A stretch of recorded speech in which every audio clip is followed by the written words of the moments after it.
Thank you. Please be seated.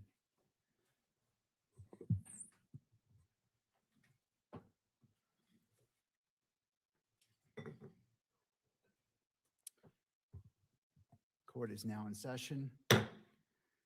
Calling case number 251-403-576, State of Utah versus Tyler James Robinson. Counsel, please enter your appearances.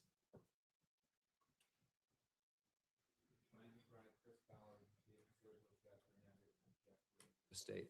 Good morning. Good morning, Your Honor. Kathy Nestor, Michael Bird, Richard Novak, and Stacy Visser for Mr. Robinson, who is present. Good morning. Good morning to Mr. Robinson.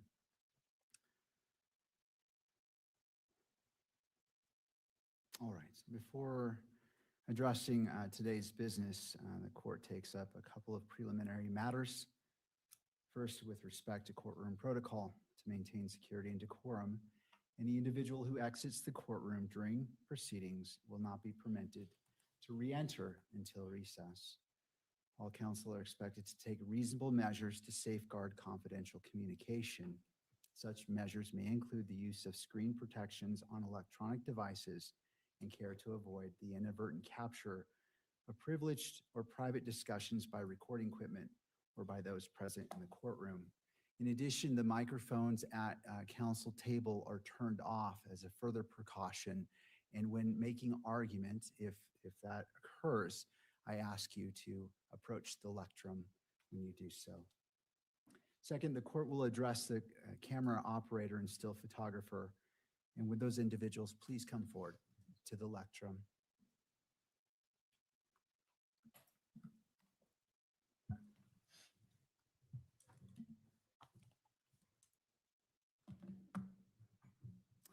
Thank you. If you could state your full name, both of you.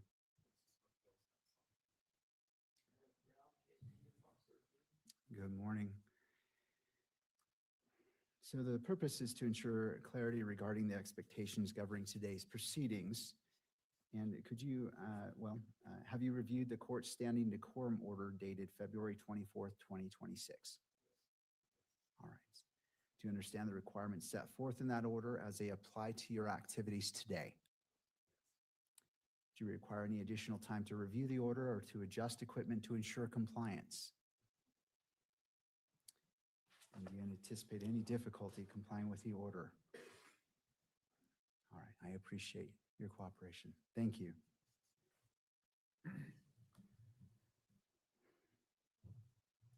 Turning next to defense motion to stay pending interlocutory review, and the court will issue its ruling on this matter.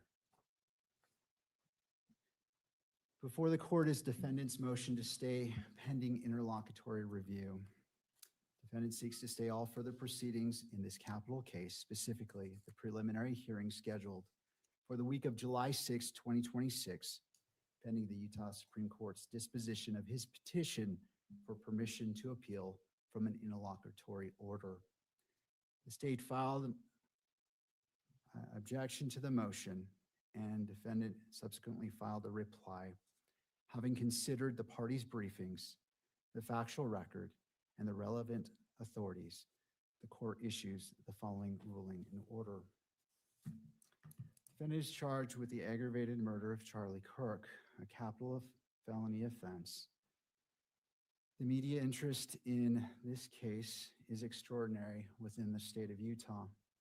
Due to this intense public interest, defendant previously filed a motion to exclude still photographers, TV cameras, and microphones from the courtroom, seeking a categorical ban on electronic media coverage during all proceedings. On May 8th, 2026, this court issued its camera ruling, denying defendant's request for a blanket ban and concluding that under Utah Rule of Judicial Administration 4-401.01, requests for electronic media coverage must be evaluated on a proceeding by proceeding basis rather than through a categorical prohibition. The court also established procedures designed to provide advance notice of media requests and an opportunity for the parties to be heard before any such request is decided.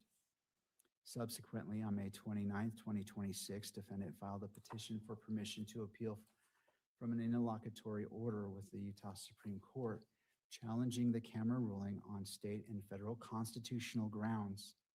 On June 6, 2026, the Supreme Court issued an order requesting that the state and various media organizations file responses to defendant's petition within 14 days. Additionally, on June 1st, 2026, this court denied defendant's motion to close portions of the upcoming preliminary hearing and seal exhibits, concluding that defendant had not demonstrated a realistic likelihood of prejudice sufficient to justify closure, particularly where much of the information at issue was already publicly available. The parties dispute the precise legal standard governing a motion to stay pending interlocutory review. Defendant argues that the granting of the stay lies within the inherent and discretionary powers of the court, varying according to the requirements of each individual case.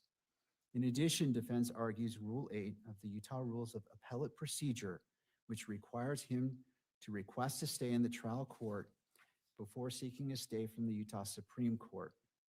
Conversely, the state argues that under Rule 8C2 of the Utah Rule of Appellate Procedure, a movement must demonstrate A, a likelihood of prevailing on the appeal, B, a likelihood of irreparable harm to the movement outweighing the harm to any other party, and C, that the stay is not adverse to the public interest.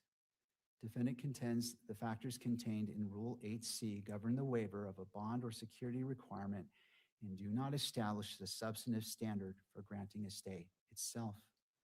The court concludes that regardless of whether the motion is analyzed under the discretionary authority recognized in Lewis or under the factors identified in Rule 8C, the result is the same because defendant has not established either a sufficient concrete threat of irreparable harm or that the balance of equities favor a stay. Defendant argues that proceeding with the July preliminary hearing while his petition remains pending will cause irreparable harm to his constitutional rights to a fair and impartial jury. Specifically, defendant relies upon the expert opinion of Dr. Christine Ruva, who opines that electronic media coverage of the preliminary hearing may expose prospective jurors to inadmissible hearsay evidence and create unconscious bias. Defendant further relies on Shepard, James, and Hollingsworth, arguing that once the proceeding is publicly broadcast, any resulting prejudice cannot be undone. The court takes defendant's concerns seriously. The potential impact of extensive media coverage in a capital case is neither hypothetical nor trivial. The court further recognizes, unlike many forms of pretrial prejudice, widespread dissemination of information through modern and electronic media may be difficult or impossible to fully reverse once it occurs. The question presently before the court, however, is whether the record establishes a sufficient concrete and imminent risk of prejudice to justify staying all proceedings while interlocutory review remains pending. The court concludes that the asserted threat of prejudice has not yet been shown on the present record to be sufficiently concrete to justify the extraordinary relief requested. The court does not minimize defendant's concerns regarding publicity in a case of this magnitude. Indeed, the court has previously recognized that media attention surrounding these proceedings is extraordinary and that dissemination of preliminary hearing evidence presents challenges not ordinarily encountered in most criminal cases. Nevertheless, extensive publicity does not, standing alone, establish that an impartial jury cannot ultimately be selected.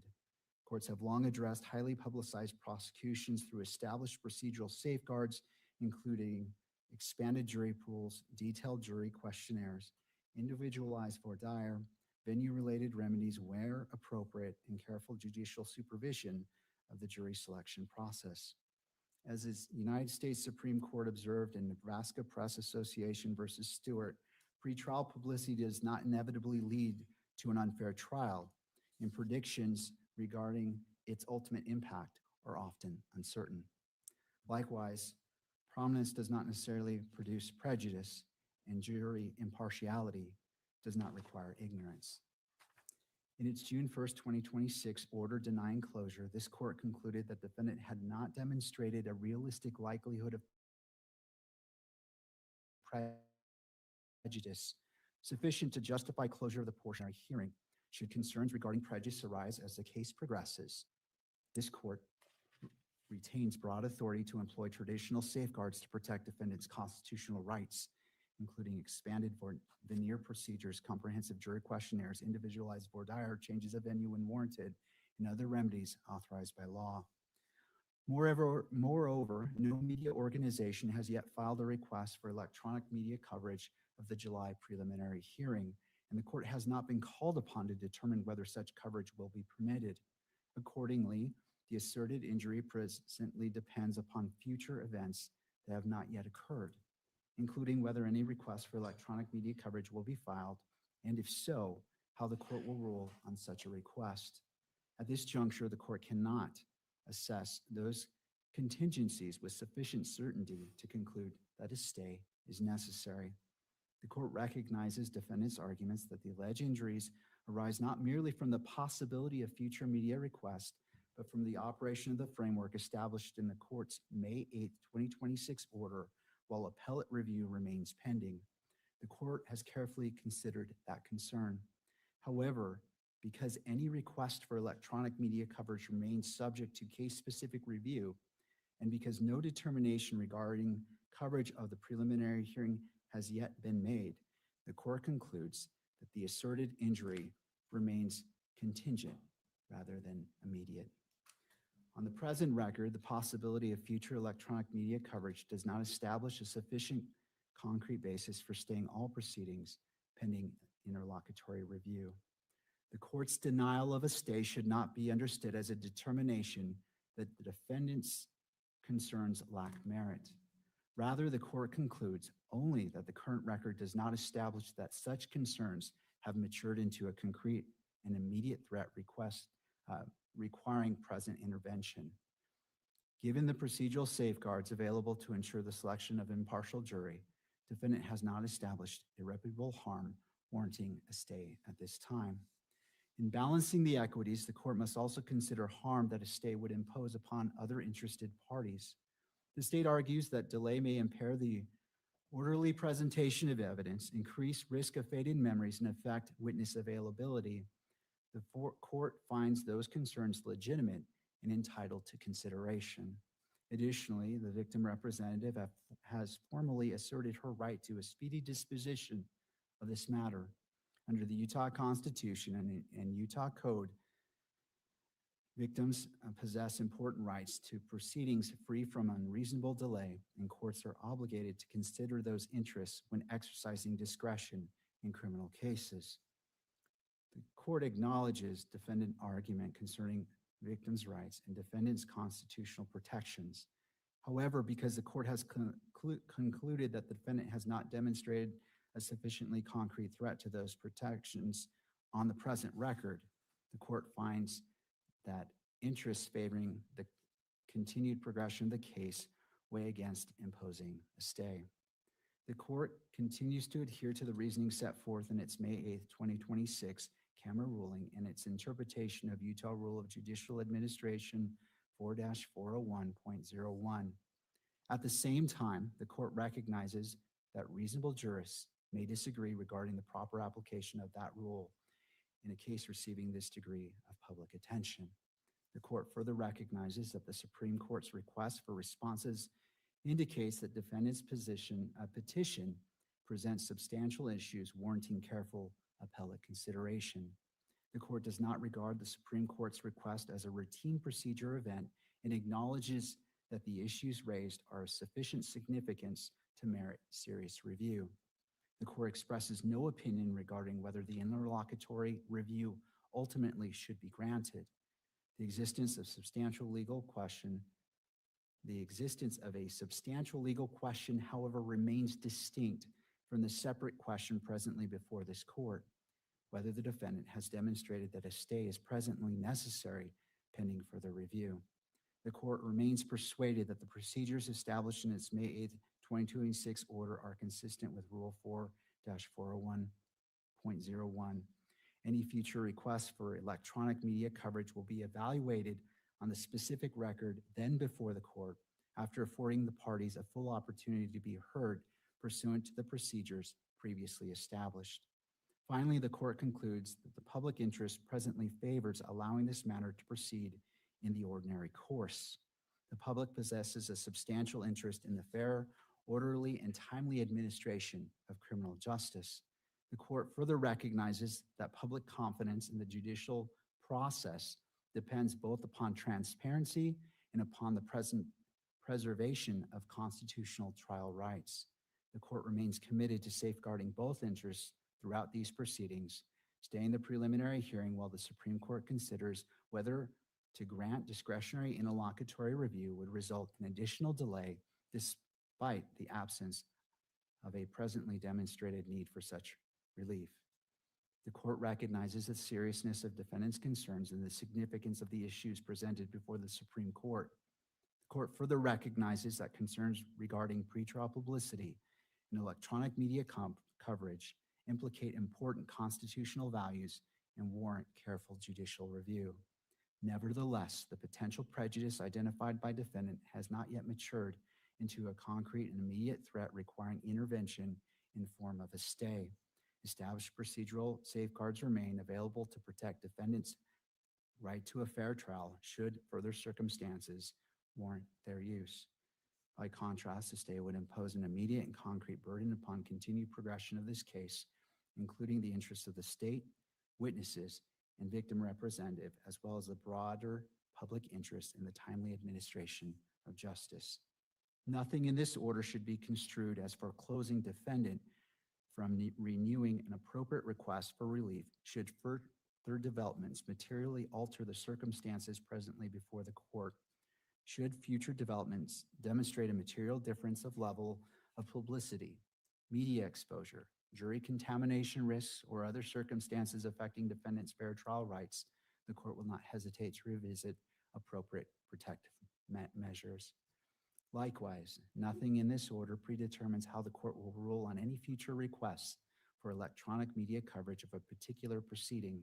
Accordingly, the defendant has not established that a stay of the proceedings is presently necessary or appropriate. It is hereby ordered that defendant's motion to stay pending interlocutory review is respectfully denied. And that concludes the order of the court as it relates to the stay. Mr. Novak. Thank you, Your Honor. On the same subject matter and with respect to the timing laid out in the court's May 8th, 2026 order, we have a concern on behalf of Mr. Robinson that for the court to, well, let me just back up. There has been a request for electronic media coverage in every single hearing in this case. So I think it's fair for the court and the parties to anticipate that there will be a timely, under the May 8th ruling, request for electronic media coverage for the preliminary hearing. The court set up what I'll call a briefing schedule for how the parties respond to that request for electronic media coverage. But it appears to us that the court wouldn't rule on the request for electronic media, any request to prohibit or limit electronic media coverage until the morning of the preliminary hearing. And I think that creates some problems, at least for Mr. Robinson, because if the court were to disagree with the relief Mr. Robinson seeks, we have no opportunity to seek review of your Honor's order. And the court just laid out its acknowledgement that there are serious constitutional issues which other jurists may disagree with vis-a-vis the court's conclusions. So the request is that the court modify in some way the timing of that litigation so that the parties and the media can have and their counsel can have a ruling sufficiently before the first day of the preliminary hearing so that if some judicial review is going to be sought, it's not happening after the preliminary hearing has already begun. No, and I appreciate that, Mr. Novak. I note your concerns, and it is for that very reason that the court modified what was the procedure before, which, and please correct me if I'm wrong, I'm kind of going off my memory, but the media was required under the rules to give, was it 1 day notice before the hearing? It was something like that. So so the Hold notice. Hold on, I want to finish, sorry, Yeah. but I appreciate you. And so the court expanded that to allow briefing, where under the current rules, as they're stated now, it wouldn't even allow for briefing. It would create a greater issue that you're proposing, because you wouldn't even be able to file a motion, no response and no reply. The intent of the court was to give the parties sufficient notice or more notice than the rule currently allows, to allow briefing, to allow that to be presented, and for the court to consider that as opposed to making a snap decision the morning of the prelim. So the court's coming in with more information than simply the request for media coverage being filed the day before, and then parties trying to come up with an argument, and the court trying to make that decision on the day of trial. And so that's the difference. And the court anticipated that concern and wanted to give the parties that ability to articulate their concerns and allow the court sufficient time to consider those arguments and weigh those arguments against the constitutional rights of all parties and render the best decision it can. So I acknowledge all of that. I agree with all of that. I appreciate all of that. What I'm referring to is Mr. Robinson's, or depending upon how the court rules, the state or the media's opportunity to seek interlocutory review if, as Your Honor states, it is true that what has to be shown is the harm under facts that relate specifically to the preliminary hearing. Okay, so the court has denied what I'll call a more general blanket request to preclude electronic media coverage. The court has said it's going to take it up on a hearing by hearing basis. And the court has also said that reasonable jurists may disagree with the court's substantive conclusions and the court's ruling on our request for a stay. And what I'm suggesting respectfully is we may be in the exact same place. One of the parties may be in the exact same place in the moments before the preliminary hearing, at least presently, is scheduled to begin on July 6th. So my question is, can we get a ruling from the court sufficiently before July 6th so that if some party seeks a stay and interlocutory review, we're not doing that on July 6th or July 7th or July 8th, because by that point in time, it's too late. So we could have a ruling by WebEx. We could have argument and ruling by WebEx. I totally respect that the court has a very busy calendar. And I also understand that the preliminary hearing is starting 2 days after the 4th of July, which this year is a big deal. So what I'm trying to just do is plan ahead and think about whether the schedule that the court set, which we agree makes a significant difference in our ability to litigate before Your Honor the issue, a way to resolve this so that we also have the ability to seek review before it's too late. No, and I'm literally talking about the last few days of the week before. That's, I think, what we're talking about. And I appreciate that. And where I'm coming from is the court cannot issue anticipatory rulings. I can't go off hypotheticals. And I understand what you're saying. I recognize that media requests have been filed, but I can't issue a hypothetical ruling. It has to be squarely before me. And I respect what you're saying, but I imagine that you're probably preparing. Well, I'm not going to assume, it's not appropriate, but perhaps you are already preparing those motions in anticipation of such media requests being filed, and in addition to anything else that you may consider, and rightfully so. And so and there's also sufficient time between now, given the ruling that the stay is not being granted, knowing that the preliminary hearing is moving forward, that it appears that there may be sufficient time for the parties to prepare accordingly. Again, the court needs to wait until it's squarely that media request is been filed. Whether the parties file motions, it's possible that the parties may or may not. I can't anticipate that, but I need to wait until it's actually before me, as opposed to trying to read the tea leaves and guess. I'm not asking the court for tea leaves, so maybe I've been obtuse. What I'm saying is that the court's order currently provides that it will issue its ruling on any objection to an EMC request the morning of the hearing. And that's the problem. I'm not asking the court to issue a ruling now. I'm not asking the court to assume there will be an EMC request. I can tell the court that if there is an EMC request, we will file an objection to that, which shouldn't be a surprise. And so what I'm just saying is, for the orderly administration of justice, and in light of the possible judicial divergence of opinion that Your Honor has acknowledged, we are asking the court to build into the schedule that it has set for any objections to any EMC request that may be filed, a period of time before the subject hearing at which the parties would receive a ruling. And if I suggested in my statements that we are actually asking the court to assume that there's an EMC request and that we would oppose it and that we're asking for a ruling now, we're not. We think there should be a request and there should be briefing. We're just asking that the court build into the schedule a ruling moment that allows us, if necessary, or some other party, if necessary, to seek review. Thank you, Mr. Novak. And the other kind of X factor is how quickly the parties respond. If a motion is filed, and let's say an EMC comes out on day 1, and a motion is filed on day 2, and then the state files on day 3, there may be more time. And so one of the variables is how quickly the parties respond, which the court doesn't control.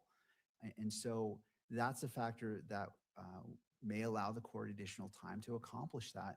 And this court has tried to be very diligent in in expediting addressing motions and not letting them sit too long, because I know it's important to defense and to the prosecution and to all parties. And so the court is cognizant of that and will respect that and issue its rulings or its analysis as quickly as possible to afford you that ability.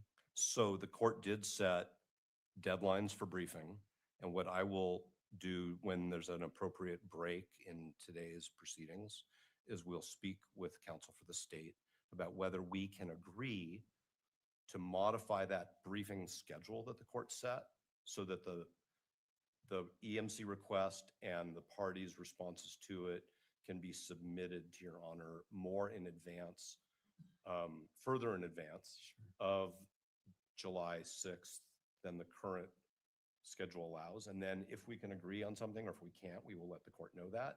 And I'm still going to ask the court to look at its calendar and suggest a hearing date, if necessary, on what we, I think, can fairly anticipate will transpire. Again, because the media has requested that their cameras be present at every hearing, and it would seem to me that they would not miss the opportunity from their point of view to broadcast the preliminary hearing. Thank you, Mr. Novak. I appreciate you addressing those or bringing those concerns So up. we'll bring that back to the court at the appropriate time today. Thank you, Mr. Novak. Does the state wish to be heard on this issue? Yes, thank you, Your Honor. Christopher Ballard on behalf of the state. Just like to point out that even assuming that there's a request for electronic media coverage, which the state fully assumes there will be, and that the court grants that request,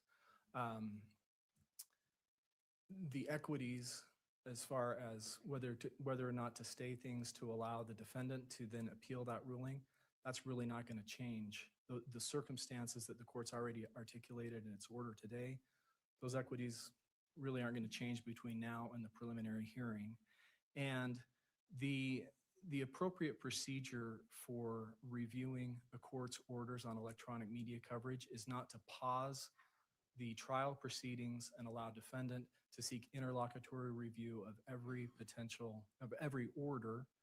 The defendant can certainly do that. He has the right to do that, but that's not the appropriate remedy. I just remind the court of the United States Supreme Court statement in Chandler versus Florida, where it said that the appropriate safeguard against potential prejudice from pretrial publicity is the right to demonstrate that the coverage compromised the ability of the particular jury that heard the case to adjudicate it fairly. So defendant's claiming he doesn't have a remedy. He does have a remedy, and the remedy is to challenge the court's media order at the plenary appeal after this case is complete. Thank you. Thank you, Mr. Ballard. All right, anything further before we move on? Yes.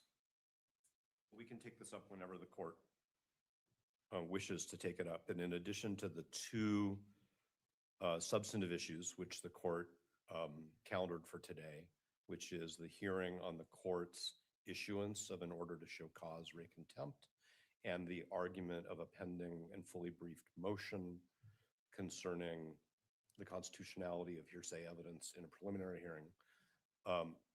Mr. Robinson filed with a motion to classify a document, which I'll just describe as having privately been filed, seeking certification for an out-of-state subpoena for the preliminary hearing. And the court is nodding, so I understand that the court is aware of it. I've reviewed that. Okay, so again, because of timing issues, we would like at some point today to receive from the court a briefing schedule on that, because out-of-state enforcement of a subpoena, if the court certifies it, is obviously something that takes a little bit of time. And in light of the court's denial of the stay, for the moment, we have to assume that if that certification is granted at our request, and by the way, we've served counsel for the witness with that request as well, that we need time for an out-of-state counsel to appear in the appropriate jurisdiction and get an order enforcing that. I can't imagine that if the court granted the certification that there's going to be an issue about serving the witness, but we don't have a valid subpoena unless Your Honor certifies the application and then a court in the appropriate jurisdiction enforces. Thank you. And I note that that was filed last night around 8:04 p.m. It was. What you're referring to? Yes, that's exactly what I'm referring to. All right. Thank you. The court will take that under advisement and figure out. Court will address that at some point today. All right, Thank you for bringing it to the court's attention, Mr. Novak. All right, let's continue on. Counsel for the state, could you provide a brief status update regarding discovery? Yes, discovery continues to roll in and be processed and provided to the defense on Tuesday, June 9th, 2026. We sent 11 additional items to the defense. Oh, Mr. McBride, if you wouldn't mind starting over, and yeah, that's where the live mic is. Thank you. Understood, thank you. Ryan McBride for the state. As of June 9th, 2026, we sent 11 additional items to the defense. 10 of these items were notebooks that were obtained and requested from the defense in the discovery review. One is an 1102 statement that was provided in preparation for the preliminary hearing. This is everything, essentially everything we have from the investigative agencies to date. The percentage provided to the defense is approximately 100%. Thank you, Mr. McBride. All right, turning to the defense motion for an order to show cause for alleged contempt of court. This is set for an evidentiary hearing and argument. The court has reviewed the briefing submitted, and each side will be afforded 90 minutes to present evidence and argument. If defense intends to reserve time for rebuttal, counsel should plan accordingly. Following argument by defense or a presentation of evidence, the court will take a 10-minute recess and then turn to the state. Because this is the defendant's motion, the defense will proceed first. Mr. Novak. Thank you, Your Honor. Mr. Robinson would first ask the court to direct Mr. Ballard to take the witness stand. All right, Mr. Ballard, if you wouldn't mind coming forward and being sworn in. Do solemnly swear that the testimony you shall give in the case now pending before the court will be the truth, the whole truth, and nothing but the truth, so help you God? Yes. All right, Mr. Ballard, if you wouldn't mind getting situated to your left are water bottles, and after you're seated, if you wouldn't mind pulling that microphone close to you to ensure that the record picks up your testimony. Thank you. Mr. Novak, it's your witness. Thank you, Your Honor. Mr. Ballard, what are your formal titles within the Utah County Attorney's Office? I am the general counsel and public information officer. Okay.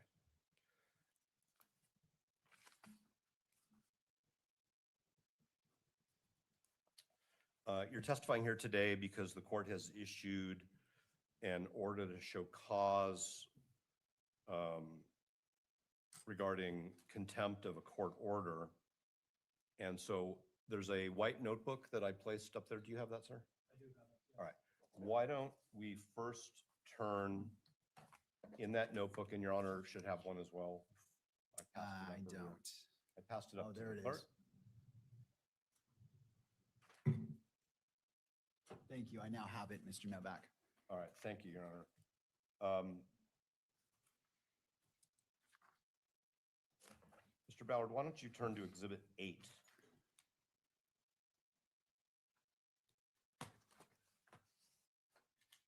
And just let me know when you've seen it and had a chance to look at it. I've seen it. Thank you. Okay, is this the order entered by this court on September 16th of 2025 entitled Protection Order, Ray Pretrial and Trial Publicity? It appears to be yes.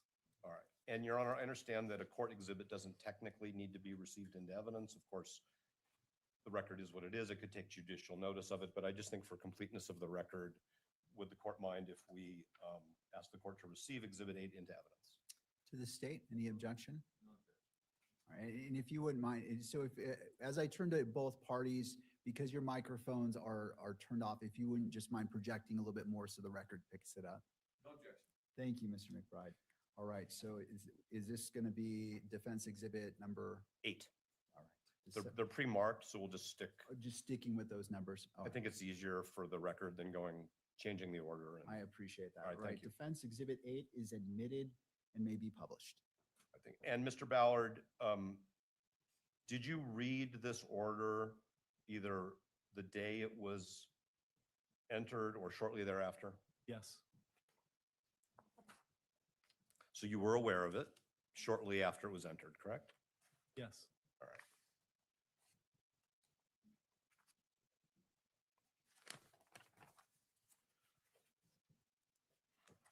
Why don't we also turn now to Exhibit 9?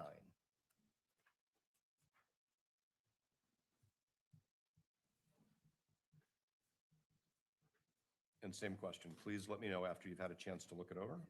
I've looked at it.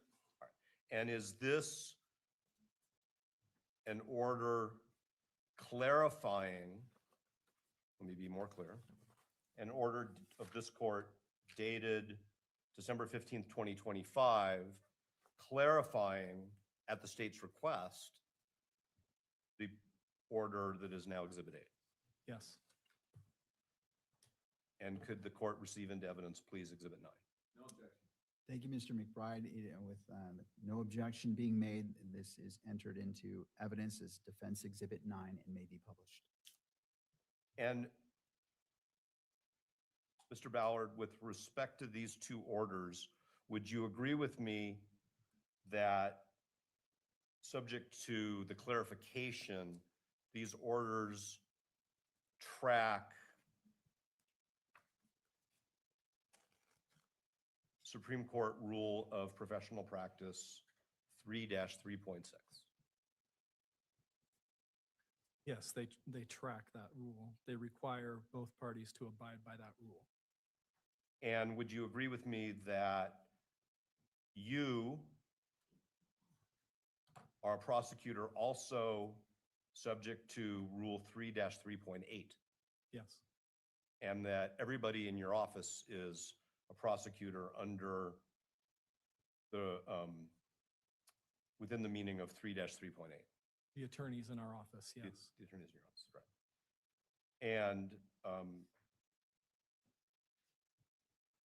again, Your Honor, these are rules of professional practice, but I am going to ask the court to receive into evidence for purposes of this hearing both Exhibit 10, which is a true and correct copy of Rule 3-3.6 with its comments, and Exhibit 11, which is Rule 3-3.8 with its comments.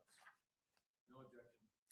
With no objection from the state, defense exhibits 10 and 11 are admitted and may be published. And Mr. Ballard, were you familiar with these rules prior to the court issuing the orders, which have now been received as Exhibits 8 and 9? Yes, So would you agree with me that you knew what was required under the court's pretrial publicity orders? yes, Did you have any inability to comply with those orders? no,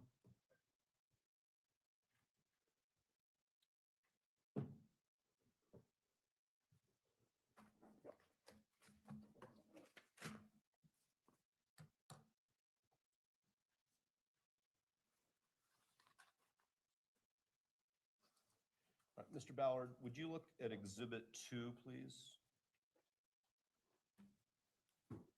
And again, please let me know when you've had a chance to look it over and familiarize yourself with it. I've looked at it. And do you recognize this to be an email that you sent to counsel for Mr. Robinson on December 22nd, 2025? Yes, And the subject of this email was your notice of intent, the state's notice of intent to conduct non-destructive testing, correct? correct. All right. Your Honor, before I go any further, could the court please receive into evidence Exhibit 2? Mr. McBride? If I can have just a moment. All right. No objection, but as it goes to publication, this includes email addresses. If this is made public, those email addresses should be redacted. All right. Mr. Novak? We will provide the court with a redacted version of the exhibit that masks all of the emails that are email addresses that are listed at the top of the exhibit. All right. Based off the state's not making an objection, but requesting a redacted version with removing emails, defense exhibit 2 is admitted. Thank you. So, Mr. Ballard, just so the court, because the court has probably never seen this email, I want to go over with you the context and the purpose of this email. The state had determined back in this time period, which is December of 25, that it wanted forensic examiners to do some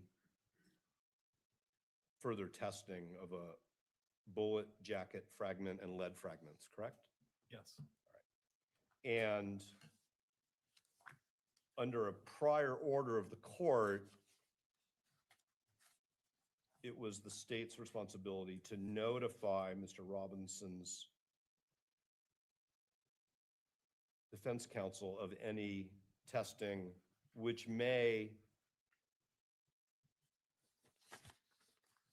let's just say, change the nature of the physical evidence. Correct. And so what you were doing in late December of 25 was notifying us privately that the state intended to conduct some additional testing, correct? Correct. And you state in this email that the reason why you don't want to publicly file this notice of intent to conduct further testing, at least at that time, was because of a comment to Rule 3.6. That's the same Rule 3.6 that the court has received into evidence as Exhibit 10, correct? Correct. And what you say is that the comment to Rule 3.6 of the Utah Rule of Professional Responsibility lists, quote, the performance or results of any examination or test, close quote, and, open quote, the identity or nature of physical evidence expected to be presented, close quote, as subjects to avoid in public comments. Those were your words, right? Correct.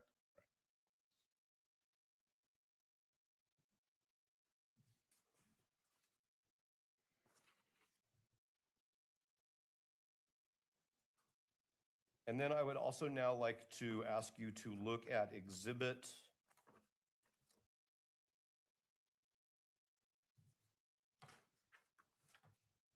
6.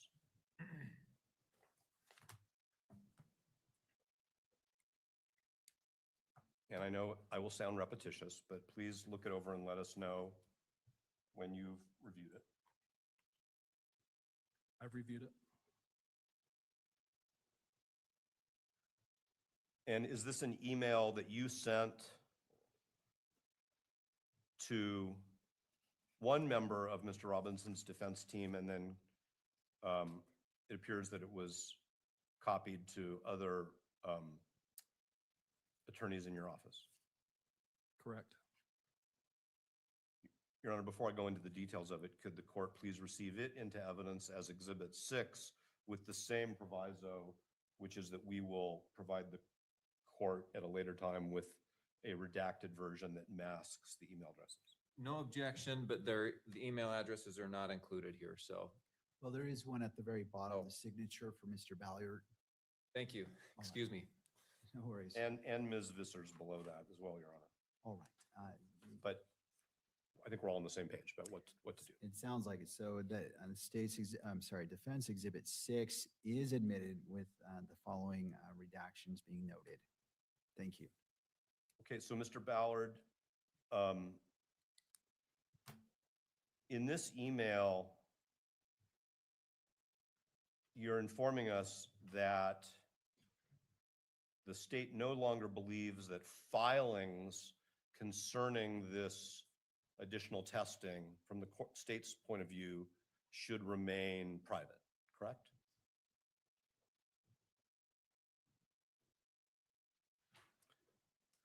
I don't recall exactly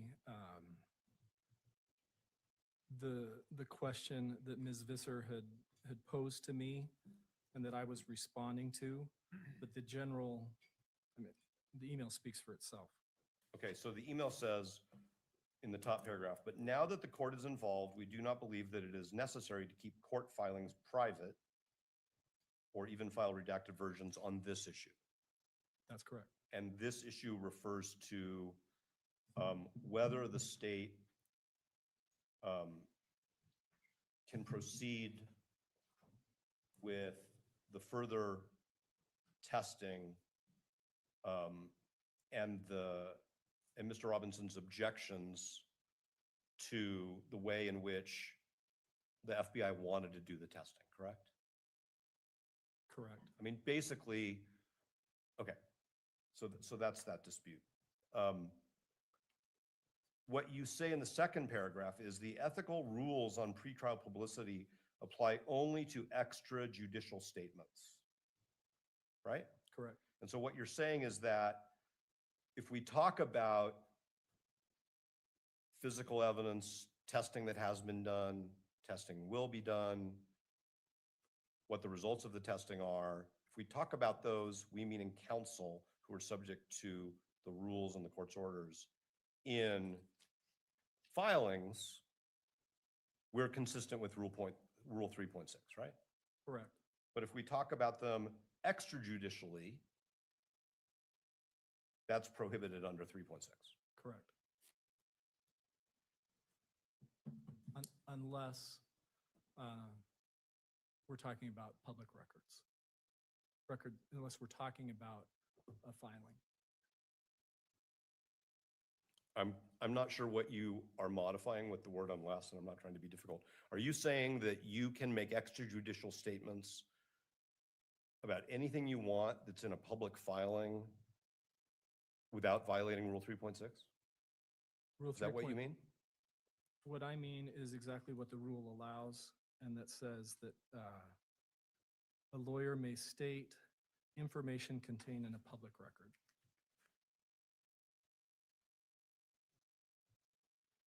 So if you file something that relates to issues that the rule says should not be commented upon extrajudicially, you're saying that that opens the door. The mere filing of something opens the door to making any extrajudicial statement that you want about that subject matter?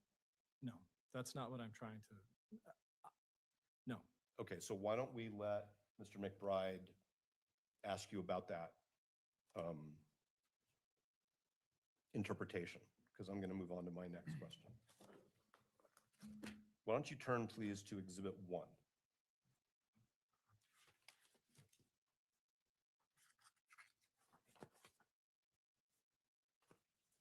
And this is not an email from you, but it is one that you are copied on. It's actually a series, a couple of emails and a letter all together in Exhibit 1. Do you see all that? Yes, Okay, so first, let me ask you if you are familiar with the first 2 pages of Exhibit 1, which are string of emails that basically start with Mr. McBride writing to, I mean, the email addresses are redacted. This is how we received it, but let's just say writing to many people who are in government or in law enforcement. Would you agree with that? yes, All right. And you're copied on that email as well, right? yes, And then if you go to the 3rd page of this exhibit,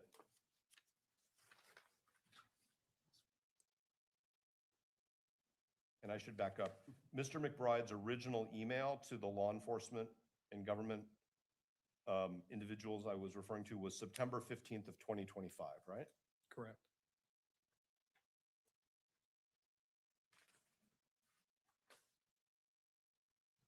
Which is actually the day before the court entered its first publicity order, correct? Correct.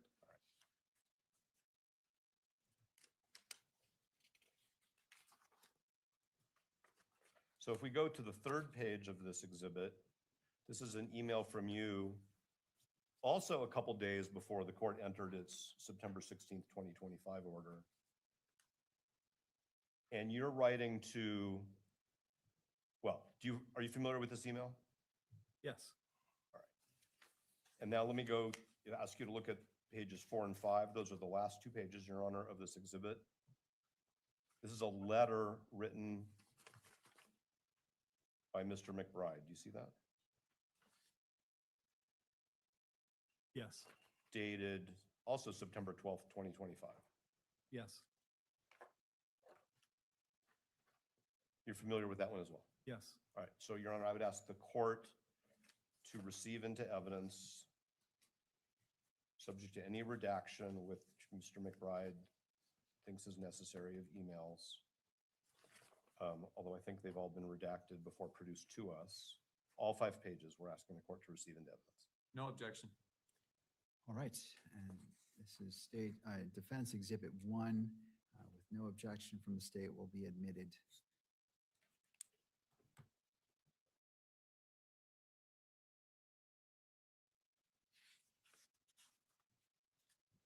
Okay, so let's go back to page 1, Mr. Ballard. In his email, well, Mr. Ballard, you know generally who the people are who this email was sent to, right? The names behind the redactions? Generally, yes. Can I just refer to them as law enforcement partners? Yes. I think that's accurate. Some have email addresses that are local law enforcement agencies, Correct. including Utah County, correct? Correct.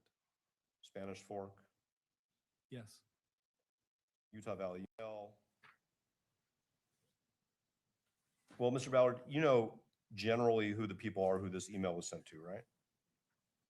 The names behind the redactions? Generally, yes. Can I just refer to them as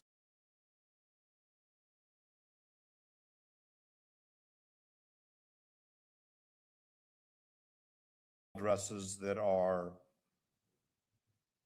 local law enforcement agencies, Correct. including Utah County, correct? Correct. Spanish Fork, Yes. Utah Valley University, not a law enforcement entity, of course, but they have a law enforcement department at UVU. Correct. And at least a couple recipients are with the FBI, right? Correct. All right. And so in this email, Mr. McBride says at the bottom, quoting Rule 3.6, there are certain subjects that are more likely than not to have a material prejudice effect on a proceeding, particularly when they refer to a criminal matter that could result in incarceration. You see that? Yes.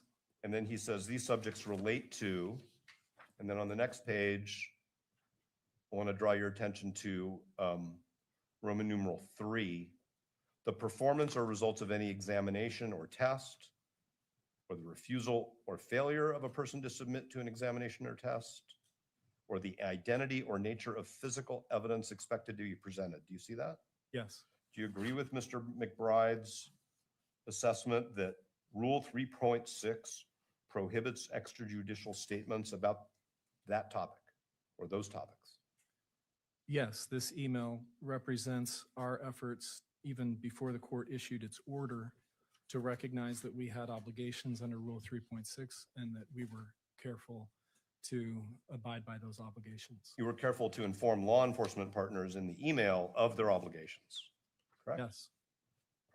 And then item 4, Roman numeral 4, also on page 2 of the exhibit, says, as another example of subjects that are more likely than not to have material prejudicial effect on a proceeding, any opinion as to the guilt or innocence of a defendant or suspect in a criminal case or proceeding that could result in incarceration. Yes.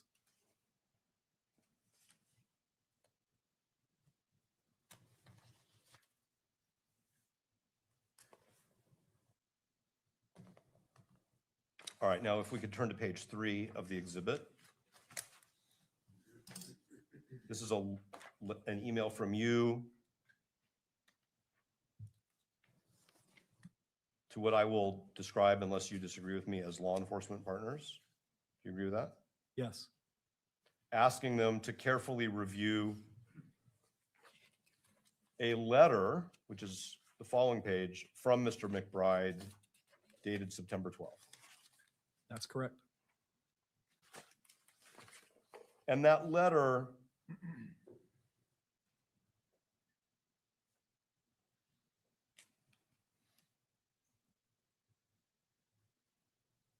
also, the letter is addressed to all personnel likely to make media statements regarding the Charlie Kirk case. That's correct.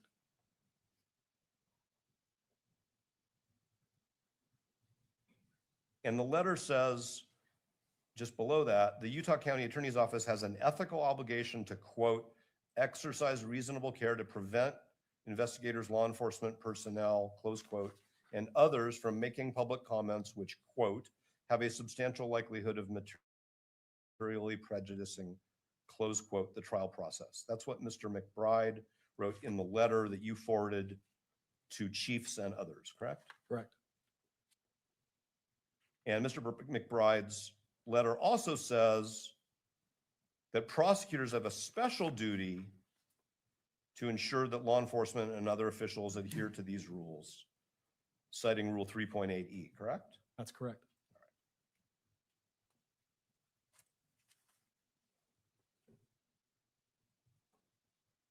And then Mr. McBride identifies statements that should be avoided. Or I should say, yes, statements that should be avoided. Do you see that? Statements should avoid the following, colon. Yes. And there are 4 bulleted items there, right? Yes. One of them, the third one, is opinions about the defendant's guilt or proper punishment. You agree with that? Correct. And do you agree with Mr. McBride that prosecutors have an ethical obligation to both avoid those themselves and to take special care to make sure that law enforcement personnel and others refrain from making such comments? Yes. And then the other statement that should be avoided are any other statements which could risk violating the defendant's right to a fair trial. Correct. And would you agree with me that the any other statements phrase by Mr. McBride in this letter would include the more specific prohibition on extrajudicial statements about the performance or results of examinations, Yes. tests? Yes? I'm sorry for interrupting you. The answer was yes. Correct. Yes.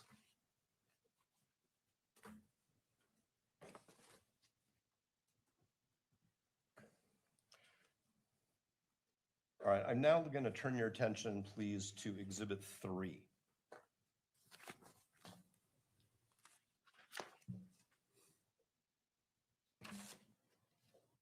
And I want you to take a moment to look at that. Tell me if you've seen it before, if you recognize it. Yes. I recognize this. Okay.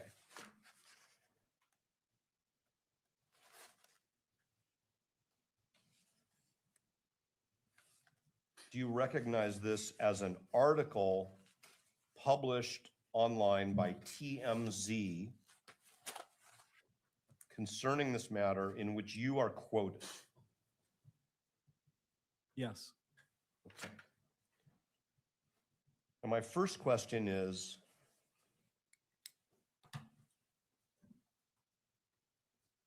how is it that you came to be quoted? Well, actually, let me ask you this question. If you look on the second page of this exhibit, down toward the bottom, underneath the image of a black screen, the paragraph starts, Attorney Christopher Ballard tells us, comma, quote, and then there's a very lengthy, well, there's a few sentences in quotes. Do you see that? Yes, I do. Okay. Did you tell TMZ that? Yes, I did. All right. So my question is, was that over the telephone? Was it an email? Was it a face-to-face meeting? How is it that your quote was communicated to a representative, a media representative of TMZ? It was a telephone conversation.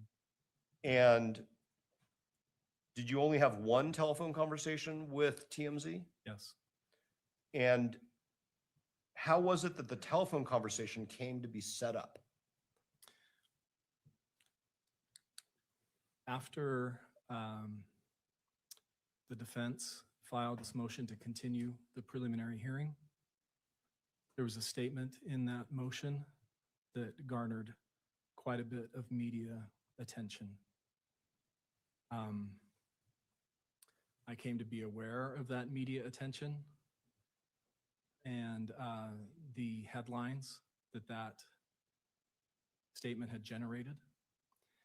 And there were quite a few media inquiries to our office based on the statement in the defense's pleading and the media the media stories that that statement had generated.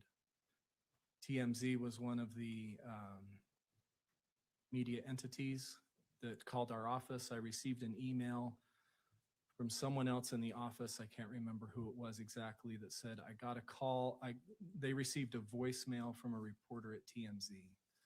That employee in our office forwarded me that voicemail, and the voicemail just basically said, we have some questions about these issues that statement in the motion to continue had generated.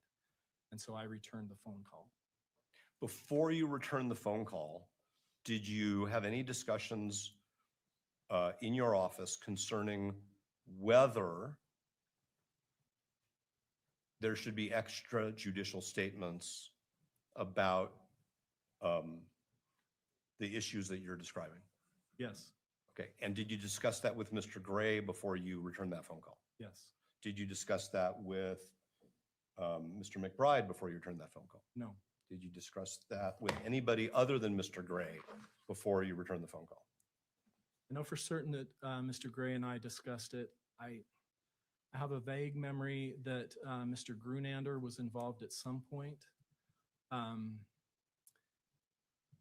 But my memory is that Mr. Grunander was out of the office the day that all of this was breaking. And so he may have just been informed, brought into the loop after the fact by telephone. But I do recall that very early in the morning, I think it was of March 31st, because my memory is that the media story that launched all of this interest was posted, I think, late Monday afternoon, Mountain Time. And so by Tuesday morning, I was getting a lot of media inquiries. And I think Mr. Gray had also, my memory is that Mr. Gray received a phone call from Turning Point USA asking us if there was any merit to these media stories. And that's when Mr. Gray came into my office. My recollection, it was first thing Tuesday morning, and we discussed these media stories. So Turning Point USA reached out to Mr. Gray, and Mr. Gray came to speak with you all about the same time that you received this forwarded voicemail from a TMZ reporter. The voicemail from TMZ came later in the day. It was before noon, but it was a busy morning. There were a lot of media inquiries that were coming in that morning. And I know Mr. Gray and I met, I would say first thing Tuesday morning to discuss this issue. And you and Mr. Gray had a conversation which led to a decision to return the phone call and make a statement to TMZ? I did not discuss every media inquiry with Mr. Gray. I think I just generally told him, he brought up the issue that there were concerning media reports out there, potentially prejudicial media reports. I confirmed to him that I was getting media inquiries, and we generally discussed whether it would be appropriate to respond to those. So did Mr. Gray know that you were going to call TMZ back? No, I didn't discuss with him every media inquiry. Our conversation was general. We reviewed the requirements of Rule 3.6. I don't recall that we actually pulled the rule and read it, but we were familiar with the rule, and it's what it prohibits and what it allows. And we believed that under, I think it's subsection C, and also under the court's order, which specifically references subsection C of the rule, that we could respond, that this was potentially prejudicial media stories that we did not generate, and that the rule allowed us to be able to respond to those. Were you aware of any extrajudicial statements by the defense which generated that media coverage? No, and nor does the rule require that. Well, that's your legal interpretation of the rule, right? No, that's not my legal I interpretation. of mean, the rule. you were here when Mr. McBride argued to this court at the last in-person hearing that as long as there's some negative coverage out there, regardless of the source, that the state has leave to make extrajudicial statements on the same subject matter. I heard that argument, yes. All right. And that's a legal argument, right? Yes. All right, so here's my question. The information in the TMZ article, which purports to quote you on the second page of Exhibit 3, is that an accurate quote? Is that what you Yes, said? yes, it's accurate. I don't know that it's word for word for what I said, but it accurately captures my statements to the reporter. Okay. Mr. Novak, and I don't mean to interrupt you, but are you intending to admit exhibit number 3? Yes, now that Mr. Ballard has said it's an accurate Okay. recitation of what he told TMZ, I would now ask the court to receive it into evidence. Thank No you. objection. All right. So in that quote, you tell this TMZ reporter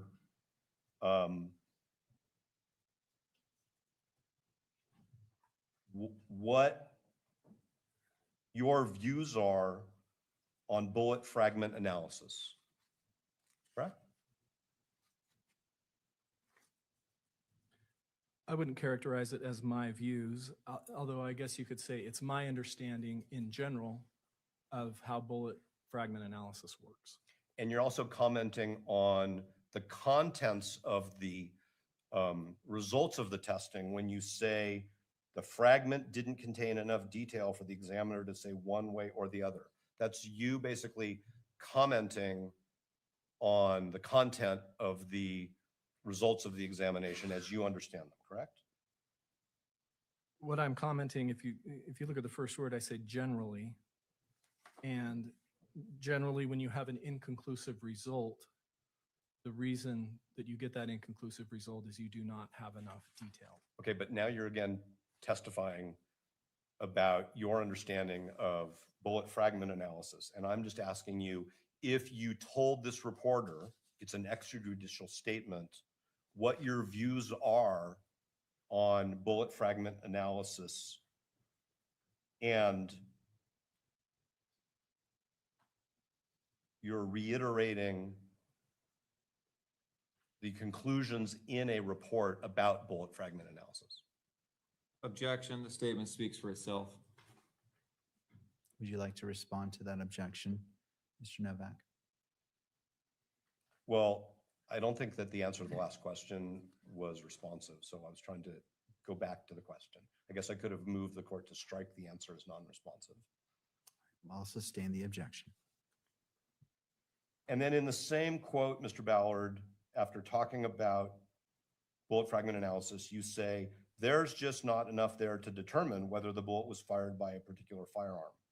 That's you telling a reporter what you believe the forensic testimony in a proceeding will be.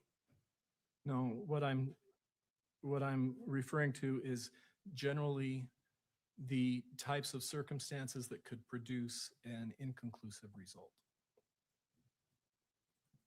Okay, but you say there's just not enough there to determine whether the bullet was fired by a particular firearm. You're referring to the fragments recovered, correct? No. What I'm referring to, you got to read that in context with the first sentence. I'd like to read it in context of the next sentence, which talks about the evidence, in your view, being sufficient to prove that Mr. Robinson committed the murder. You're commenting on the bullet, and then you're commenting on your opinion about the sufficiency of the evidence. So here's how the quotes came about. The reporter first asked me about these, the media reports and the misleading statement in the defense's motion that the bullet that was recovered did not match the rifle. And I responded to that and said, generally, when you have an inconclusive result, it can be caused by these general types of circumstances. The reporter then asked me, well, do you still have a case? And focused specifically on whether the additional media reports out there that the supposed inability to match the bullet to the gun was a bombshell finding for our case, and that it completely undermined the foundation of our case. So that next statement was responding specifically to that question as to how does this specific, how do these specific reports and the representation in the defense's motion, how does that affect our ability to proceed with this case?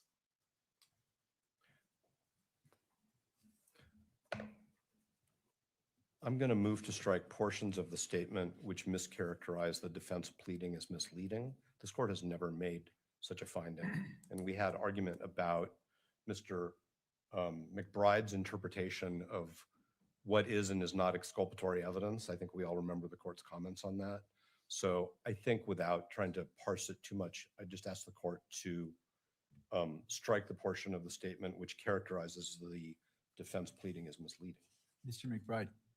I think the court can take this statement, the testimony, for the value it deems appropriate. Testimony is asking about Mr. Ballard's perceptions, and that's what he's testified about.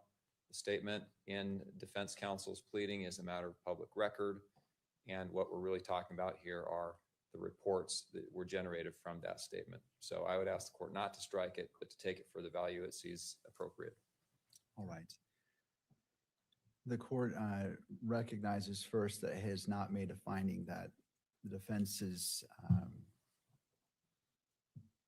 what defense presented in their motion was misleading, but also notes that this is the personal opinion of Mr. Ballard and makes that distinction. Thank you. Thank you, Your Honor. So, Mr. Ballard, what you're saying is that you had, how long was the conversation with the TMZ reporter? I think it was less than 10 minutes. It might have been just about 5 minutes. And so the quote is a compilation of your statements over the course of the 5 or 10 minutes, right? Right, and strictly in response to the questions that the reporter was asking me. But you certainly had the discretion to not answer the questions, right? Yes, You could have said, I can't comment on specific evidence or what I think the quantum of evidence is, right? You could have said that. yes, and I didn't comment on any specific evidence. Well, when you refer to the bullet, you're not talking about the bullet fragment removed from Mr. Kirk's body? No, I'm talking about general circumstances that can produce an inconclusive result.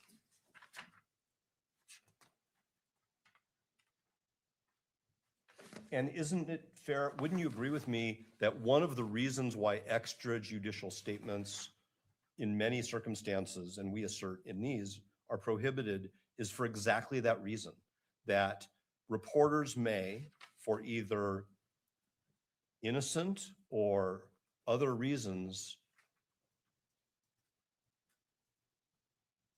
take statements out of context or misconstrue things, and there's nothing you can do about it. Because once it's published, right? Once something's published, it's published, yes. Okay. Why don't we turn to Exhibit 4, please? And again, let me know when you've had an opportunity to look at that.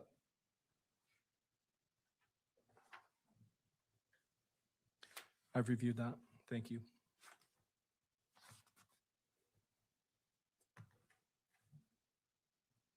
Okay. And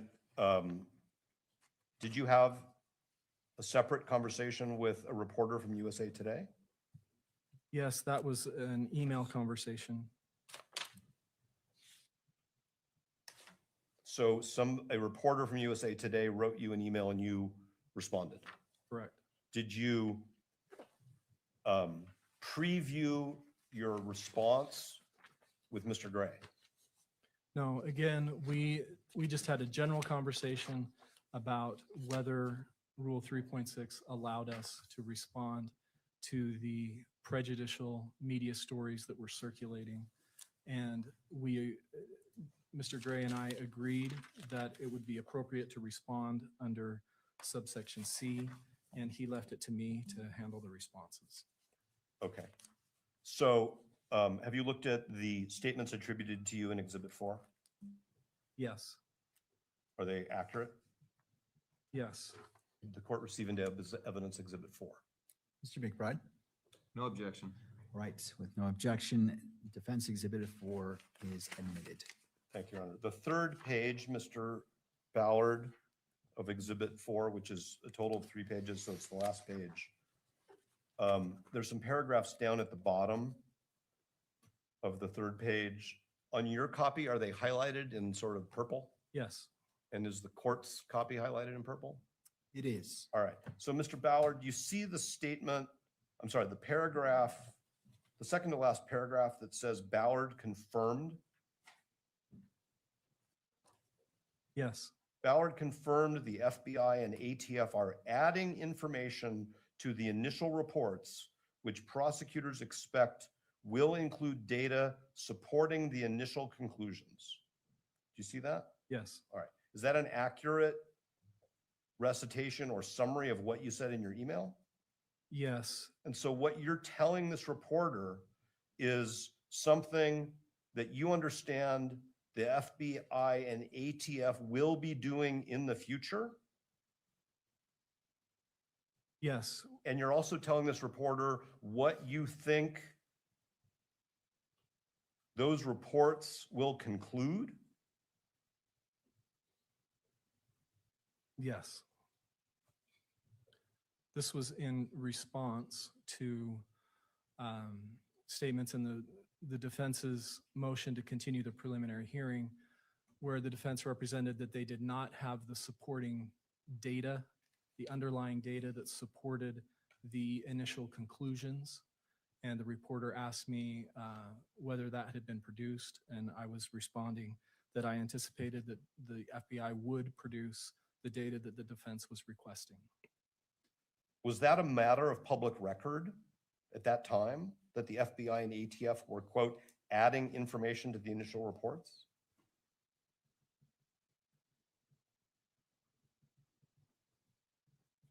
I don't believe it was a matter of public record, other than the defense had requested additional information, and I was confirming that we were facilitating that request.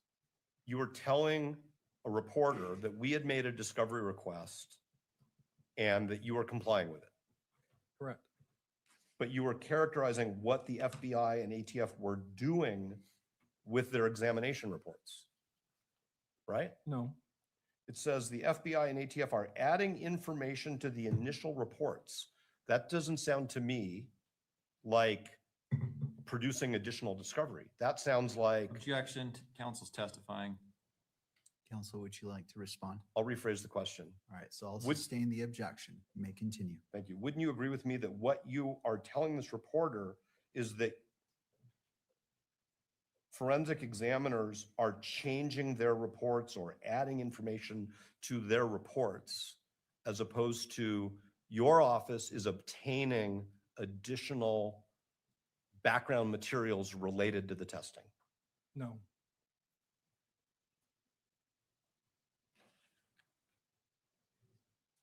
Let's go to Exhibit 5, please.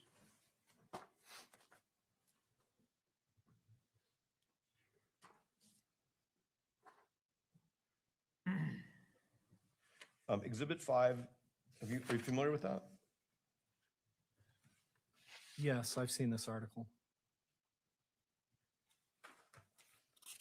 Did you have a conversation of any type with somebody associated with PolitiFact, PolitiFact? Yes, again, this was an email conversation with the reporter that's credited with the story in Exhibit 5.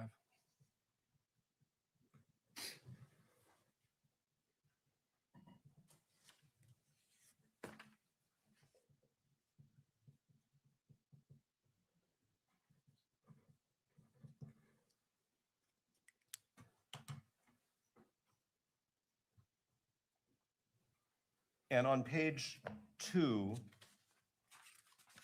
about a third of the way down, there's a paragraph that starts with quotation marks, when the results of a bullet fragment. Do you see that? Yes, And that's a quote attributed to you, correct? correct. And then after identifying you, there's another quote attributed to you. Yes, And are those accurate reiterations of the email you sent? yes. Could this exhibit please be received into evidence as Defense Exhibit 5? No objection. Defense Exhibit 5 is admitted. And in this second quote in this paragraph, your quote is saying there just aren't enough marks on the fragment to make a conclusion one way or the other, whether the bullet fragment was fired by the particular rifle. That's what that quote says, but you have to read it in context with the previous sentence. So it's your testimony that you're not referring to the rifle found by law enforcement at UVU, and you're not referring to the bullet fragment taken from the decedent's body? You're making a general statement about bullet fragment analysis? Correct.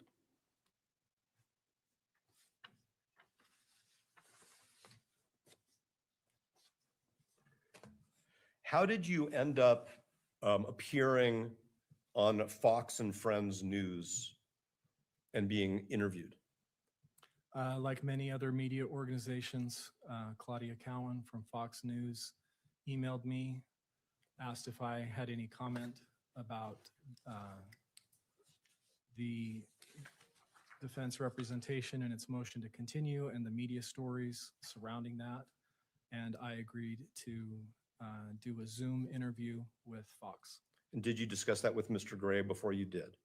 Not that again, I didn't discuss any of the specific media requests with Mr. Gray. We had the understanding that I should respond to the media requests as they came in. How many media requests were there? My memory is 8 or 9. Okay, so you had a telephone call with TMZ, correct? Yes, And you had email communications with USA Today and PolitiFact, yes, and you were asked to appear for a video interview by Fox and Friends. yes. Are there any other media entities who you communicated with directly in any of those ways? Parenthetically, because we're only aware of these 4. Like I said, I think there were at least 8. 8 requests. Yes, and I responded to all of those. I had a telephone conversation with a correspondent for NBC. I can't remember exactly all of the other news organizations that had contacted me. Did you in any way collect the resulting news stories in which you are quoted? No, I have some of them. I didn't make a search to find everywhere that I was quoted and collect those. Okay, we would like, Your Honor, to show Mr. Ballard Exhibit 7, which is a video. And Ms. Visser is going to help us. Thank you.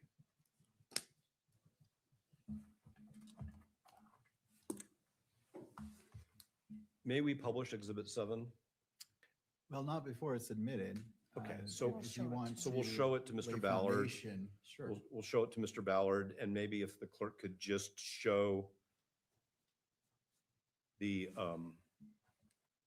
show it to the witness before it's published. Mr. Ballard, can you look at the screen, actually? It's going to take a few seconds. It's flickering while it syncs. Thank you for your patience, Your Honor. Silent for a moment. All right, looks like Without it's sound. on the screens.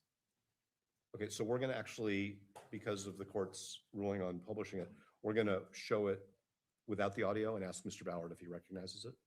All right. Looks like our screens went off here, so. Mr. Ballard, is your screen on? now It's it on. is. Okay. And it's playing.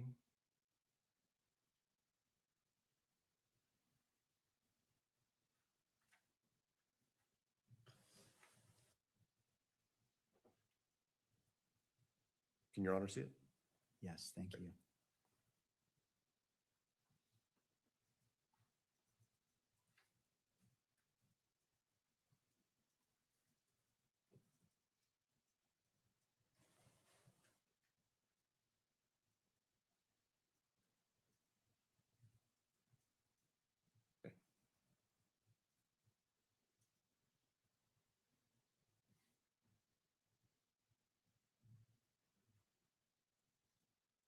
All right, well, I'm gonna stop for a second. Mr. Ballard, is that you?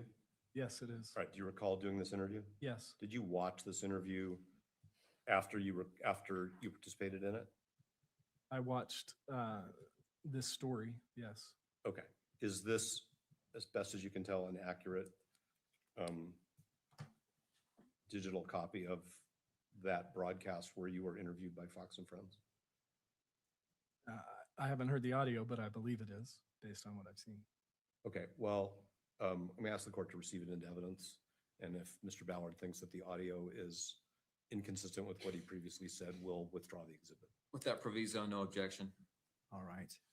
Defense Exhibit 7 is admitted and may be published. Thank you. We'd now like to play it. And just so Your Honor knows, the entire thing is about 2 minutes and 12 seconds. All right, thank you. Rather than trying to cut it up, we'll just play the whole thing. With audio.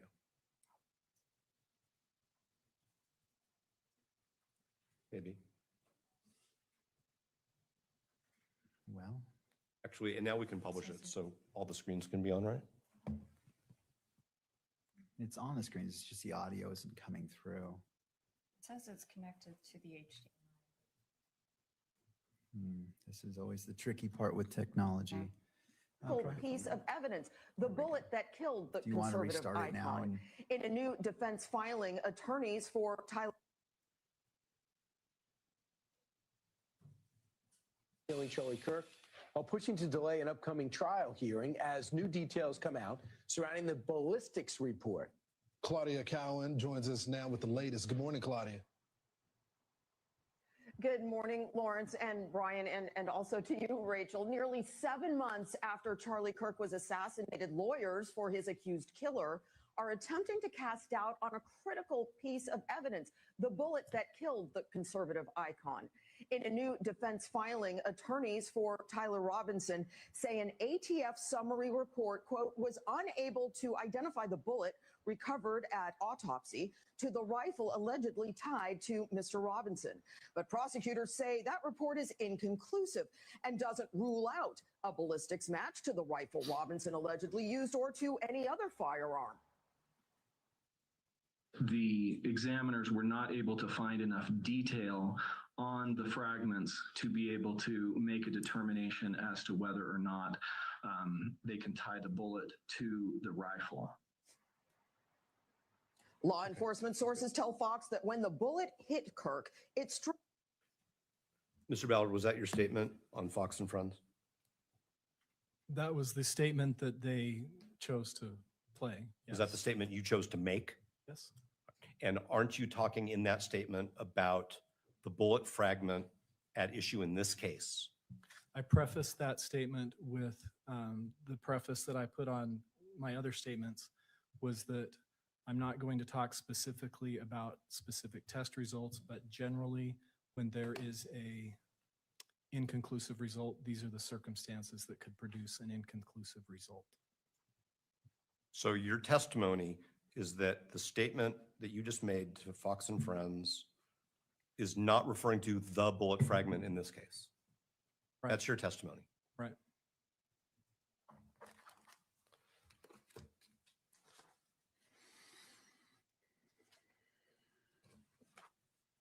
So obviously your office, Mr. Ballard, and apparently TPUSA were concerned with what I'm going to refer to as the media spin on the contents of the motion to continue, correct? Can you Your rephrase office that? was concerned, and TPUSA expressed concern about the way the media was, I'm just going to use the word spinning. I think we all know what that means. The contents of the motion to continue. I can't speak for TPUSA because I wasn't privy to that phone call. But our office was concerned, yes, about the prejudicial media reports. So my question is whether the goal of these interviews was to influence the reporting, or was it to change the public, what you were concerned was the public perception of the case?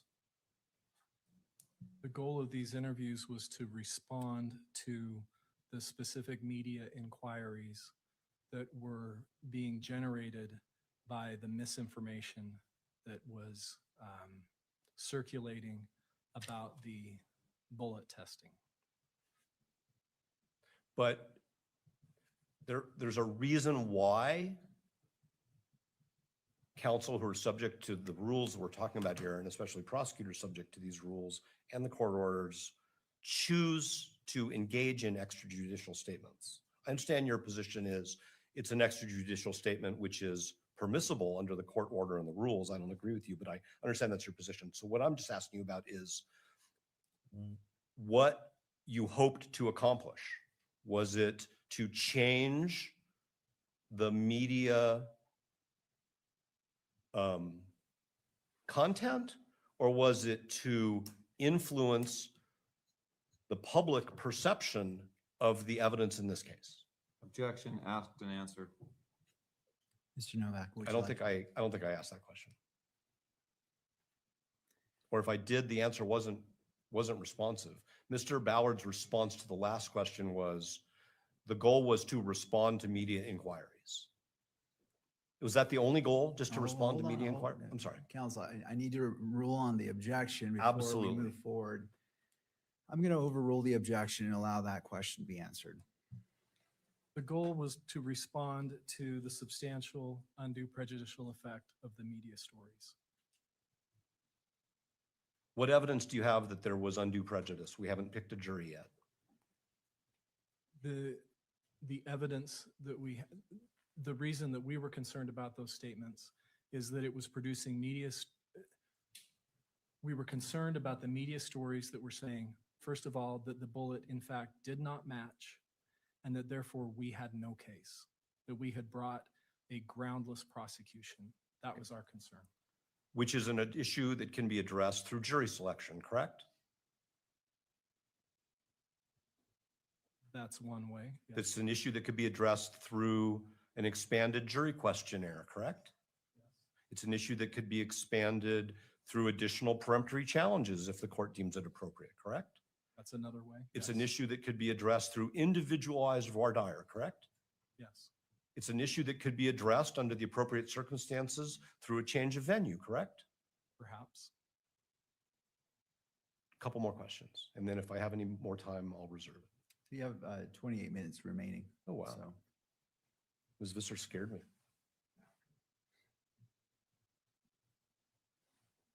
Before you decided to return these phone calls, answer these emails, and accept an invitation to appear on Fox and Friends, did you ask this court to clarify its order in light of the way the media was interpreting the motion to continue? No. Did you reach out to anybody in Mr. Robinson's defense team and say, you know, whether you guys did this intentionally or unintentionally, the media has misinterpreted your pleading. Can we do something about that judicially, No. as opposed to extrajudicially? No.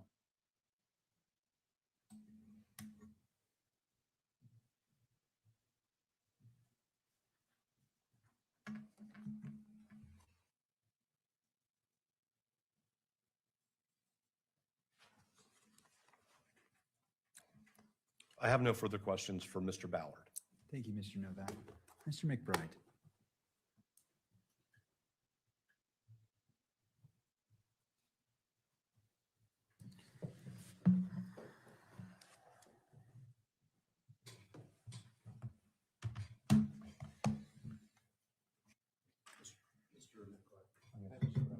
Oh, yeah, sure. I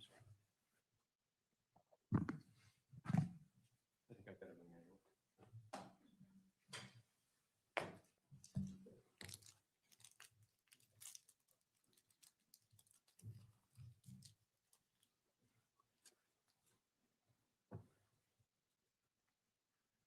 Hey, Mr.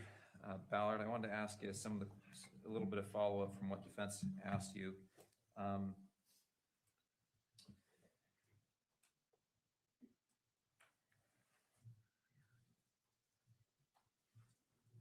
First off, I want to ask you, did you intend to violate the court's order in this case? No, Do you believe you violated the court's order in this case? no, Did you take actions to avoid violating the court's order in this case?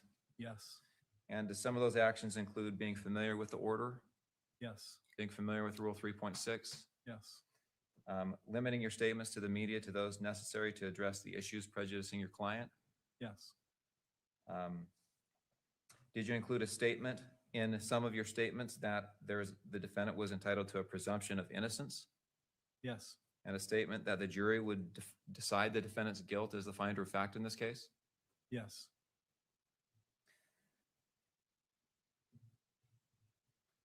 On March 30th, at about 4:43 our time, did the Daily Mail run a story entitled "Bullet Used to Kill Charlie Kirk Did Not Match the Rifle Allegedly Used by the Suspect Tyler Robinson"?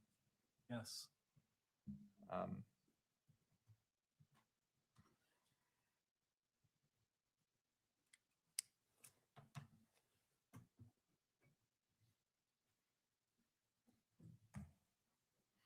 I'm showing you on the screen. Can you see on the screen? yes. Exhibit 22? 22. Yes. Excuse me, Exhibit B. Okay, yes, I see exhibit. And is this Exhibit B to the filing, the state's opposition to the motion to continue, what's the title of this? I assume that. Let me see the first page.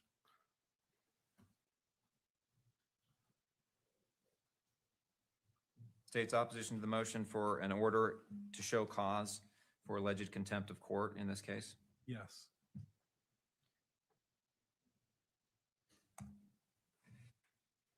And is Exhibit B that Daily Mail story that you referred to just now? yes, Was this the first story that reported, that generated all the media that has brought us to this stage in this case? that's my understanding. And after that story was published by the Daily Mail, are you aware of whether other outlets published similar stories? Yes, I'd like to turn to Exhibit C in that same pleading. okay, And for the court's record, this is docket 510, Exhibit C. And this is a USA Today article, is that right? yes, The title is, "Does the Bullet Match? Key Issues Emerges in Charlie Kirk Murder Case," correct? correct. And I now want to turn to Exhibit D to this pleading.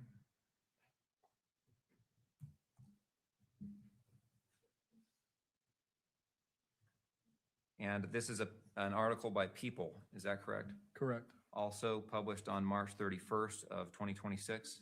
Yes, And the title here, will you read that title? bullet that killed Charlie Kirk doesn't match Tyler Robinson's rifle, his lawyers claim. Right, I now want to turn to Exhibit E to the pleading. And this is a CBS News article, also published March 31st, 2026, correct? Yes, And will you read the title there? Charlie Kirk's accused assassin's lawyers question link between bullet from autopsy and rifle found near scene. I now want to turn to Exhibit A to your pleading, or to the pleading that we've been talking about.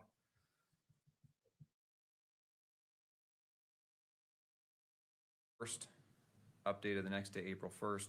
Will you read the headline there? How one headline shaped the narrative.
Way that we were relying on that was there was no grounds for us to be able to rely on that piece of evidence, that evidence didn't support our case. And because it was a key piece of evidence, that we did not have the evidence to be able to proceed in this case.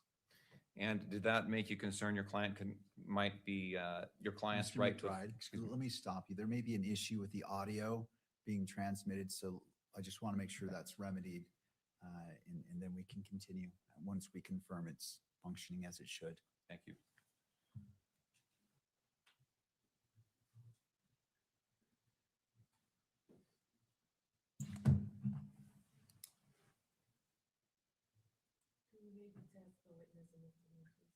All right, do you want to? Testing, 1, 2, 3, testing.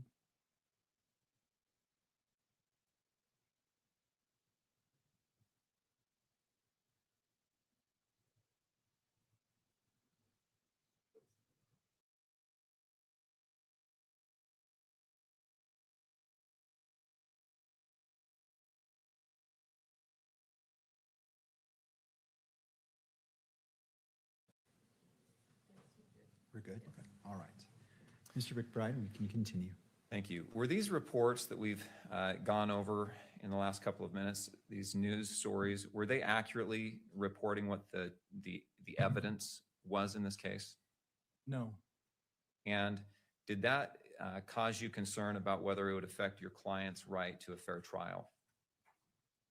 Yes, it did, because not only were those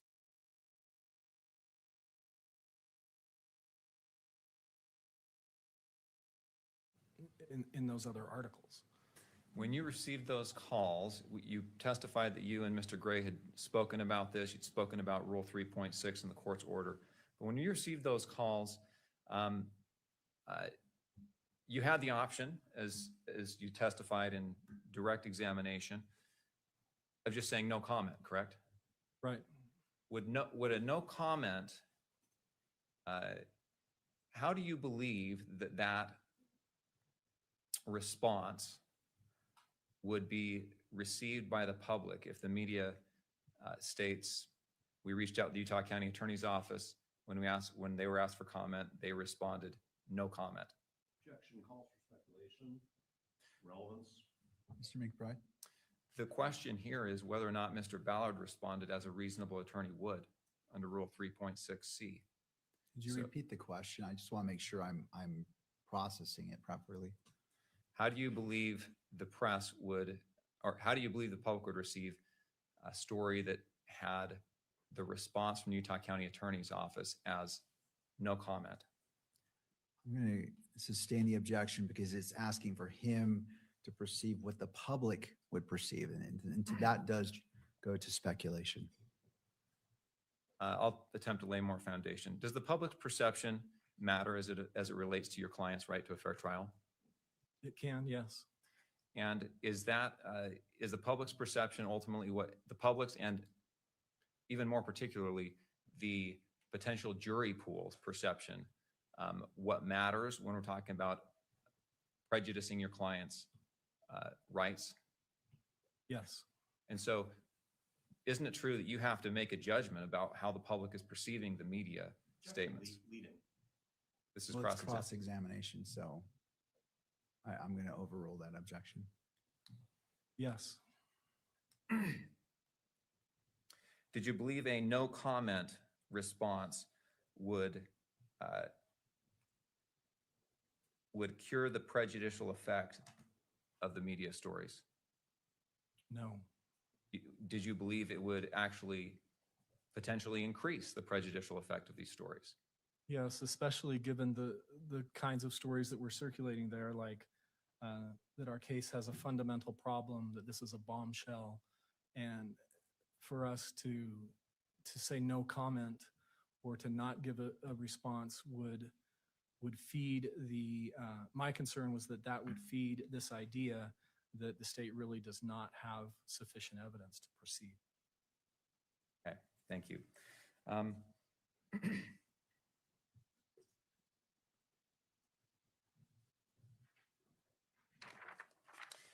You mentioned before responding to these requests, you spoke with Mr. Gray about the requests and about the media that was out there at the time.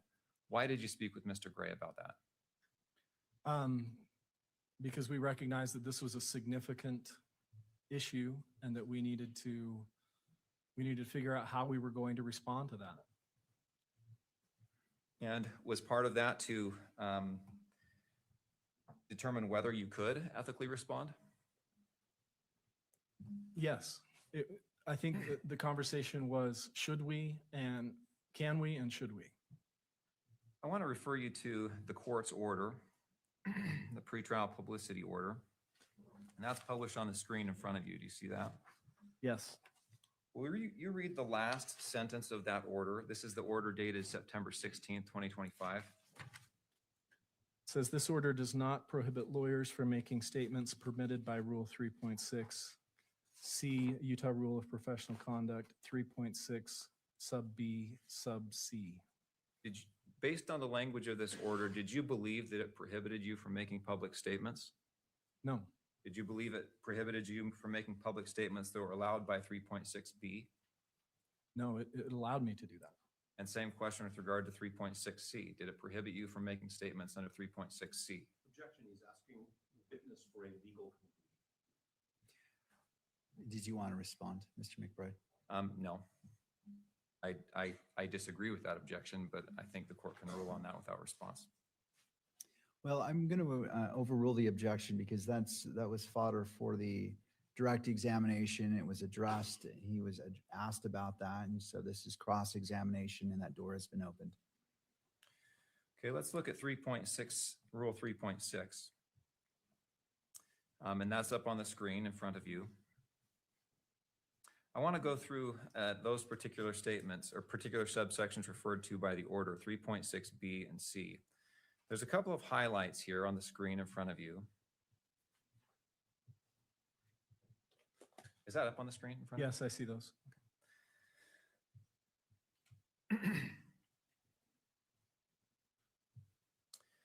you look at 3.6B, will you read those two highlighted portions? That's B, basically B and B2. Yes.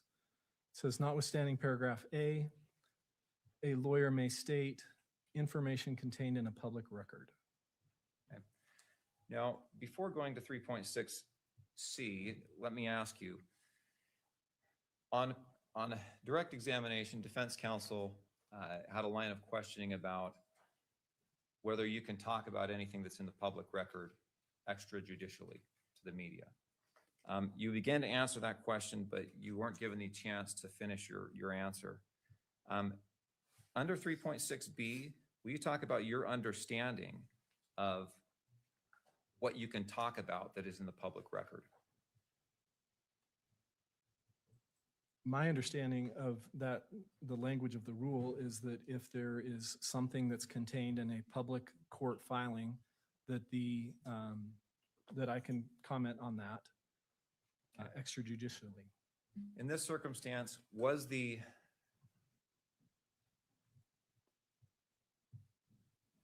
statement that generated this in defense counsel's pleading, that the ATF was unable to tie the bullet to the gun, was that in a public pleading?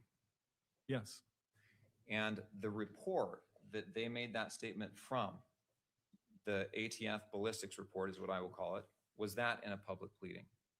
it was. The defense attached that report to their motion to prohibit testing. And the court had ordered that to be made public.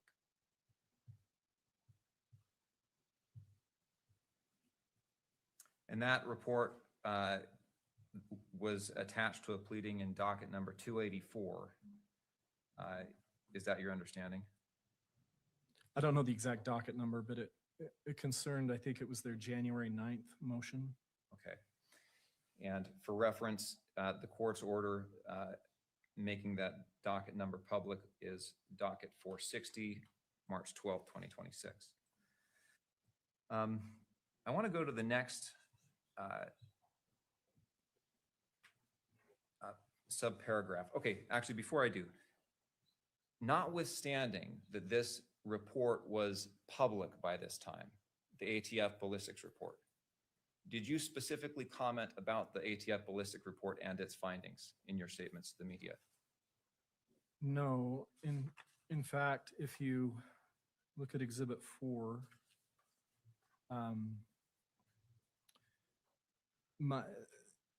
the highlighted portion there, I say, when I'm responding to the USA Today reporter, I say, the ethical rules prohibit, well, it says, ethical rules prohibit him from speaking publicly about forensic testing and results. And then I go on to say, but I can say generally that when you have an inconclusive result, these are the types of circumstances that might produce an inconclusive result. Okay.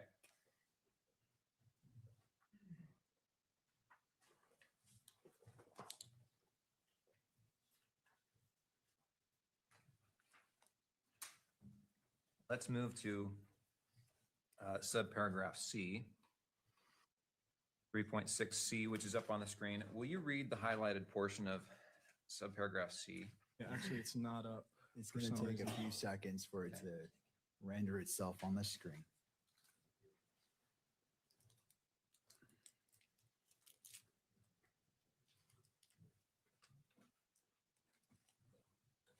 Not just yet.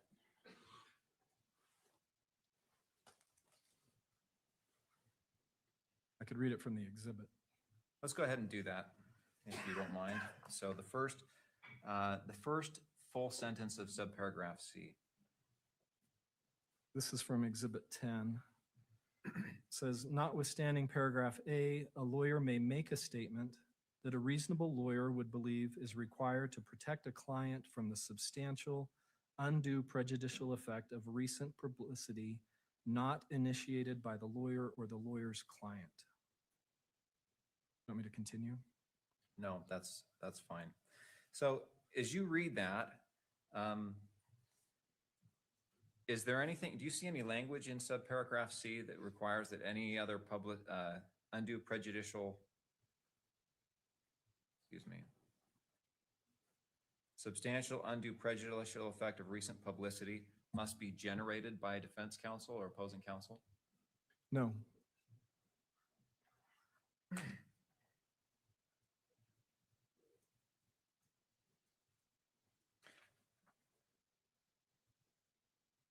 Okay, I now want to turn to your particular responses. So after you met with all these responses or all these media inquiries were coming in, you meet with Mr. Gray and talk about whether you should and could respond. The answer is yes, we're going to respond, we should respond. Then you actually make the responses, correct? Correct.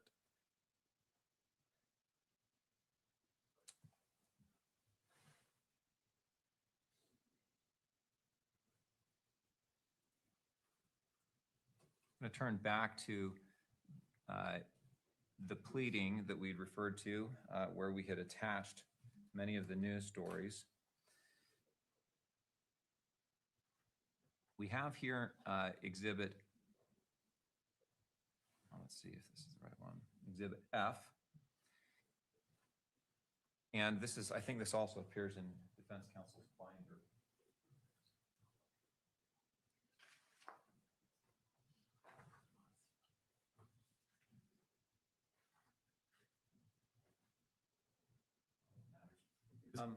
Is it the USA Today story?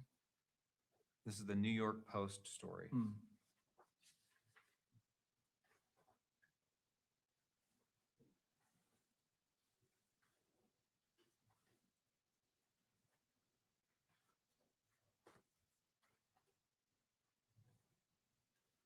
I'm going to ask you to read the first two paragraphs here on it's page.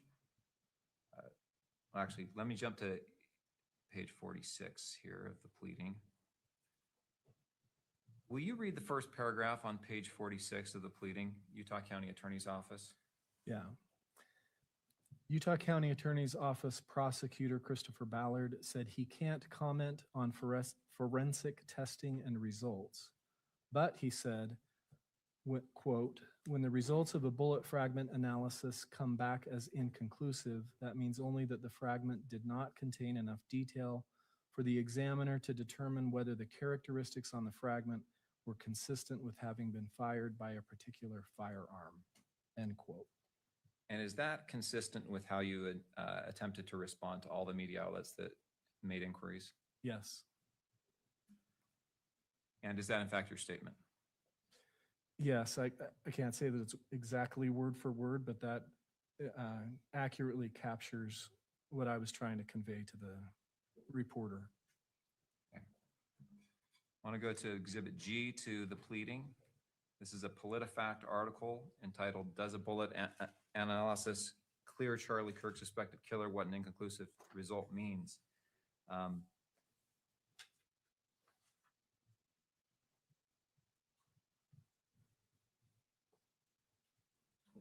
I'd ask you to read that first full paragraph, starting with when. Will you read that, please? When the results of a bullet fragment analysis come back as quote, inconclusive, unquote, that does not mean that the rifle did not fire the bullet.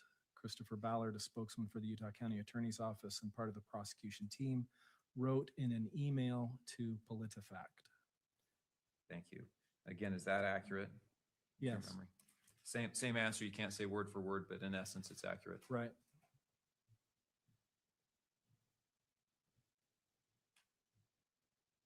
I want to jump to the TMZ article.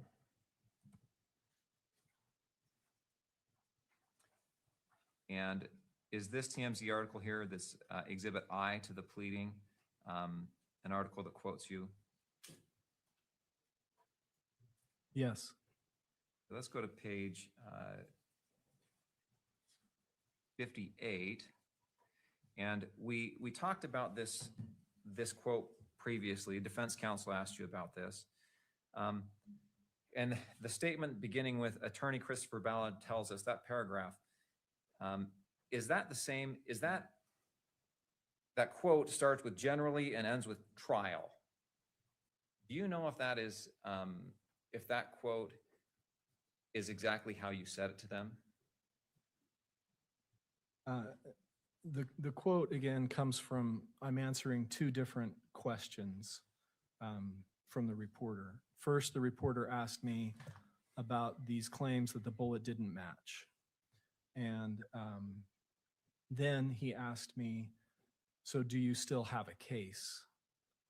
Basically, do you have enough evidence to proceed? And so I was first addressing the specific question about the bullet, the claim that the bullet didn't match. And then second, I was responding to this idea that because of the forensic testing, we couldn't proceed with this case. Okay, thank you. I'll go to the next page, 59. And I'd like to ask you to read the first two paragraphs here on page 59. Says, as we reported, Tyler's defense team argued there's a discrepancy between the ballistic evidence and the weapon prosecutors say is connected to Robinson. In a filed motion, they wrote, quote, "The defense may very well decide to offer the testimony of the ATF firearm analyst as exculpatory evidence," unquote. And then will you read that next line as well? Yes. It says, but Ballard says this isn't expected to derail their case against Robinson. Thank you. Now I want to go to page 60 of the same article, the TMZ article, and ask you to read these two paragraphs as well. It says, he told us, quote, "Can't speak about specific evidence, but the evidence that we detailed in the charging document is a general summary of the evidence that shows Tyler Robinson committed this crime," unquote, end quote. And it says, Ballard added, quote, "He is presumed innocent. The ultimate decision will be up to the jury. We believe we will be able to overcome his presumption of innocence," end quote. Thank you. Now, defense counsel in one of their motions, they quoted the Standard, which is a Hong Kong agency, and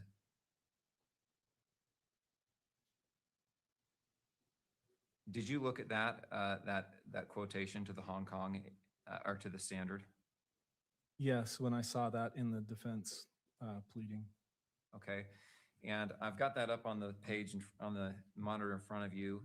It's page 8 of defense counsel's motion for the order to show cause, and this there's the double indent here. Do you see that? Yes. Did you talk to the Standard? No, they did not contact me. And it looks like they included some of your statements, but not all of them. Is that accurate? It looks like they're referring to the TMZ article, and yes, they took some of the quotes, but not all of them. Okay, thank you.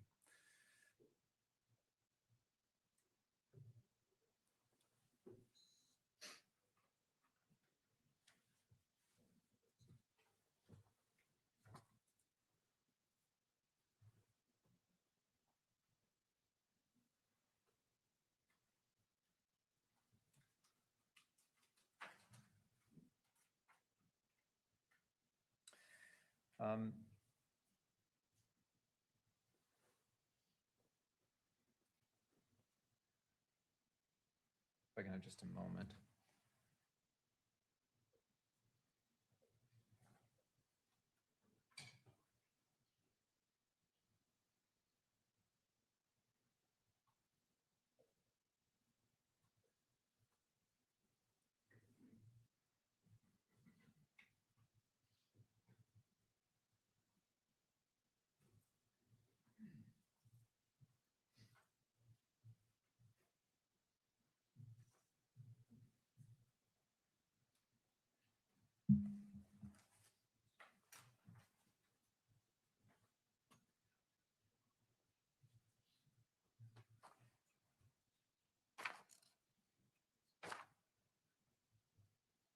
Okay, I wanted to refer you to Exhibit 4 in Defense Counsel's binder.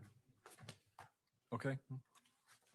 Let's see, in that purple highlighted portion on the last page, the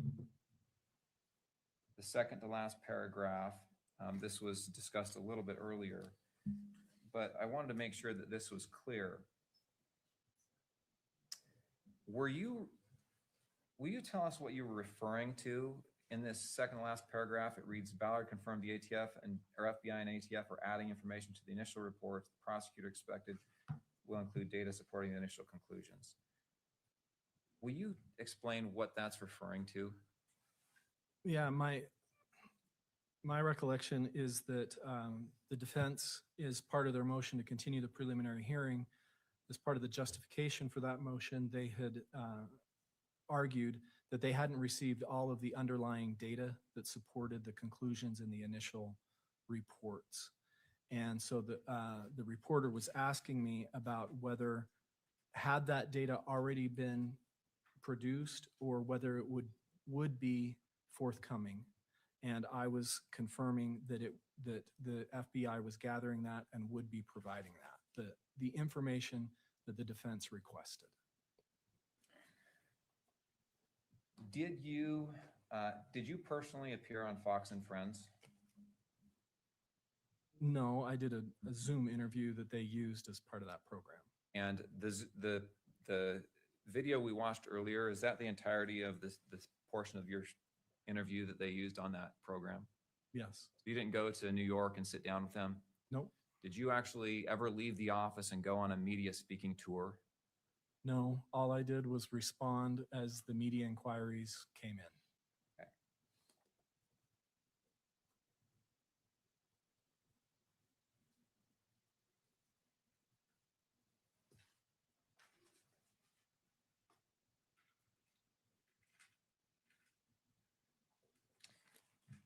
Thank you. I have nothing else. Thank you. Mr. Novak, redirect. Yes, sir.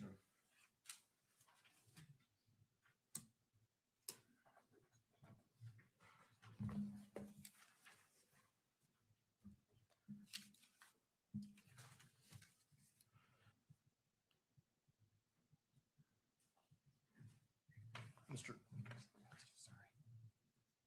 Ballard, isn't it correct that there was a point in time with respect to the pleadings in this case that the defense's motion to prohibit the additional testing without some safeguards to document it, record it, monitor it, was a private filing? Yes, the defense filed it as a private filing. And you initially agreed, meaning you on behalf of your office, that it should be a private filing because it dealt directly with forensic examinations. No, we opposed the motion to keep that filing private. But as you said in exhibits 6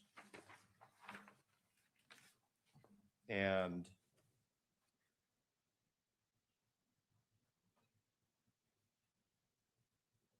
second, Your Honor.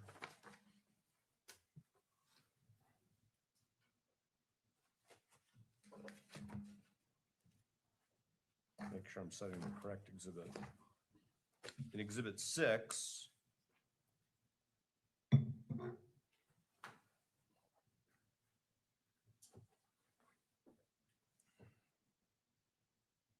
that you initially hoped that the dispute over the testing could be resolved between the parties, right?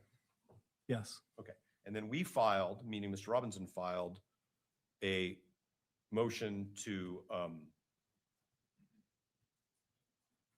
get some control over that FBI testing because the FBI had basically said, we won't let a defense ballistic expert watch and we won't videotape it, right?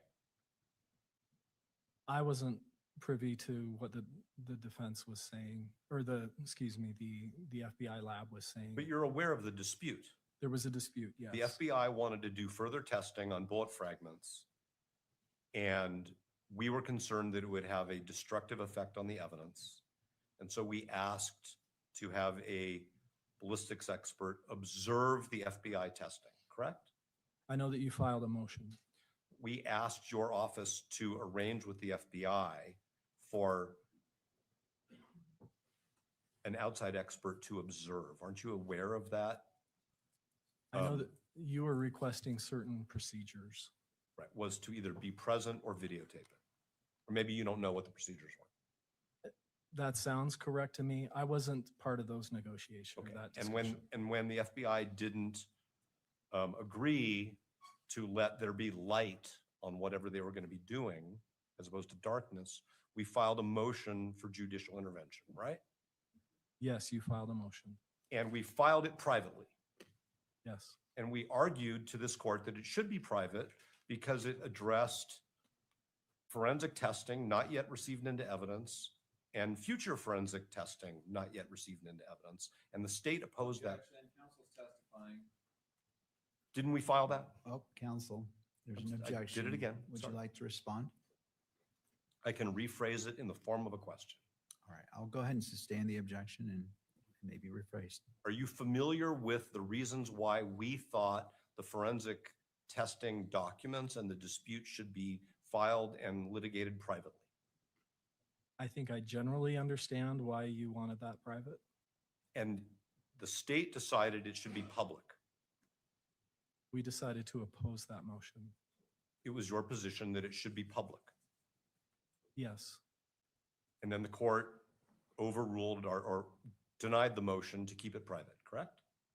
yes, And so that then became a matter of public record, which you believe you could make extrajudicial statements about. I believe the rule allowed that, yes. Now, your testimony is that you only intended to communicate to the media generally how bullet fragment analysis works, correct? Yes, I was responding to those inquiries and being careful to stay within the confines of Rule 3.6. But the media inquiries were not generally how is bullet fragment analysis conducted and what are the findings and what are the conclusions. The questions were about the bullet fragment analysis in this case, correct? Yes,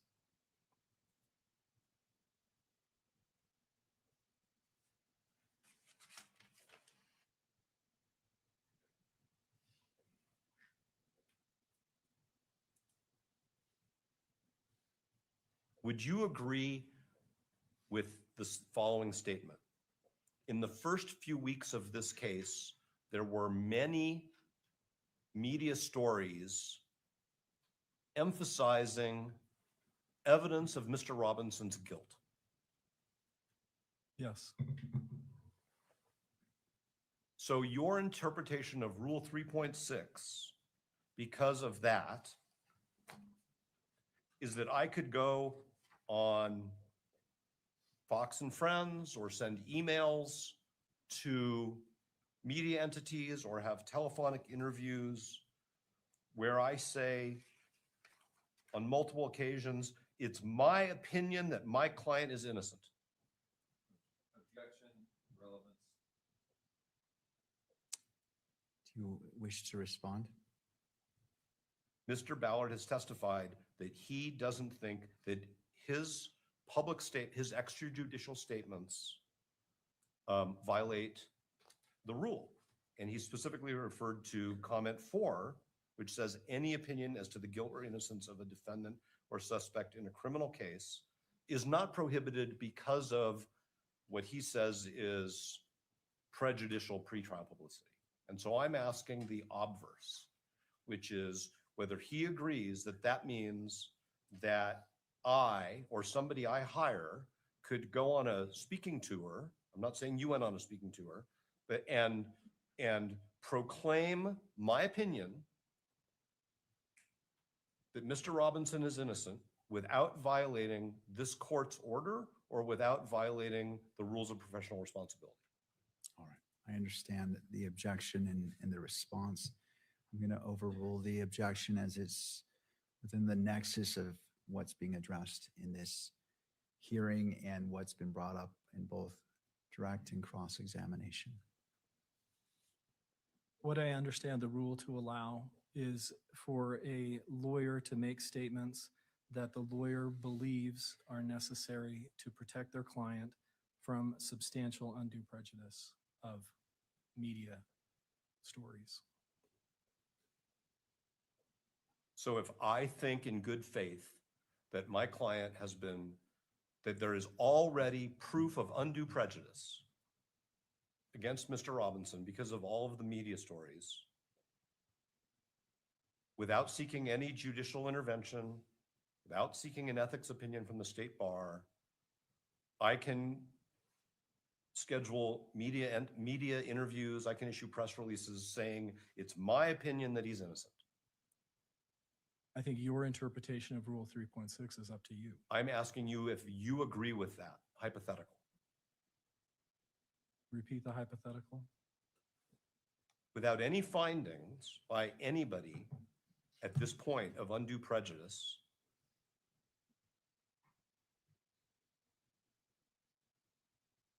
And based on the media coverage to date, which we are all familiar with, do you agree? Well, is it your opinion that the rule permits me to go on Fox and Friends or have telephone calls or send emails, issue a press release that says it's my opinion that Mr. Robinson is innocent? And that if I did that, I would not be in violation of this court's order or the ethical rules that we've been discussing. I don't see anything in the rule that requires previous findings about prejudice. It's just your conclusion that there is prejudice. That's enough? I believe that what's required is what the rule says. Thank you, Your Honor. Appreciate the court's time. Thank you. Anything further for this witness? No. Mr. Ballard, you may step down. Thank you. All right, to defense, looks like you have about 20 minutes left. I didn't include the cross-examination against your time. We'll go to the state's time, but how would you like to proceed next? I have a few questions for Mr. Gray, since he was mentioned in the testimony from Mr. Ballard, and the OSC was returned against Mr. Gray as well. Would you prefer to take a 10-minute break, or do you want to keep going? I'll defer to you. I think a 10-minute break would be great. All right. Thank you. Court will be in recess for 10 minutes. We'll come back at approximately 11:35.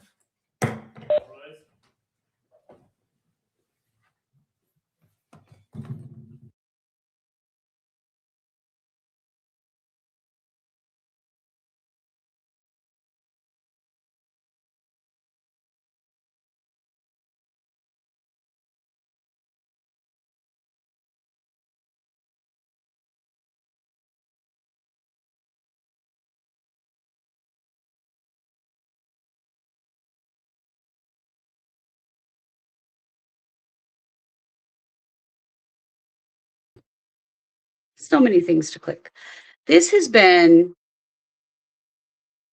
pretty telling, I think. So what's happening here is that the defense has filed for like civil consequences against Prosecutor Ballard for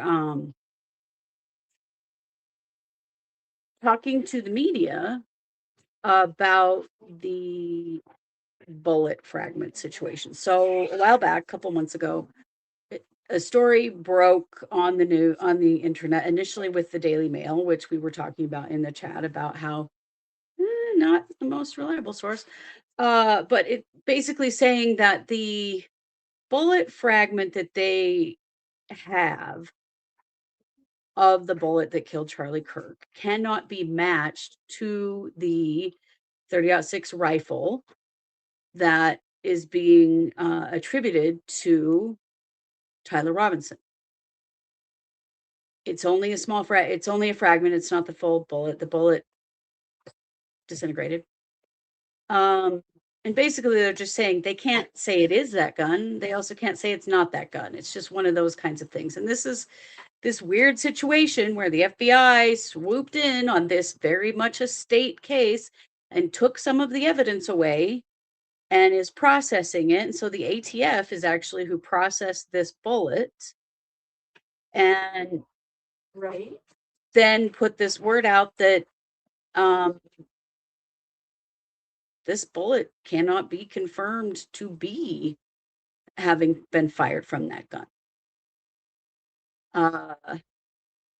The defense then made a statement that said, "Hey, what we may be using this information in our defense of Tyler Robinson," and that sort of it blew up because everything about this case blows up. And, there were then articles published that said, hey, the Utah County Prosecutor's Office doesn't have much of a case here. They can't even match the bullet to the gun. So then the prosecutor's office was like getting hit up by all of these media outlets about, responding to this. And they did. And he did.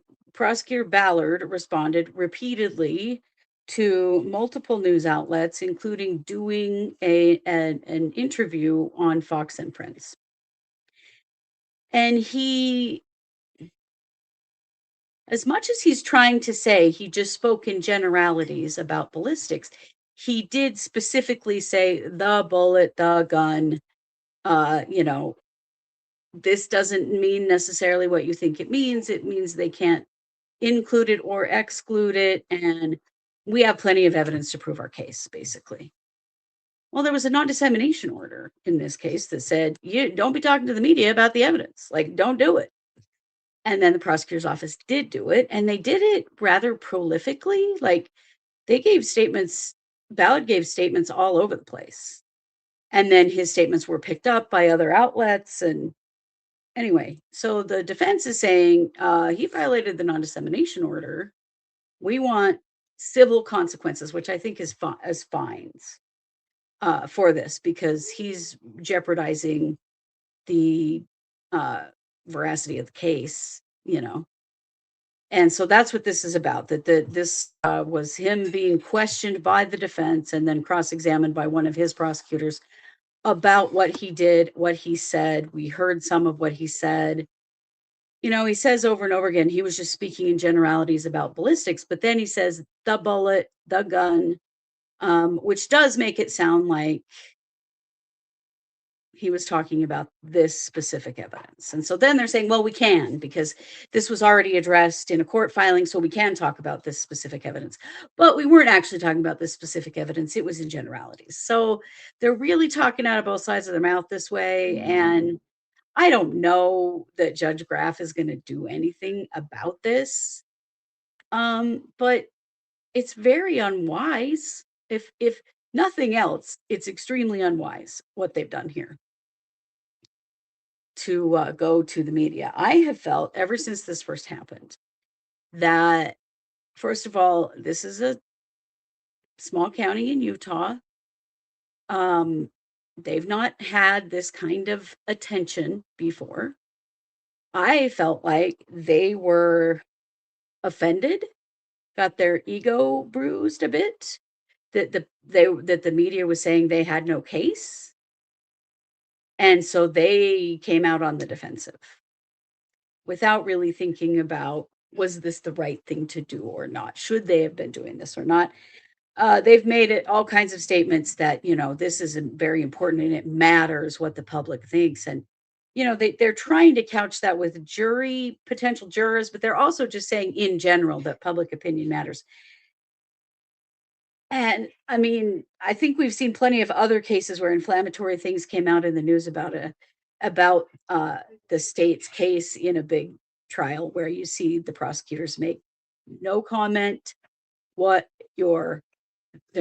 making no comment at all. We don't comment on current legal proceedings. We've all heard those no comment statements. Why did they go to this level of response? And why were they so defensive about their case? I mean, if they know they have a good, solid case, why do they care what the news has to say?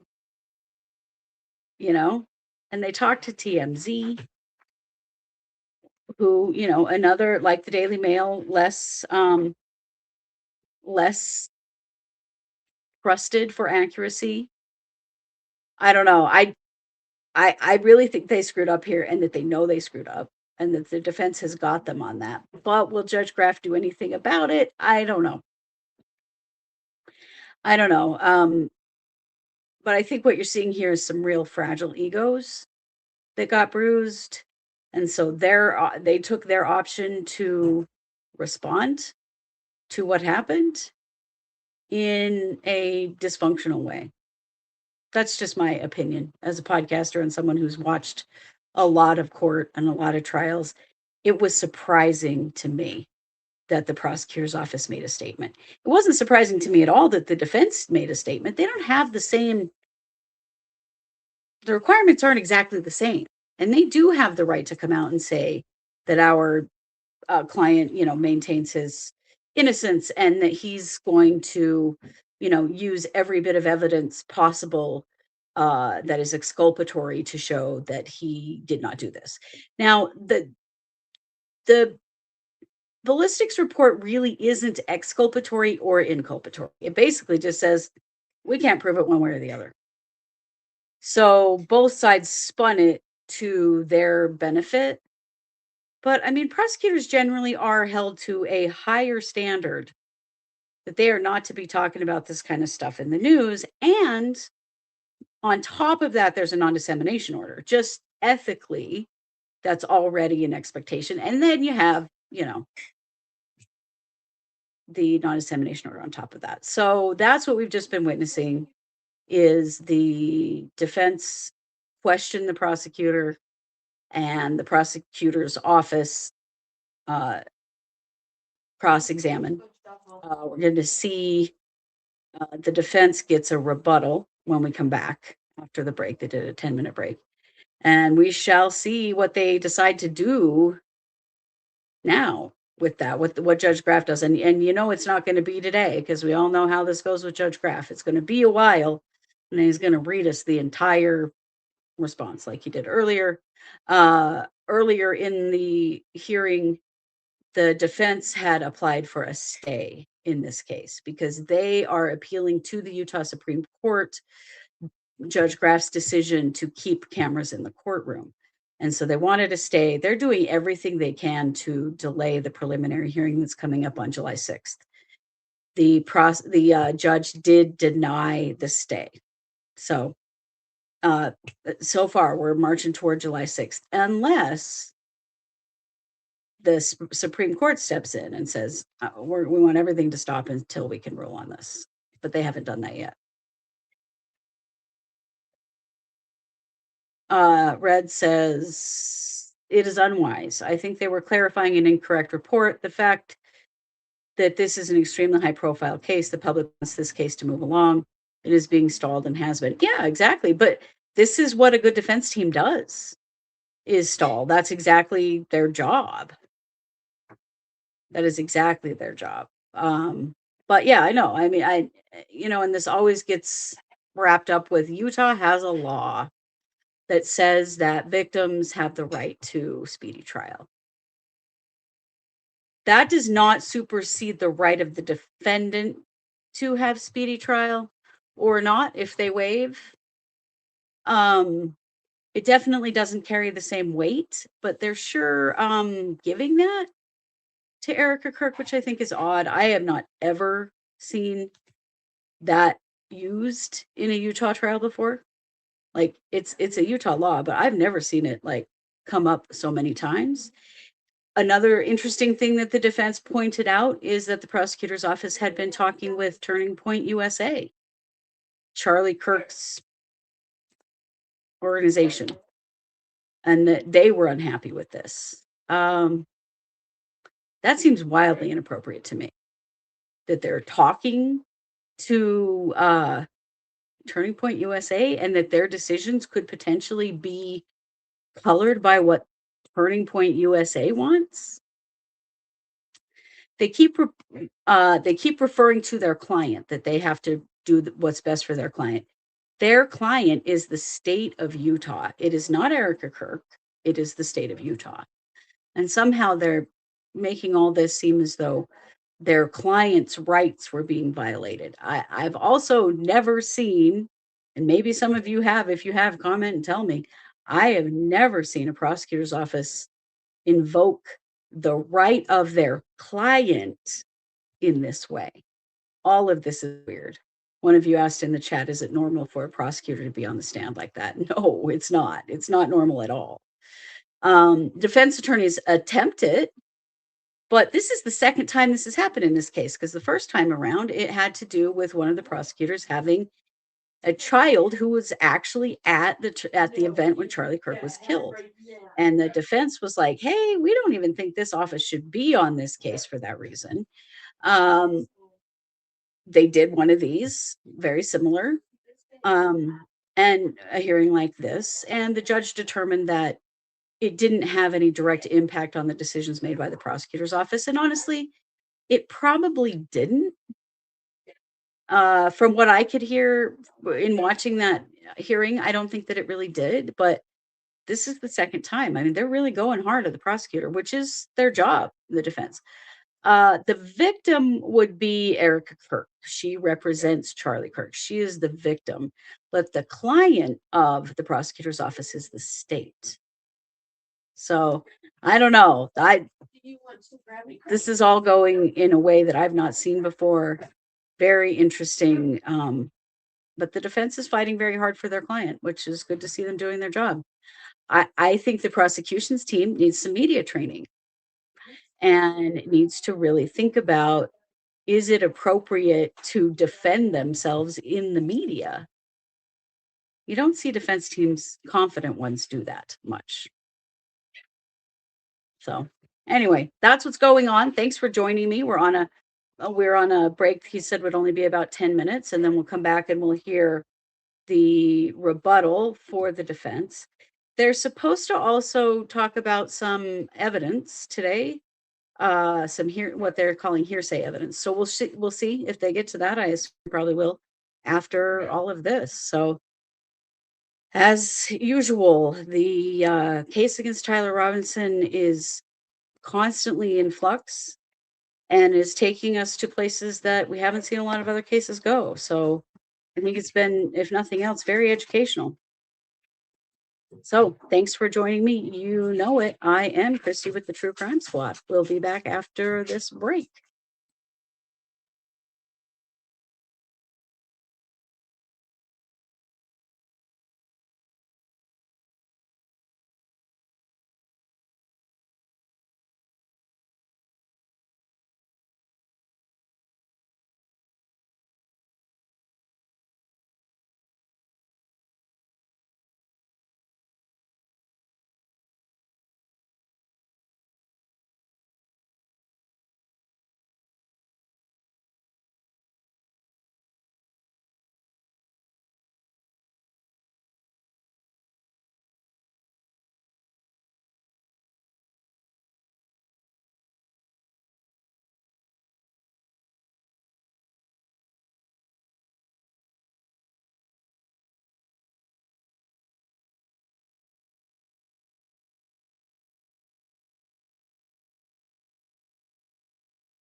Off with Mr. Novak. Turning to Mr. Novak. Thank you, Your Honor. I'd ask the court to invite Mr. Gray to the witness stand. Mr. Gray, if you wouldn't mind coming forward and being sworn in.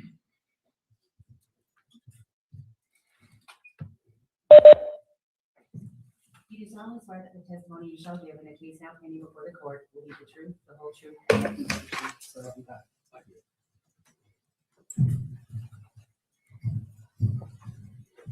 Mr. Gray, as you get situated, there's a bottle of water to your left.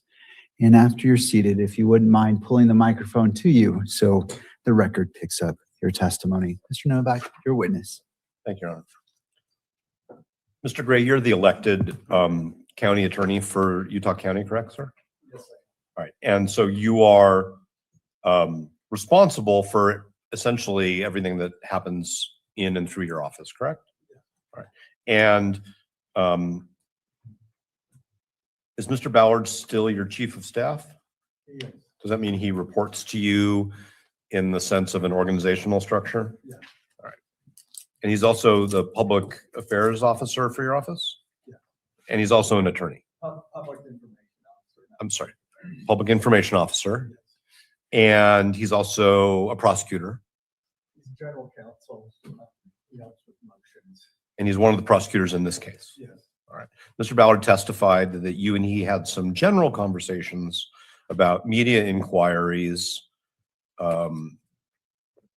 concerning the contents of Mr. Robinson's motion to continue the preliminary hearing. Is that correct, that you had some general conversations? Yes. Did you ever suggest to Mr. Ballard that one approach to these inquiries would be to confer with Mr. Robinson's defense counsel concerning the media's misinterpretation of what we had filed? No, because the rules don't require it. Okay.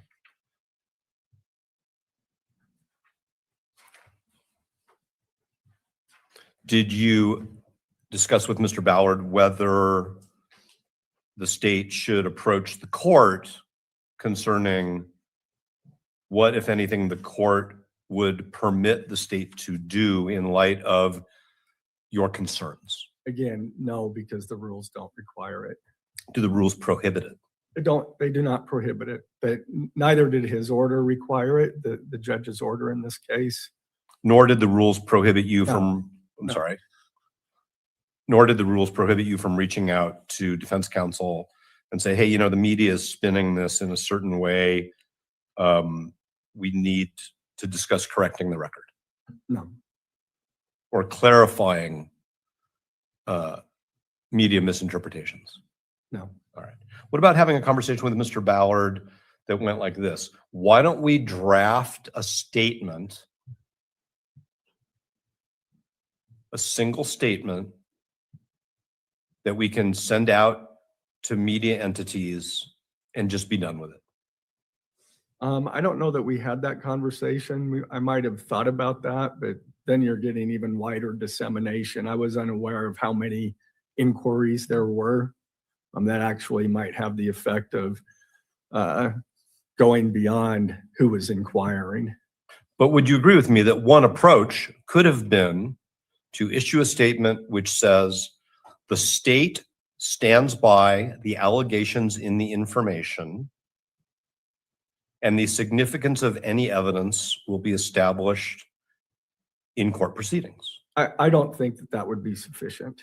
It wouldn't have been sufficient to change the media spins. Is that what you mean? Yes, I mean, what we're concerned about is prejudice to a prospective jury. And so that could be very damaging to our ability to do that. And so we wanted to ameliorate that prejudice. And so is it the number of media stories and the content of the media stories which led you to conclude that the state was being prejudiced? That there was a potential to prejudice a fair trial.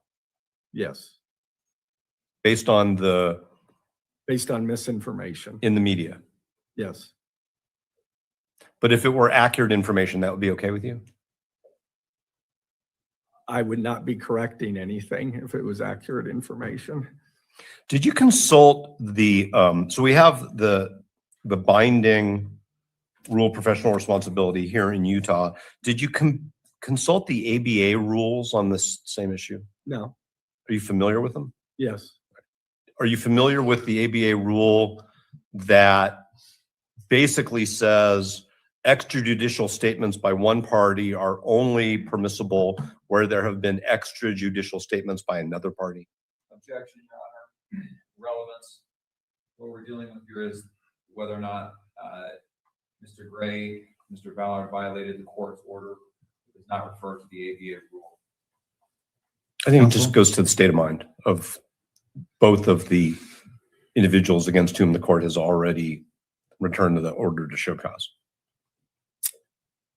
Well, help me understand the relevance as it relates. Well, we have an ABA rule, which we cited in our reply brief.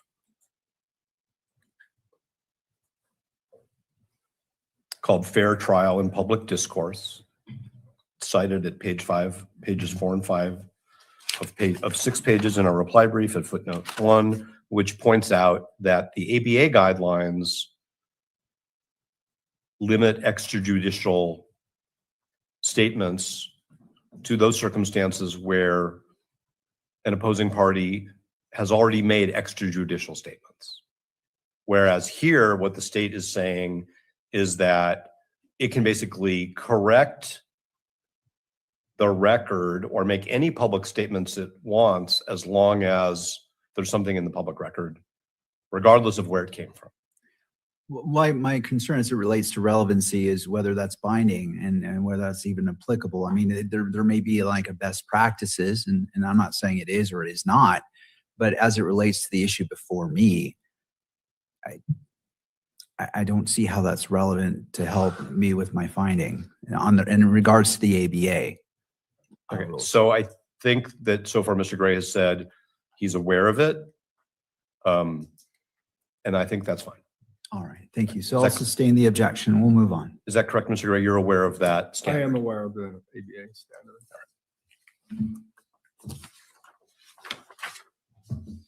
I'm just going to ask you the same question I asked Mr. Ballard toward the end. Would you agree with me that in the first few weeks, especially, and continuing throughout this case, there has been substantial media coverage commenting upon Mr. Robinson's guilt? Both guilt and innocence, yes. Including, okay. And would you agree with me that he is entitled constitutionally to a presumption of innocence? Absolutely. Until the matter is submitted to the jury for deliberation? Absolutely. Okay. And so,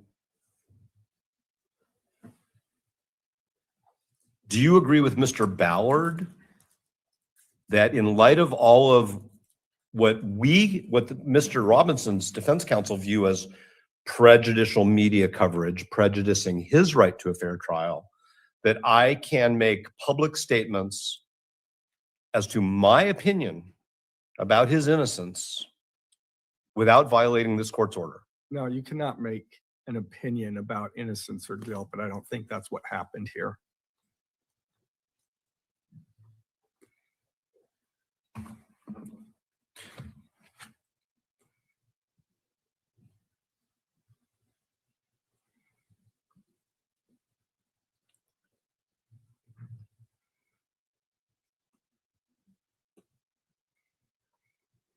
Would you agree that the point of Mr. Ballard being interviewed over the telephone and sending emails and then appearing visually on Fox and Friends was to address media inquiries concerning specific forensic evidence in this case? It was to ameliorate the prejudice resulting from misinformation from the media.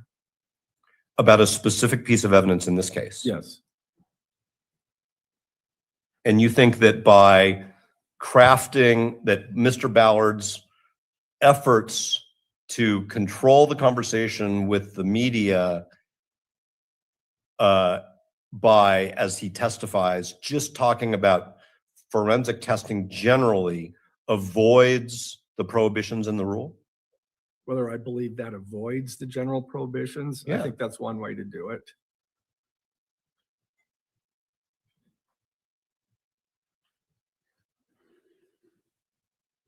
I know that you did not seek any guidance from the court on this issue. Did you consider filing some sort of a motion or a request asking for clarification on how the court's pretrial publicity order governs this situation? No, I thought the court's order was quite clear. Because there was another point in time where the state did seek clarification of the court's order, right? Yes, And the court clarified it. yes. Thank you, Your Honor. I have no further questions. Thank you. Mr. McBride.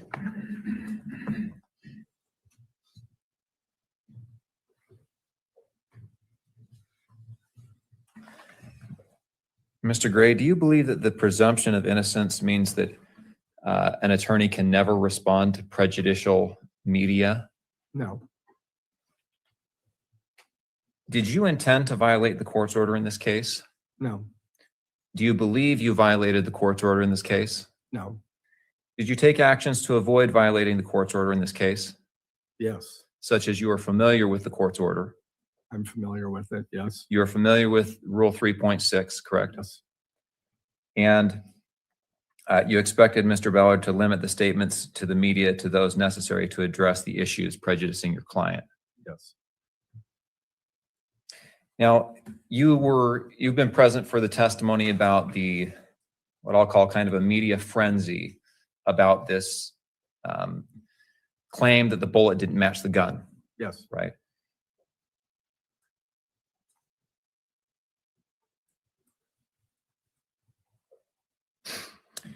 As that media came out, did you meet with Mr. Ballard and discuss what to do about it? Yes, my recollection is a little bit different from Mr. Ballard's recollection of it. What I recall is he came to me, told me that he was getting several media requests for that. We should or could respond to those inquiries. So I spoke with him about it. I know I spoke with Chad. We discussed Rule 3.6, specifically subsection C, that indicates that we can, where we believe that there's a substantial likelihood of material prejudice. And so I ultimately told Mr. Ballard that yes, he could respond to inquiries regarding that, and specifically our concerns. The media had reported, based on the motion to stay the preliminary hearing, it indicated only that it didn't indicate on the bullet, the defendant's motion, and didn't say anything about the actual report that said it didn't indicate or exclude that it came from Tyler Robinson's rifle and was therefore inconclusive. So based on our reading of that, we could correct that. This wasn't a matter of, deciding whether it's exculpatory or inculpatory. This was a matter of correcting what that ATF report actually said. And particularly to your client's right of a fair trial, right? That's right. Okay. You said you're aware of the rule, you're aware of the court's order. Were you aware of any cases dealing with media and attorneys correcting misrepresentations by the media? I was. For example, do you have? The Corey Richards case, actually, where lead counsel in this case was also lead counsel in the Corey Richards case. I was aware of their interview that they conducted before trial to correct what they perceived as misinformation. Okay, so let me get that clear. Lead counsel in this case, Kathy Nestor, is that right? Yes, She went to the media in the Corey Richens case, is that right? yes, And with the purpose of correcting what she perceived to be misinformation in that case? yes, from the media. And did she make any comment about prosecution's duty to correct misinformation in that interview? There were the entire team there, or at least 3 members of that team in that report. Of the defense team? Of the defense Okay. team. And between her and her other co-counsel, they indicated that they had hoped, I believe Ms. Nestor actually stated that she had hoped that the prosecutor would come forward to correct that misinformation, but because they didn't, they came forward. And were you aware of that case and that interview on March 31st of this year? Yes, yes, I was. When did you become aware of that interview by Ms. Nestor? Back in October of 2025. Okay.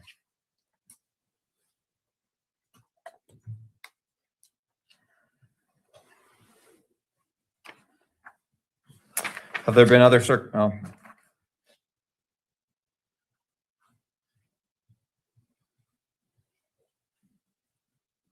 Have there been other circumstances in this case where you have declined and your office has declined to speak with the media? Yes. And if you declined in other circumstances, why did you not decline in this circumstance? Because we were, again, it was media reports where they were saying that they were misrepresenting the actual report that's in the record. And, you know, that it did not match. That's not what the report said. Again, I'm not getting into whether it's exculpatory or inculpatory. What the report said was that the testing did not identify or exclude the bullet fragment as coming from the rifle, and therefore was inconclusive. And so we got those reports. And in those other circumstances, we had persons concerned about what they perceived as misinformation. And my conclusion was, we're not going to go out there and talk about those things because, quite frankly, you know, I didn't know whether or not how the defense would use that information. And so I decided, no, we're not going to comment on that kind of stuff. Okay, so there have been other circumstances where you said, no, we're not going to talk to the media about X, Y, and Z. That's right. But in this case, you made an analysis and said, yes, we're going to talk to the media in this case because of how important the issue is. Yes.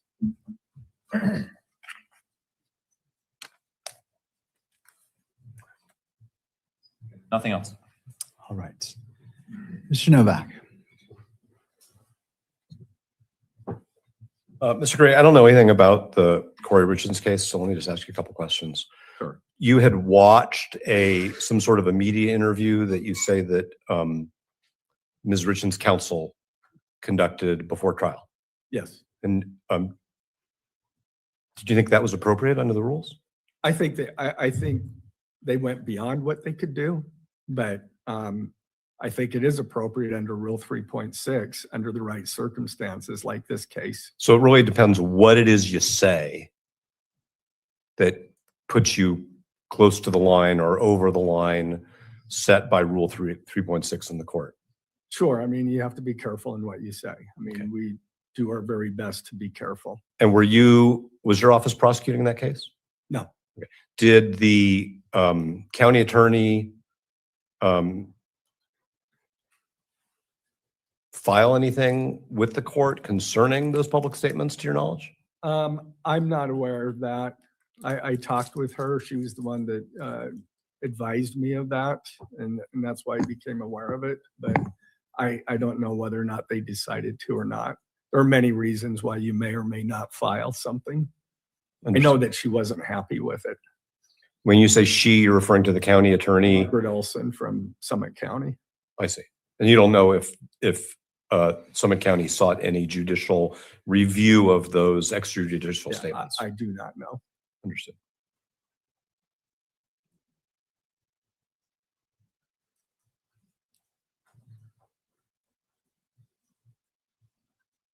Did Thank you. I don't have any further questions. Thank you. Anything further for this witness? No. Mr. Gray, thank you. All right. Mr. Novak. No further witnesses. Thank you. All right. To the state. No witnesses, Your Honor. All right.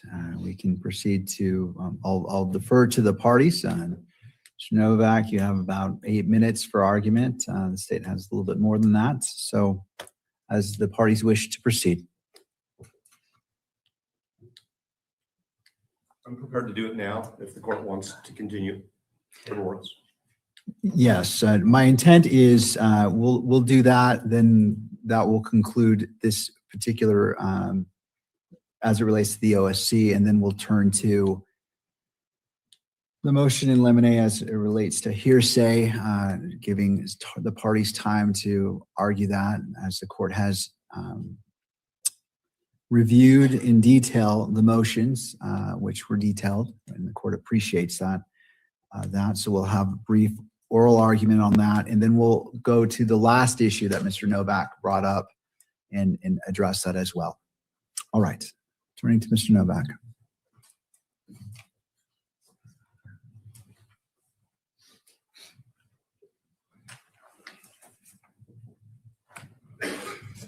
Thank you, Your Honor. And I want to be careful to be clear, at least from our perspective, that there are two issues here. One is whether the evidence supports a finding of violation of the court order by Mr. Ballard and or Mr. Gray. And then the question, if the court does make that finding, is what are the consequences? So I'm going to really deal with the first part first and the second part second, unless the court wants to bifurcate it and issue its findings on whether or not there's been a violation, in which case, if the court finds that there has been a violation of the court order, then we can address the remedies. We can address that today. Thank you. In regards to your argument and what you are advocating for. All right, so the court would like to hear all of it at once. That's what I'm hearing. Okay. So first of all, the court's order concluding that there was a preliminary finding, that we had made a preliminary showing, identifies three elements to the contempt. And Mr. Ballard essentially admitted to the first two elements. He was aware of the orders, and there was no reason why he was unable to comply with them. So the third element is whether the order was violated. Now, I acknowledge that the court's order uses the word intentional, but I would ask the court to look again at our pleadings concerning whether intentionality is an element of the offense. And the reason why that's important is because many courts, as I cited in the brief, so I'm not going to cite all those cases again, say that where the order is in the nature of an injunction, the court doesn't need to make a finding of intent. Every order is different. This is an order enjoining conduct. And so if somebody violates, knows of, and has the ability to comply with an order enjoining conduct, and the order is violated, there is no need to show intent. However, what I will argue to the court is whether or not the court is going to add that element of intentionality. I think the evidence is clear that the violation was intentional, or it was so reckless, and I will use the legal phrase extreme recklessness, that there's a very fair inference of intentionality.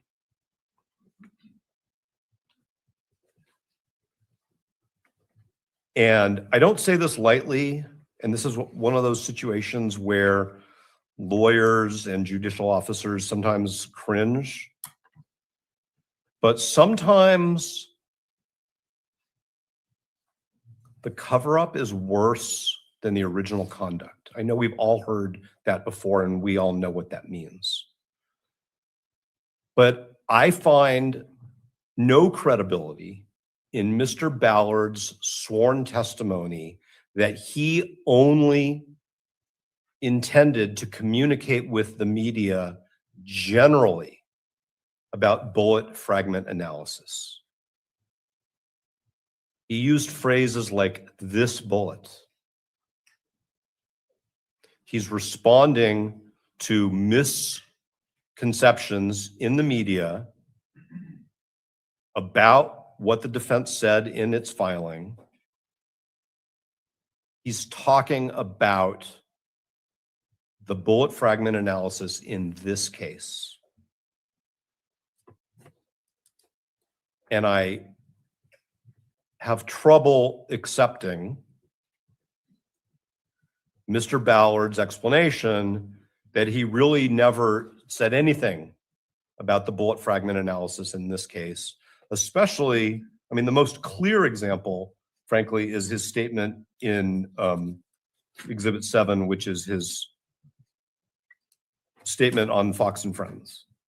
Because he talks about this bullet, the bullet, the bullet. He's not talking in general terms. He's not talking in generic terms. He's not a ballistics expert, although in some of these exhibits you see that the journalists interviewed ballistics experts. Mr. Ballard is trying to influence public perception about examinations in this case.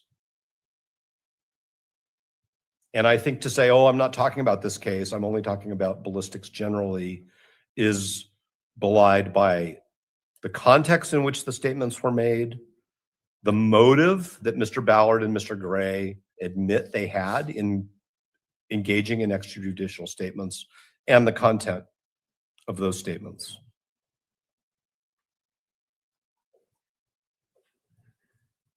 Mr. Ballard also acknowledges that he made statements about future examinations and his expectations about what future FBI and ATF reports would say in this case.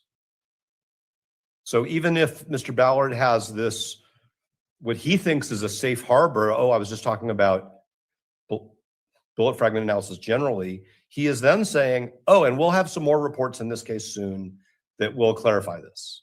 So he's actually talking about what he believes forensic experts will do and say in the future, which I think not only violates the rule in and of itself, but shows the overall problem with his excuse.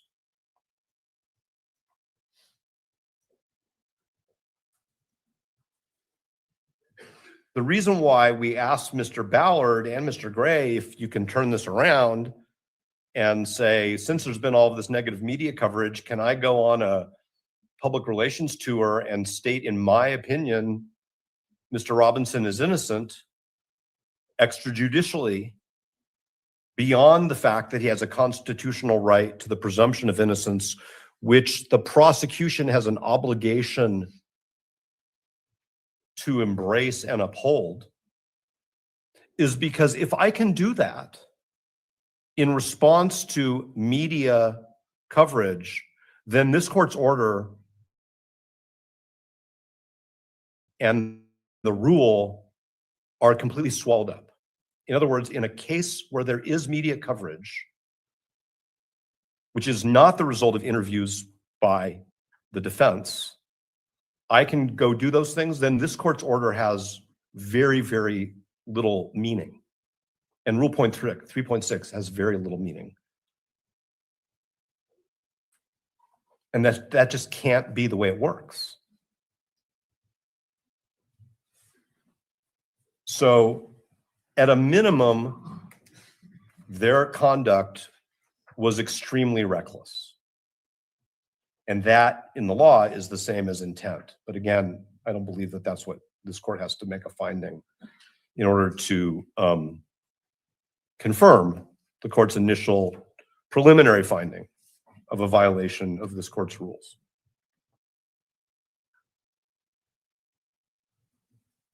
It's interesting, Your Honor, that the state's attorneys have already decided that the recent media coverage about the bullet fragment analysis has prejudiced their case, because they've been saying in this courtroom and in pleadings that we can't prove that any of the media coverage in this case has prejudiced Mr. Robinson. They've been saying, pick a better jury, have a better questionnaire. Maybe there's a venue issue, more peremptory challenges, individualized voir dire. And this court has said the same thing.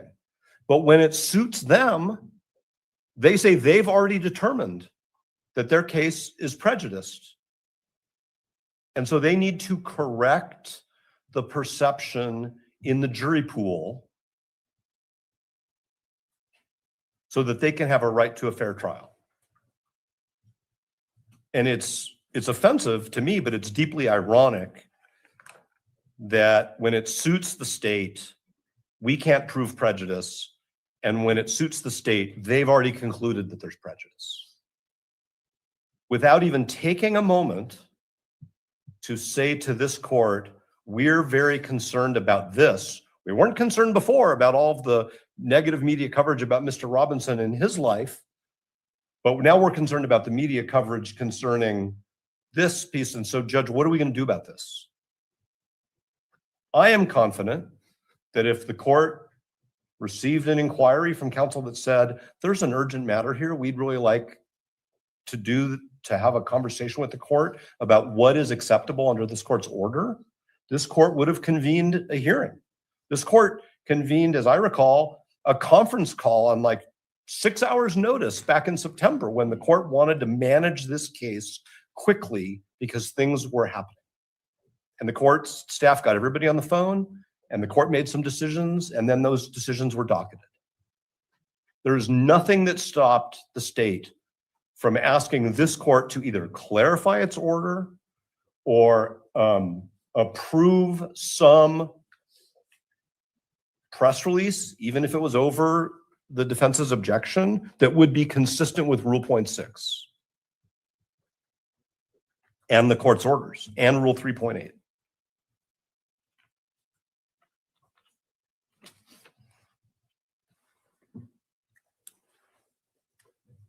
So now in my remaining time, I'm going to go to the remedies. I think that the number one remedy in this case, Your Honor, is for this court to preclude the state from seeking the death penalty against Mr. Robinson. The court said at an earlier time that if the court found there were violations of its orders, that it could order somebody to do continuing education, it could impose fines, it could do all kinds of things under the civil remedies. That is true. But what we are talking about is the state, without any guidance from this court, going out and trying to influence the public perception of this case, so that when people come into this courtroom, and they may be jurors in this case, they have been exposed to the state's extrajudicial statements about what the evidence will or will not show before the first witness is ever sworn to testify in the trial, before any exhibits are ever received into evidence. And as Mr. Ballard said, the media spin will never change. The media will do whatever the media wants to do. And I'm going to return to that as well. What was going on here was an attempt to influence the jury pool, because that's the only thing that cures the prejudice, is correcting what the state is concerned are the perceptions of potential jurors.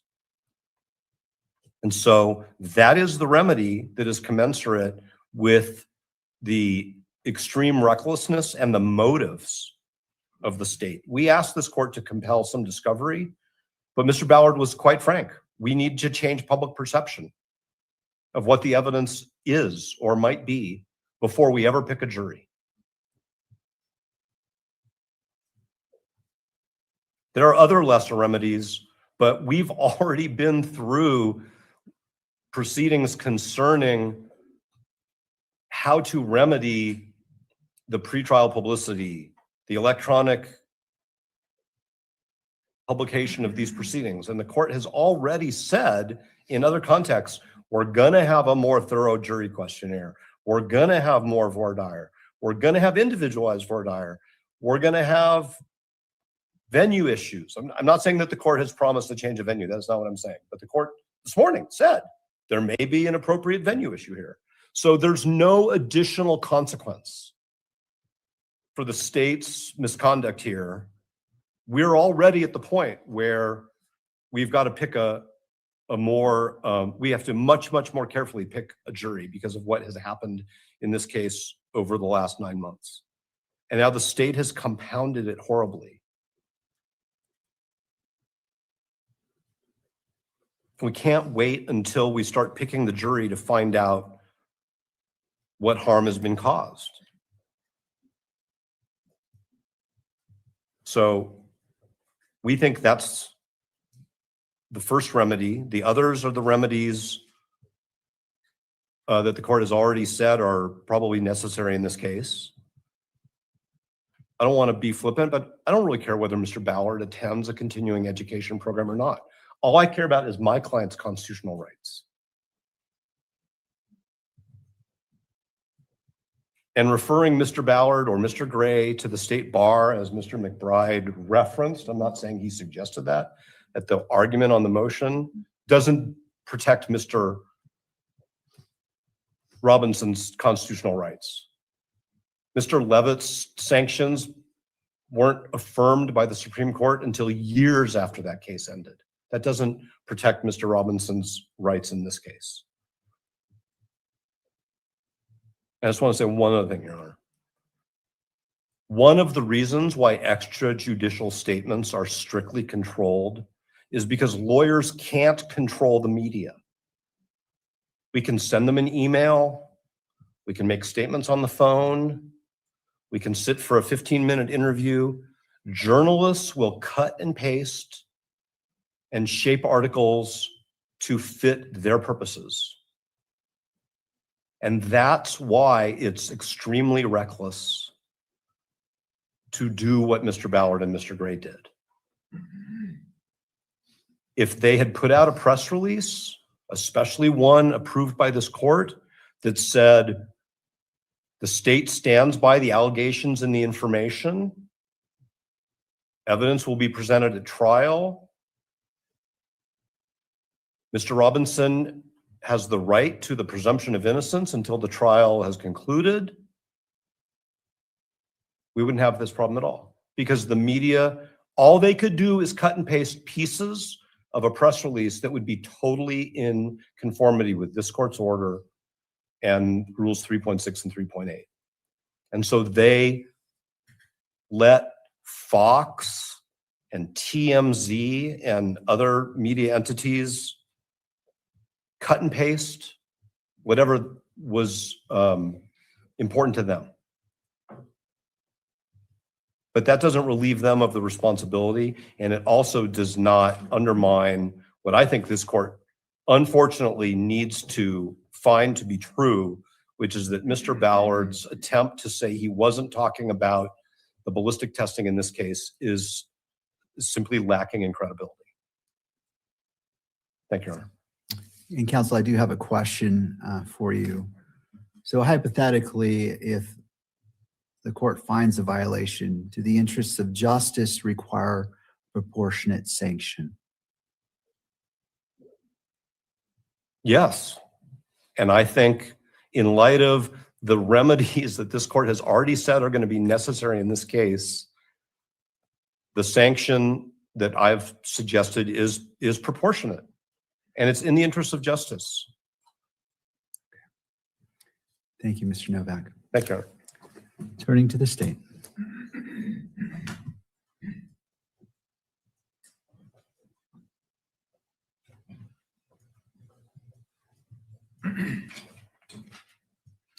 Your Honor, I'll start with defense counsel's assertion about credibility of Mr. Ballard. I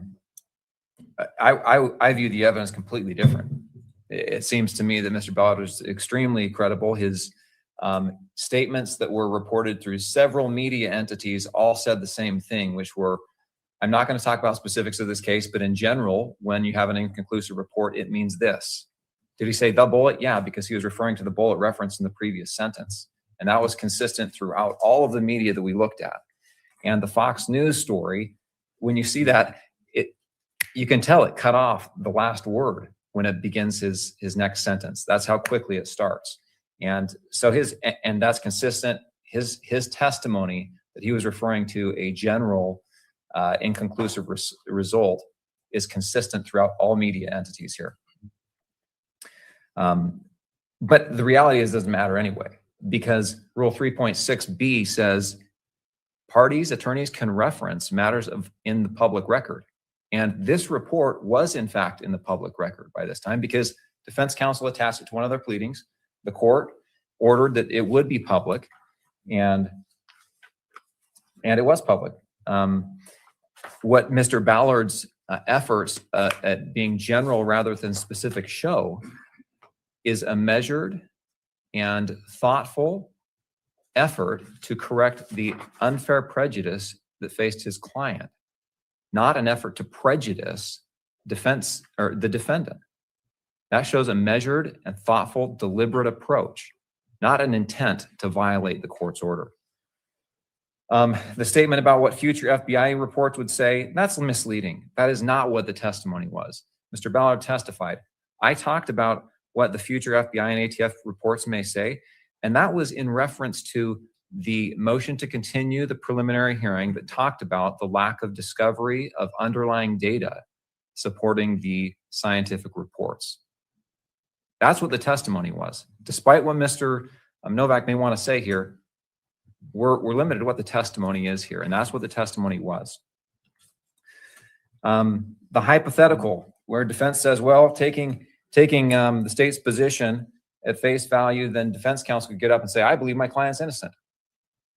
That's comparing two completely different things.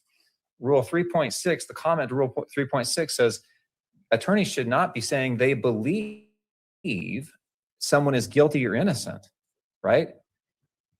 That's not what Mr. Ballard said. He didn't come up and say, I believe defendant is guilty. That's not what he said.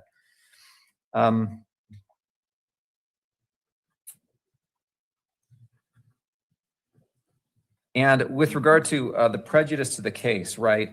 Mr. Novak talked about, well, it's not consistent that when it's the defendant being prejudiced, then we can handle all this through voir dire and expanded veneer and all those things. But when it's the state being prejudiced, you can't. You have to actually correct the record. Well, there's a difference here. Well, the first question is, are they being prejudiced unduly? Under 3.6, that's the language. Undue prejudice. Well, is it undue prejudice? When the evidence, and we all know this, everyone in this courtroom knows that media was misrepresenting the evidence here. That's what makes the prejudice undue, right? If there's a false narrative that's being pushed, that's undue prejudice. Under 3.6, that's when you step in and correct it. Now, that's why the comment to 3.5 or 3.6, comment 5 to Rule 3.6 is helpful, is because there are certain things that can create undue prejudice, such as an attorney's opinion on guilt. So if Mr. Gray had stood up at the initial press conference in this case and said, trust me, I am your elected county attorney, I believe the defendant is guilty. To correct that undue prejudice, yes, defense counsel could have got up and said, members of the public, it doesn't matter what the county attorney said, what the county attorney believes. What matters is the presumption of innocence, and we've got to wait for a jury and all of those things, right? But that would be undue prejudice, right? Not the fact that he's been charged with a crime, not that there's an affidavit of probable cause and the contents of that, not that there's pleadings in the case and the contents of those pleadings. And that brings me to the point of, this is why it's so important that attorneys satisfy the duty of candor to the court, is because when an attorney files something with the court, we all know an attorney has a duty to this court to have candor and to be honest in what they represent. Why? Because then when the media reports on it, there's some assurance that there's some validity to those statements. That's why some of this, what we're dealing with, is so upsetting, is because it generates from a pleading that claims that frankly was misleading, I think. And obviously the media all thought it meant what they said it meant. All right, with that, let me turn to, I think, what really is the crux of the issue here. You got to start with the standard. The standard of proof is clear and convincing evidence. In order to find Mr. Ballard or Mr. Gray in contempt, the court has to find by clear and convincing evidence that Jeff Gray and or Chris Ballard intentionally violated the court order.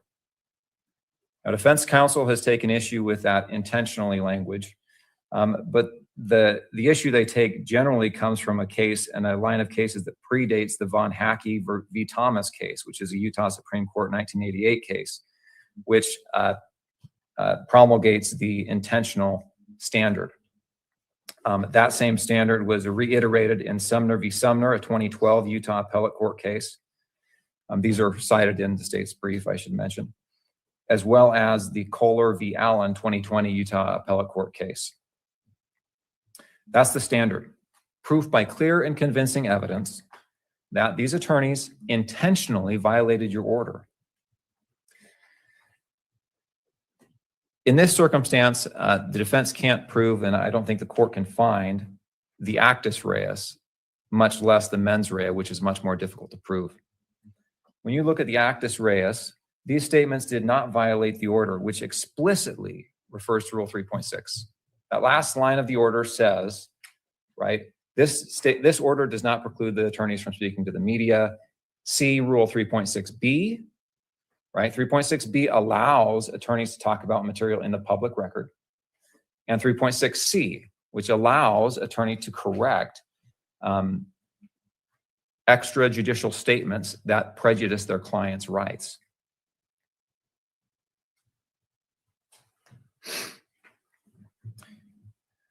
It did not violate the rule because the reference to the test, the report from the ATF, was a matter of public record, docket 284, which is specifically allowed by the rule. But Mr. Ballard, in demonstrating his measured response, took an additional step to avoid potentially prejudicing the defendant's rights. Rather than saying, I'm going to read to you the report, media, that talks about this case, the bullet in this case, and the results. I'm going to read to you the report that says not only the part that the defense included in their pleading, that they could not tie the bullet, that they could not identify that bullet as having been fired from that gun, but they could not exclude it. And not only that, but they could tell this is a .30 caliber class round. Mr. Ballard did not do that. He could have under 3.6b, but he didn't. Why didn't he? Because he was taking a measured and deliberate approach to avoid violating this court's order, to avoid violating his ethical duties.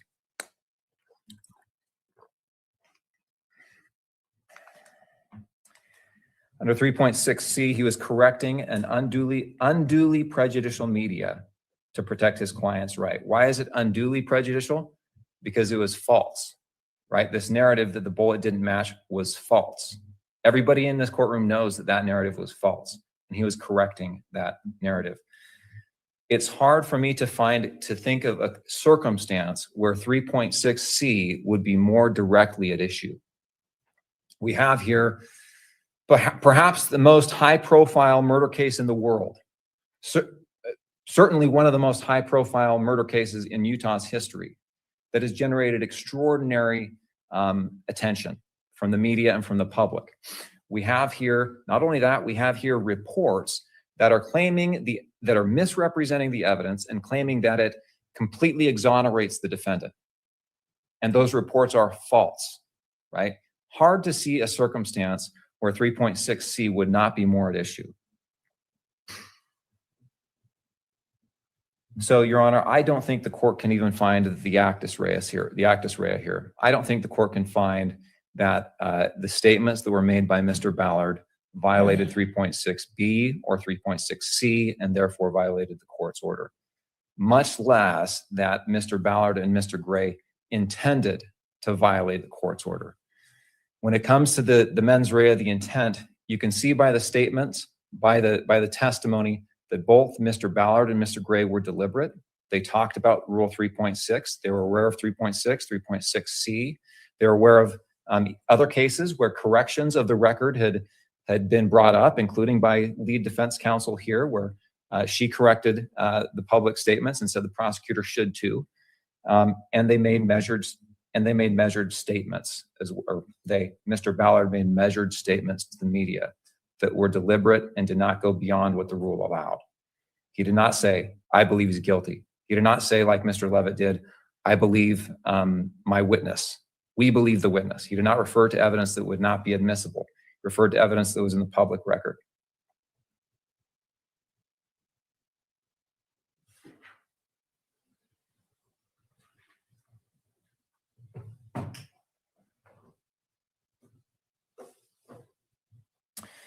Finally, Your Honor, I think in conclusion, the defense has not shown and the court cannot find proof by clear and convincing evidence that Jeff Gray or Chris Ballard intentionally violated the court order or violated the court order at all. As I mentioned before, we've taken this matter seriously. At the very outset, you can see that the state, the day the defendant was arrested, was sending out letters to the media, to police chiefs and the law enforcement agencies saying, be aware of these rules. If you talk to the media, you have to abide by these rules. We suggest you don't talk to the media. If you have questions, talk to us. You can see that we've taken this very seriously from the outset. We've taken it very seriously up until this date. We have a duty to justice and to our client to make sure that our client gets a fair trial and that the truth is out there.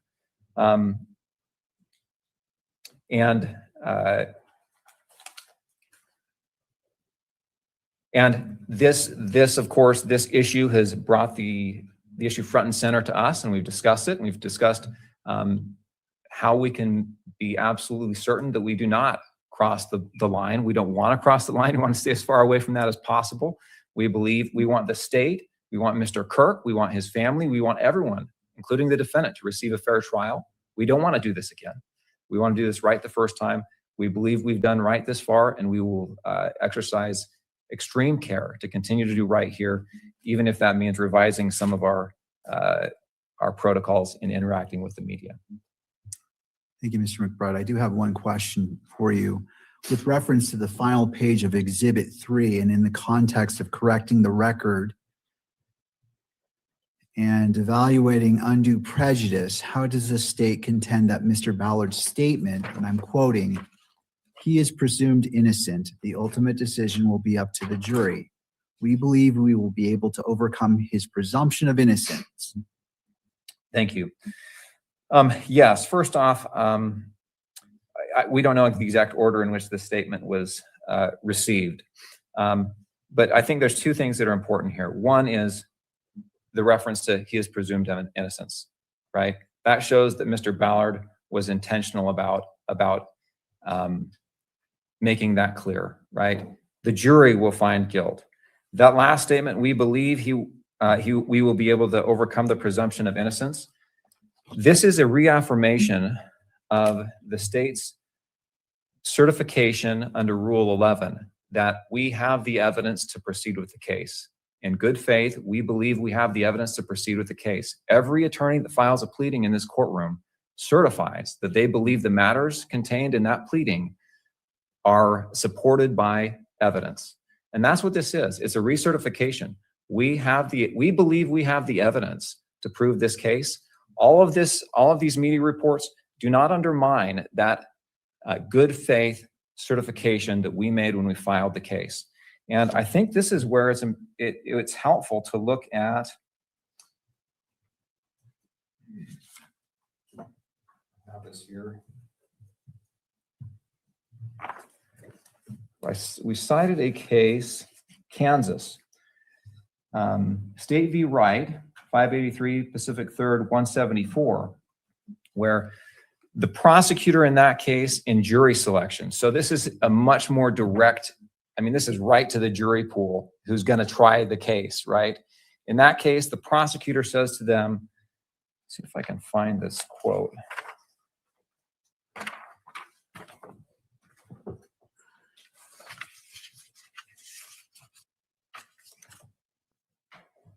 Oh, I've got the wrong pleading up. Okay, I had it on the page. Thank you for asking that question. I meant to cover this. In State v. Wright, 583 Pacific 3rd, 174 on 194, this is a Kansas Supreme Court case from 2026.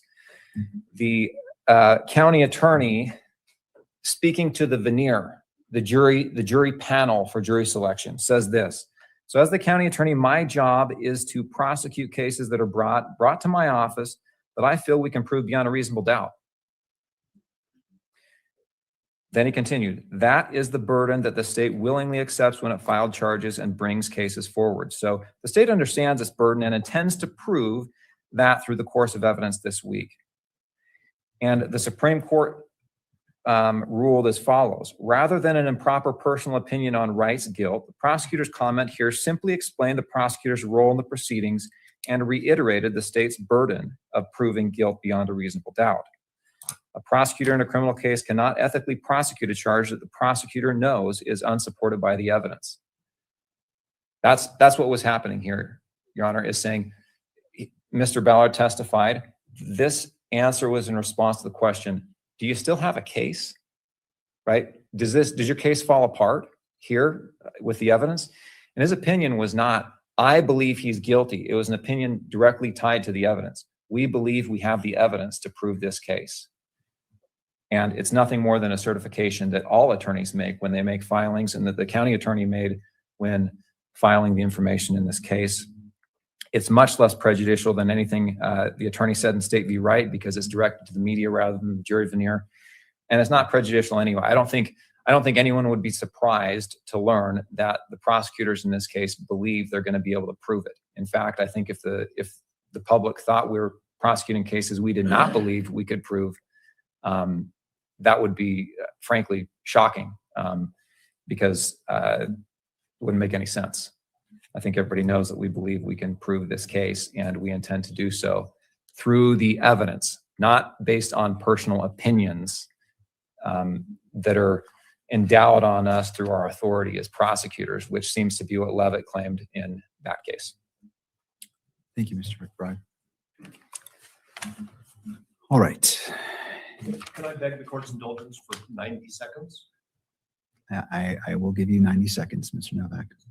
Thank you, Your Honor. I think we all want the court to be clear on the law with respect to the third element and intentionality.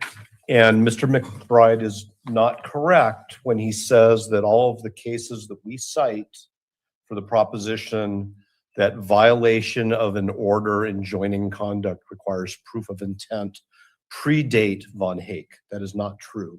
And so what I want to just remind the court is that in 2019, the United States Supreme Court said, and this is at the bottom of page 10 of our reply, the United States Supreme Court said, quote, we have explained before that a party's subjective belief that she was complying with an order ordinarily will not insulate her from civil contempt if that belief was objectively unreasonable.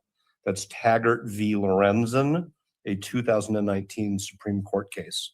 And in the same year that Von Hake was published, the United States District Court for the District of Utah said that civil contempt for violation of a court order need not be willful. And now I'm going to quote from the District of Utah opinion. In order for a party to be cited for civil contempt, a court must find that the party violated a specific and definite court order and that the party had knowledge of the order sufficient to put him on notice of the prescribed conduct Nevertheless, the disobedience in a civil contempt need not be willful, because the purpose of civil contempt sanctions is remedial.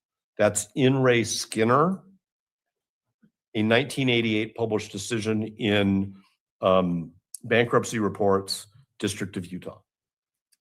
Thank you, Mr. Novak. And I have nothing further unless the court wanted to inquire of me concerning anything Mr. McBride said. No, thank you. Thank you. All right, we're switching gears and going to the motion in limine to exclude hearsay statements as mentioned in the briefing.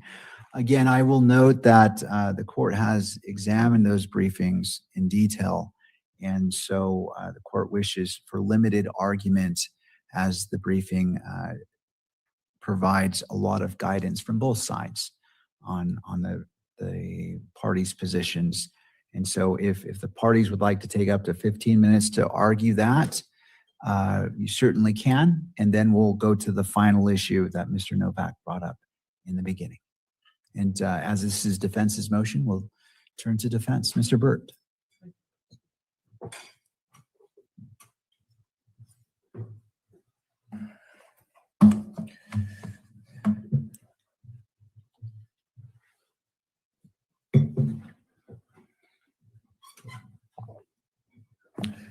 Morning, Your Honor. Good morning. Well, afternoon now. Afternoon, I guess.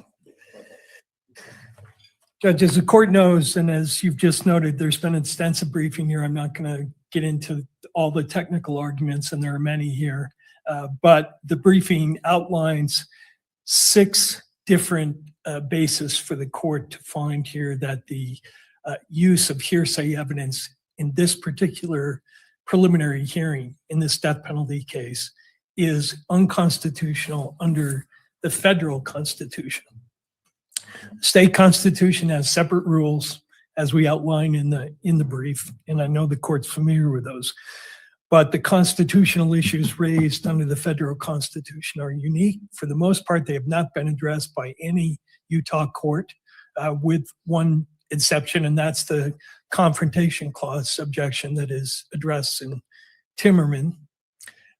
But as to our other arguments, procedural due process, equal protection, the Sixth Amendment right to counsel, those issues have not been addressed. And there's, of course, one issue, separation of powers, that's a state law issue.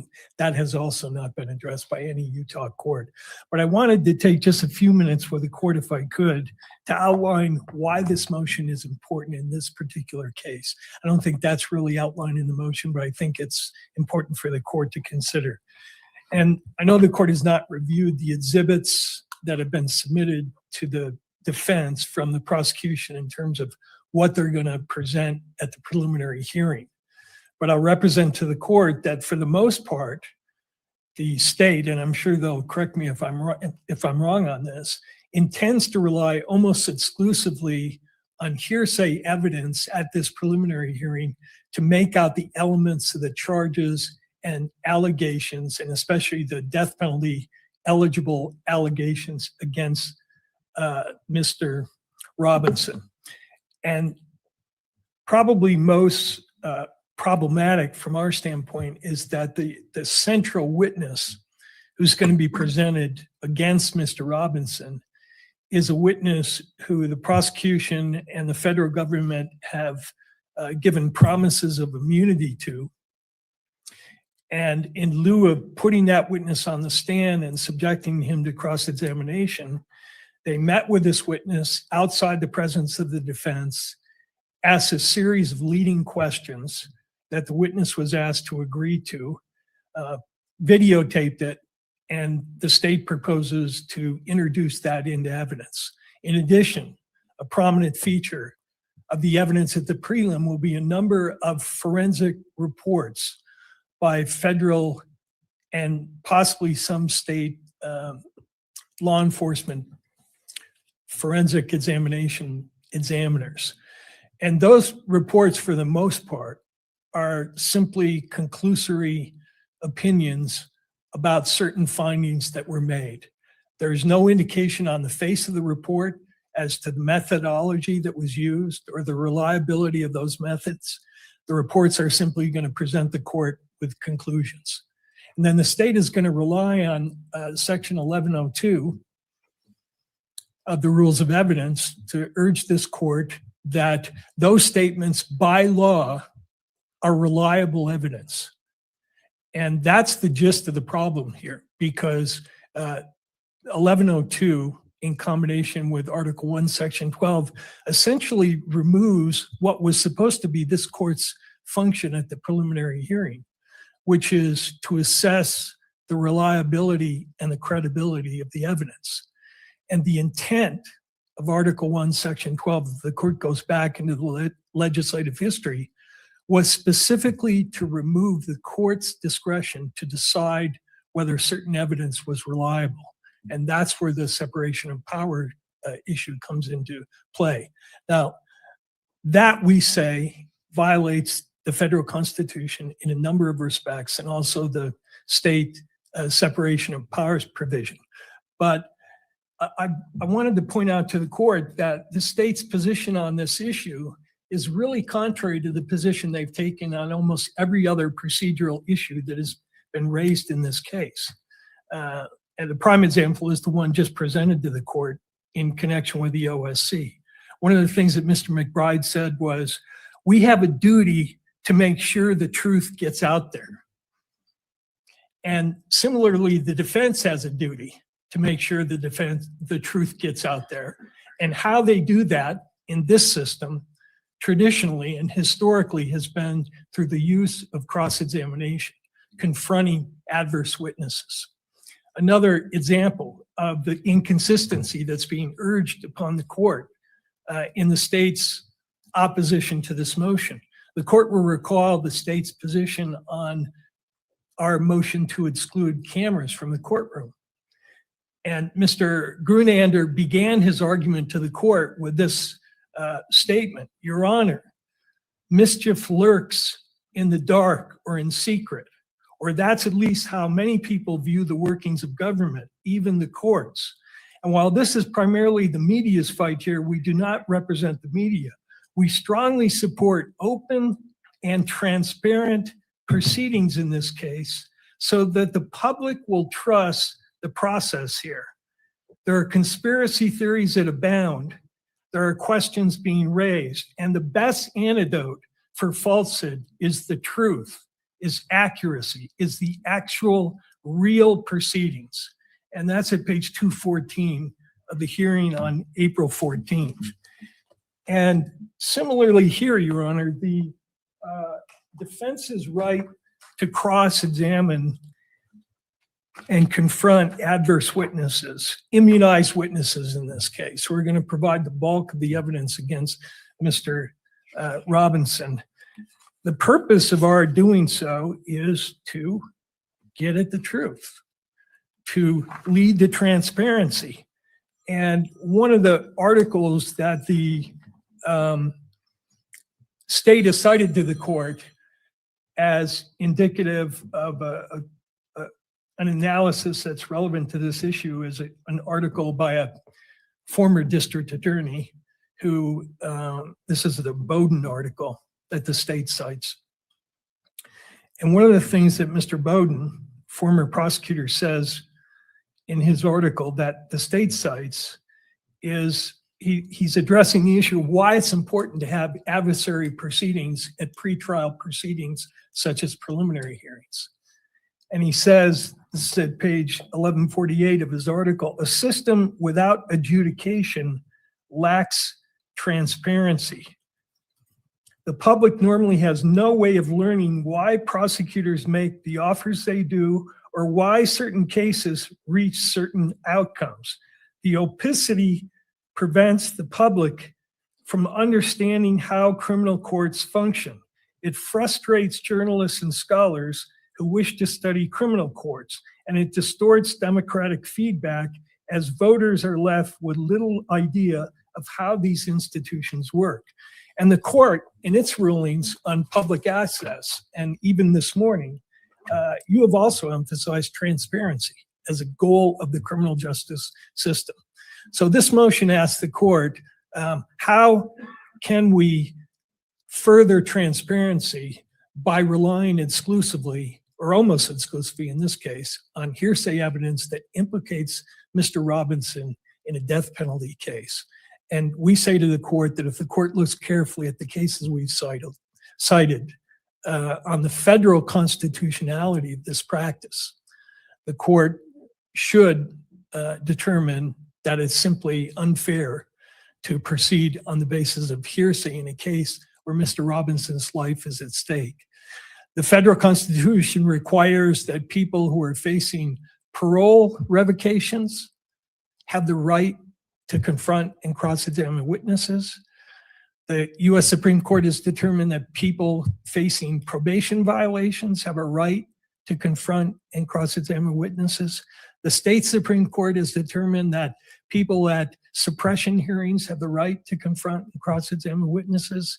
The state Supreme Court has determined that people who face sentencing have a right to confront and cross-examine witnesses. And we say that due process, equal protection, and the other provisions we cite all point in the same direction, which is that the court should not allow the use of hearsay to make the determination in this case that Mr. Robinson should or should not be bound over for trial. And I'll be glad to answer any questions the court may have. I know the briefing's fairly extensive, so if the court does have questions, I'm prepared to address them. I do. I have one question. I'll be asking both sides this question. Sure.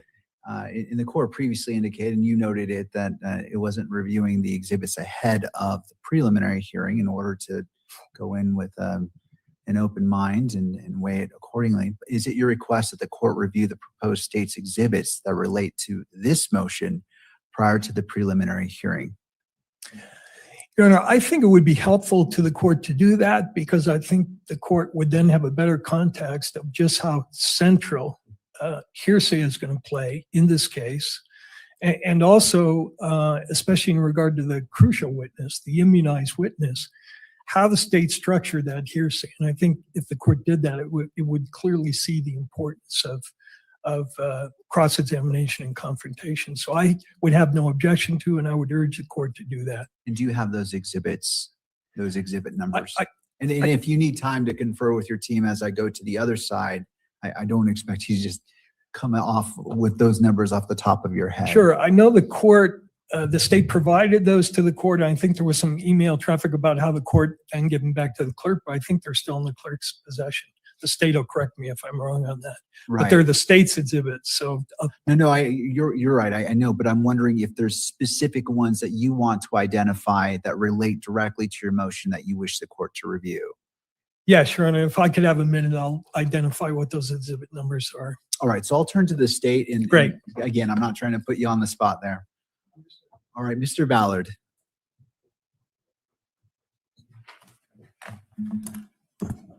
Thank you, Your Honor. The Utah Supreme Court has already rejected the defendant's argument in State versus Timmerman. This court can't overrule the Supreme Court. And I think it's fundamental, or it's important to think about the fundamental reason why the court held in Timmerman that the Sixth Amendment right to confrontation does not apply at preliminary hearings. And it's because of the very, very low burden and low standard that the state has to meet at a preliminary hearing. All we have to show is probable cause. The magistrate at a preliminary hearing isn't making any factual findings.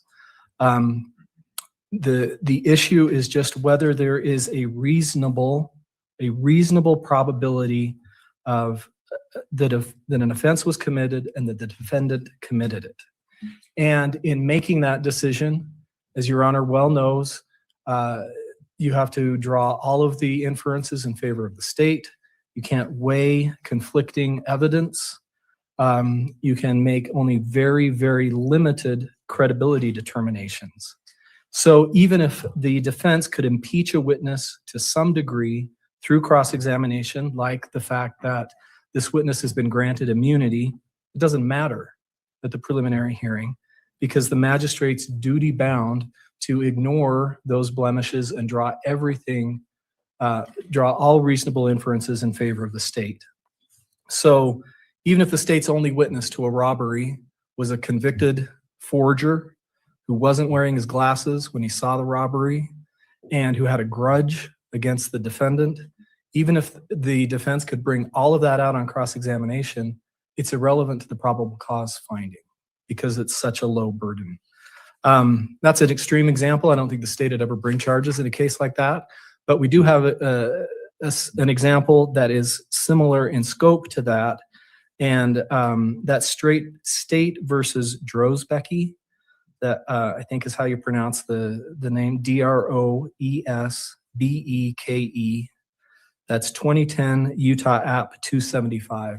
In that case, you had a child victim of sexual abuse who reported the sexual abuse to law enforcement, reported it during a CJC interview, but then took the stand at the preliminary hearing and recanted those allegations. That there was still sufficient evidence under that situation to bind the defendant over, even though the witness recanted those allegations, because there was a reasonable explanation as to why the witness might have been telling the truth when she reported to the police and during the CJC interview, and why she might have recanted at the preliminary hearing. So that's the standard that the court is applying. And so defense talks about we have to have reliable evidence. And the state absolutely agrees that we have to have reliable evidence, but reliability, the degree of reliability depends upon the circumstances of the proceeding. So is hearsay sufficiently reliable for a conviction beyond a reasonable doubt at trial? Certainly not. But is hearsay reliable enough to be able to make this low probable cause finding? Yes, it is. And that's why Timmerman held that the Sixth Amendment right to confrontation does not apply at preliminary hearings. And that's why nearly every other state court that has examined this issue has found that the Sixth Amendment right to confrontation does not apply. Timmerman collected those cases as of 2009. You've also got the Ninth Circuit in Peterson versus California, and we've included all of these cases in our brief. In fact, if this court granted the defendant's motion, it would be going where no other court has gone before. This court would be the first court to find that the Sixth Amendment right to confrontation applies at a preliminary hearing. Because Timmerman is clear that the Sixth Amendment right to confrontation doesn't apply at a preliminary hearing, defendants trying to rely on other federal constitutional provisions. But defendants' attempt to do that violates the rules of constitutional construction, legal interpretation, because it would create contradictory constitutional provisions. What defendant is trying to say is, even though the Sixth Amendment right to confrontation, which we know would provide the right to cross-examination and therefore prevent the state from relying on hearsay, even though that right doesn't apply at the preliminary hearing, there is some other constitutional right that could somehow indirectly provide that right. But then we would have two conflicting constitutional provisions. And that's not how we read the Constitution. That's not how we read statutes. We read them to be in harmony with each other, different provisions to be in harmony with each other, and to not render a different provision superfluous. If you could provide the right to confrontation through the Sixth Amendment right to counsel or 14th Amendment right to due process, then what work is the Sixth Amendment right to confrontation doing? It just doesn't make sense to do that. So that's exactly why the Ninth Circuit in Peterson versus California said it's illogical to conclude that the substitute for a grand jury indictment, which is the state preliminary hearing procedure, must contain greater protections than the grand jury provides for itself in the federal system. So if the federal system, the equivalent to the state preliminary hearing is a grand jury proceeding. The grand jury proceeding allows the federal system to determine probable cause to require a defendant to stand trial, the defendant doesn't have a right to be present in those proceedings, doesn't have a right to representation, doesn't have a right to cross-examination, or even to present exculpatory evidence. If that type of a procedure is constitutional, then Utah's preliminary hearing procedure is certainly constitutional. I could go through each of the different constitutional provisions that defendant has relied on. I'll do that very briefly, just summarize the reasons why we don't believe those apply. The Sixth Amendment, even assuming the defendant could rely on some other provision, which we don't believe he can, but the Sixth Amendment right to counsel, it doesn't create additional rights. What it does is it evaluates counsel's performance under the circumstances as they existed at the time. Now, defendant brought up the fact that there is a right to confront witnesses at suppression hearings and at sentencing hearings and at parole revocation hearings. That's a procedural right to cross-examination. It's not a Sixth Amendment right to confrontation. We know from Crawford versus Washington, the Sixth Amendment right means that the state cannot rely on hearsay evidence that a defendant has not had a prior opportunity to cross-examine. And so it's the Sixth Amendment right that prevents the state from relying on hearsay. That's completely different from saying the defendant has the right to be able to cross-examine any witnesses that the state calls. And in fact, at a preliminary hearing, the defendant will have the right to cross-examine. I think we're planning on calling 4 witnesses. Defendant will have a right to cross-examine those witnesses. But a procedural right to cross-examination doesn't mean that the Sixth Amendment right, as interpreted in Crawford, applies and precludes the reliance on hearsay.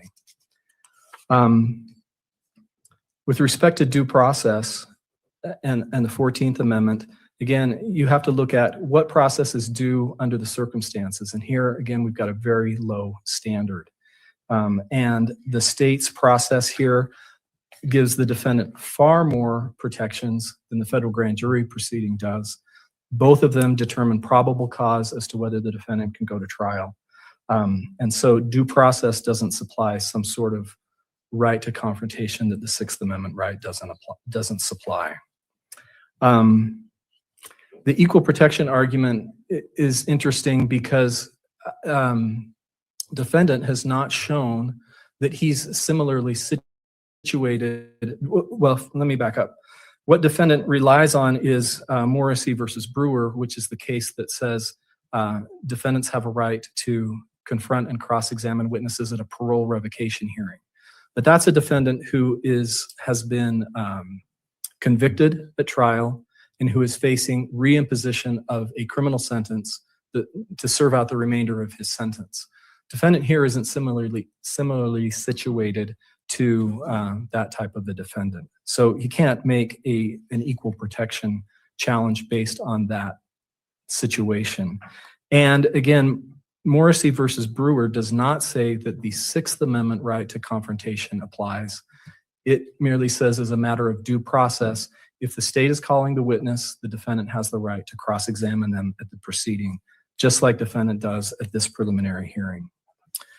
As far as the Eighth Amendment goes, the state doesn't have any qualms with the idea that the Eighth Amendment, if we get to the point of whether or not the death penalty is an appropriate penalty here, certainly the Eighth Amendment heightened protections apply there.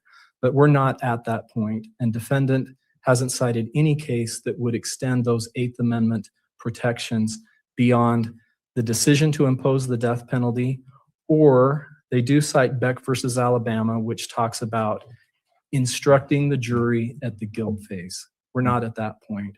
You can't use the Eighth Amendment and say, well, because this is a death case, there's super due process or there's additional rules that apply above and beyond the procedural and evidentiary rules that apply at every other stage of this proceeding.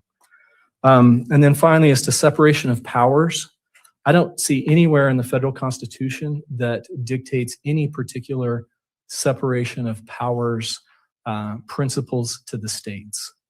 And so it's completely up to the state of Utah to determine how it wants to divide the powers between its various branches of government.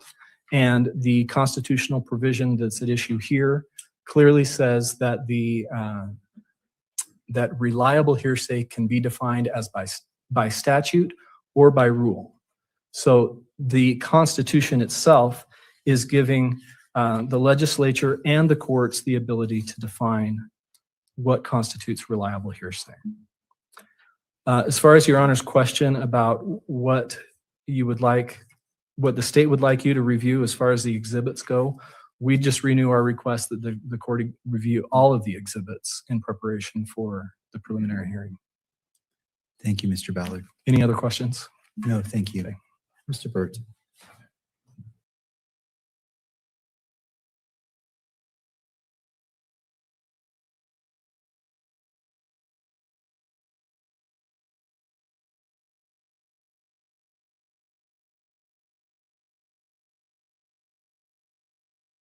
Court, I've circled the exhibits we're asking the court to review. They are exhibits 11, 16, 30, 31, 32, 33, and 34.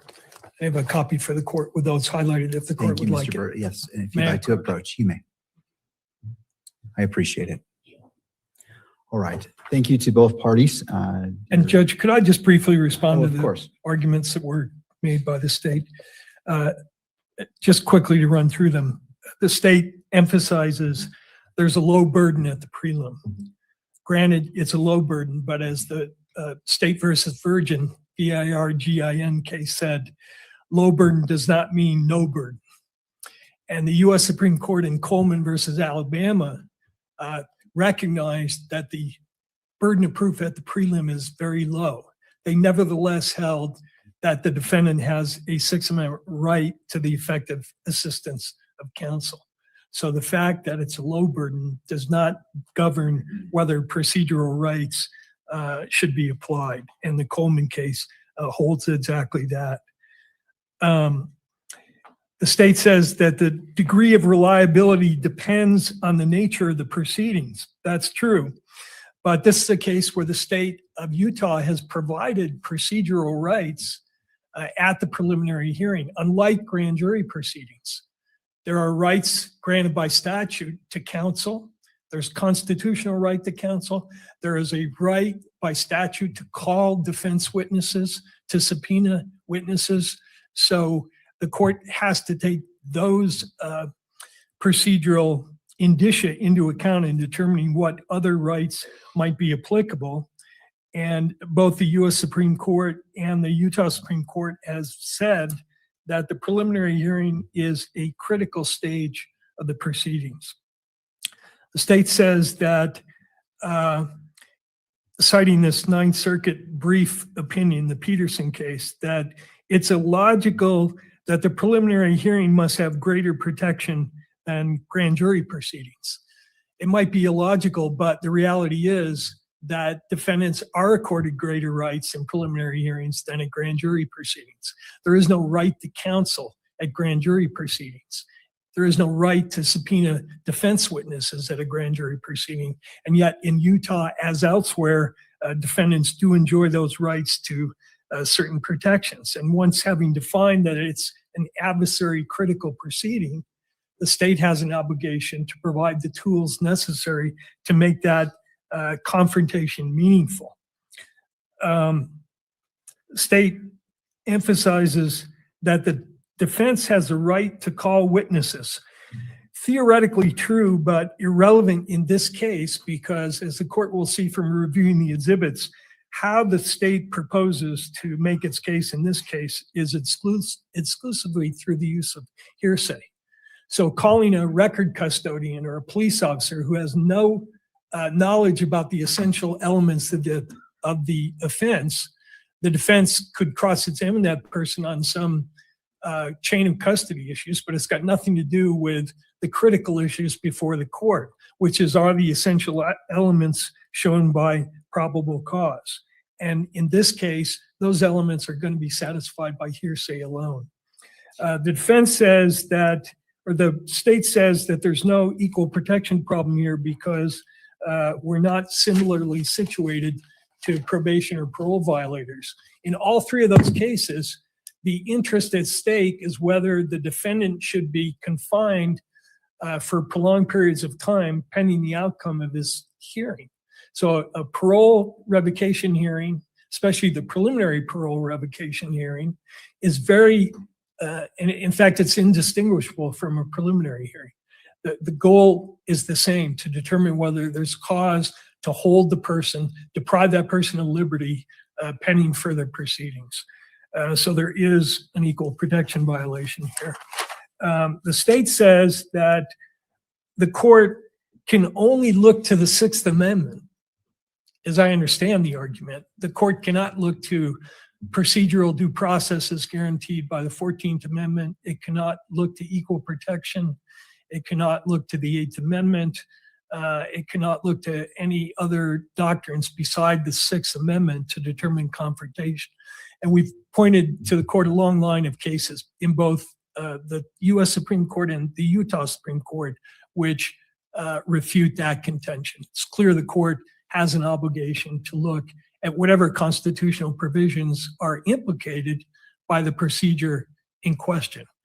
And the Utah Supreme Court, when it was looking at the subpoena powers case, looked at whether the act violated confrontation rights, equal protection, separation of powers.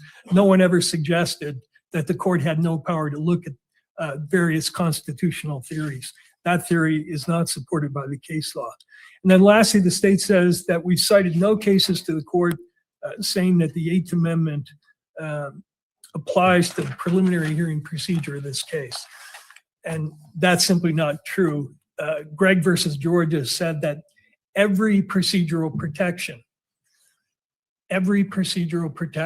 must be observed in a capital case, not in a capital trial, in a capital case. And as charged right now, this is a capital case. And we've also cited to the court the Ford case, Ford versus Wainwright, also along the same lines, saying that in capital proceedings, there's a heightened need for reliability.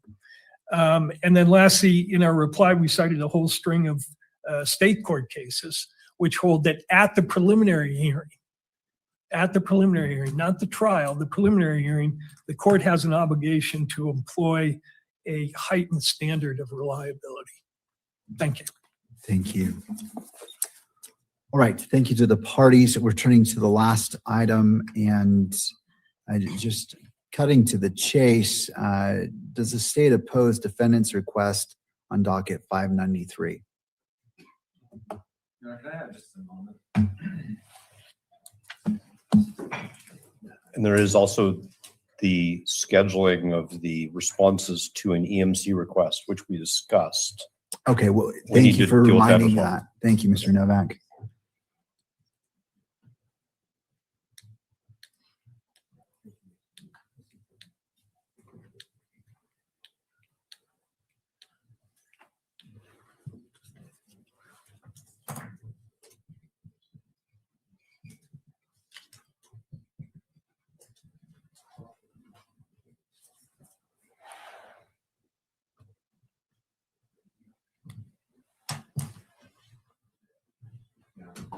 Your Honor, If you would like to approach the lectern, Mr. McBride. Your Honor, so this is basically a motion to begin the process of compelling and of getting a subpoena for an out-of-state witness. Yes. Here's the issue is, we know that from the pleading that the out-of-state witness's attorney has declined to accept service for their client. And this witness has appeared by 1102. We believe that that's appropriate and satisfies probable cause. The rule requires defense counsel to certify that this witness is necessary and material to the probable cause determination. Under State v. Lopez, we don't believe it is. We got this at 8:03 last night. I looked at it for the first time just moments ago. what I'd really like to do is have a couple of days to respond to this. I know time is of the essence, but that's where we're at. So I really don't want to respond right now. If I did, I'd probably submit on what I've said right now. I see. Thank you. To defense, is there any additional briefing needed in addition to what you've submitted on docket 593? And so I'm just seeing if there is, trying to create an expedited. Only to respond expeditiously to whatever the state files. So for example, and again, we're both going off the fly. I'm now responding to Mr. McBride's statement. This is not a Lopez situation. The witness is not the victim in this case, as Your Honor knows. Right. So it's not a Lopez situation. It's a question of whether the witness is a material witness. So I think to squarely answer the court's question, we need a very short period of time after the state responds, and if the witness's counsel wants to respond, to file, I guess, what we would call a reply. But we are moving we can move as quickly as the court requires. Thank you. To the state, how much time, and again, I realize that this is appeared on the horizon.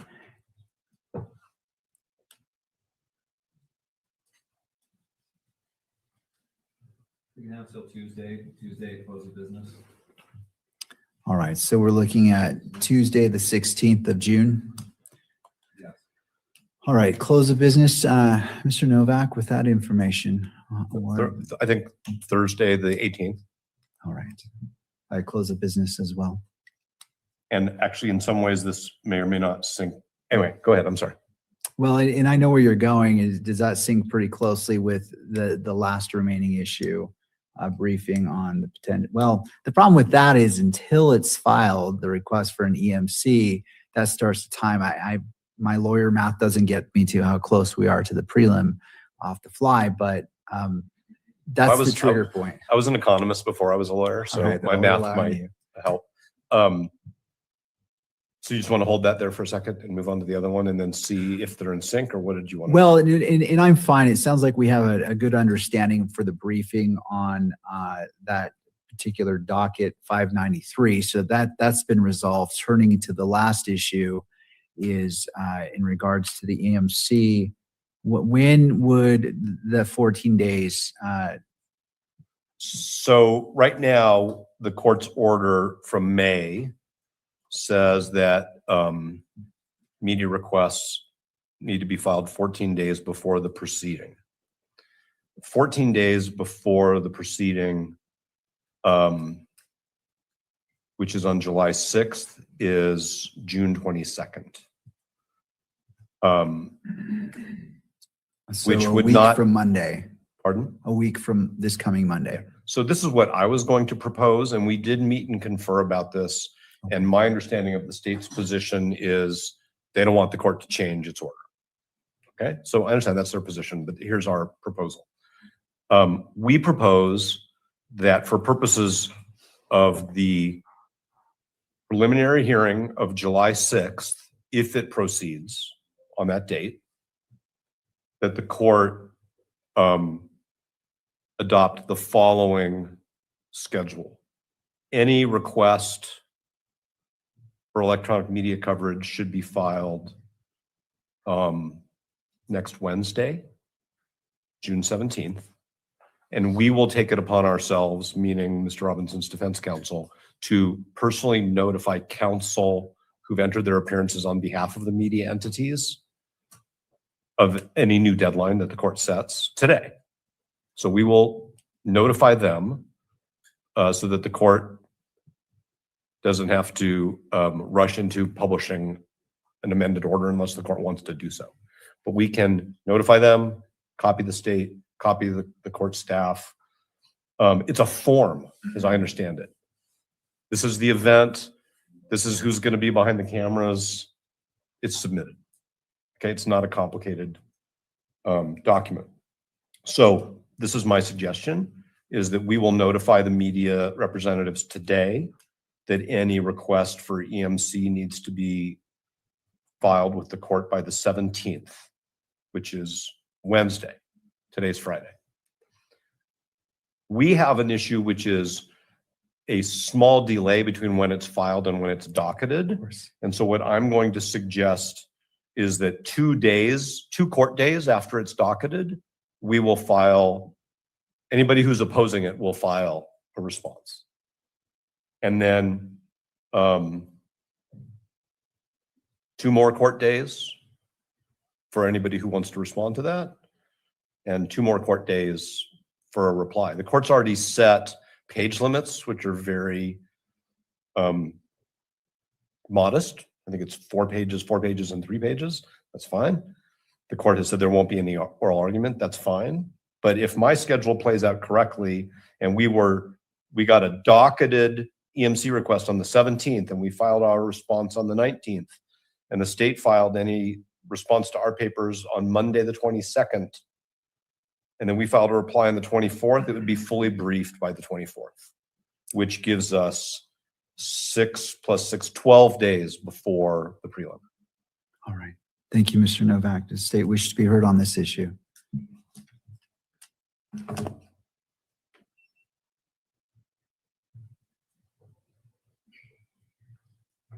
Yes, Your Honor, thank you.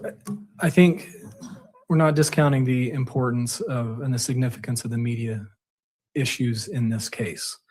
But I think it's significant, as Your Honor's already noted earlier this morning, that you granted a very generous opportunity to deal with these electronic media requests, that it's far more generous than what the rule requires.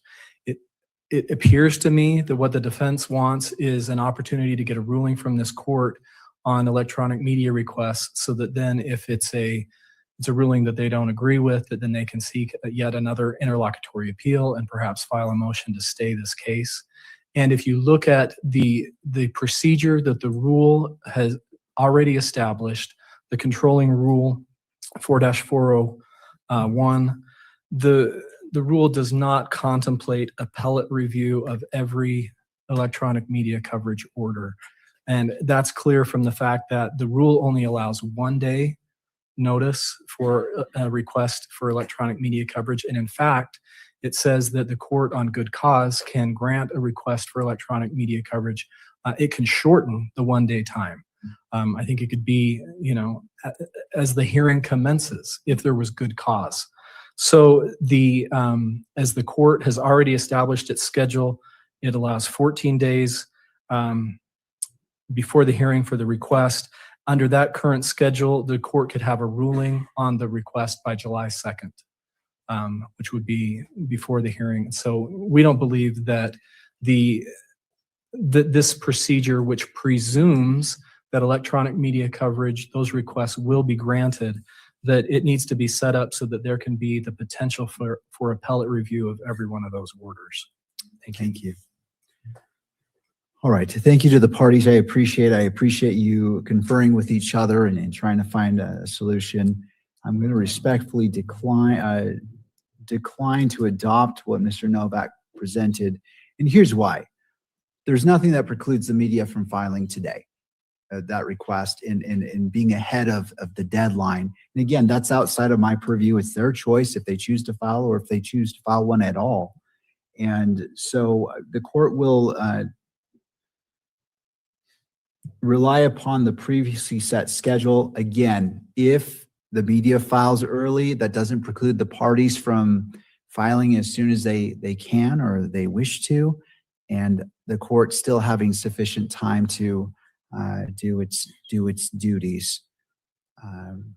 And so that's the ruling of the court as it relates to a different schedule as it relates to media requests for coverage, EMC, of the preliminary hearing on July 6th.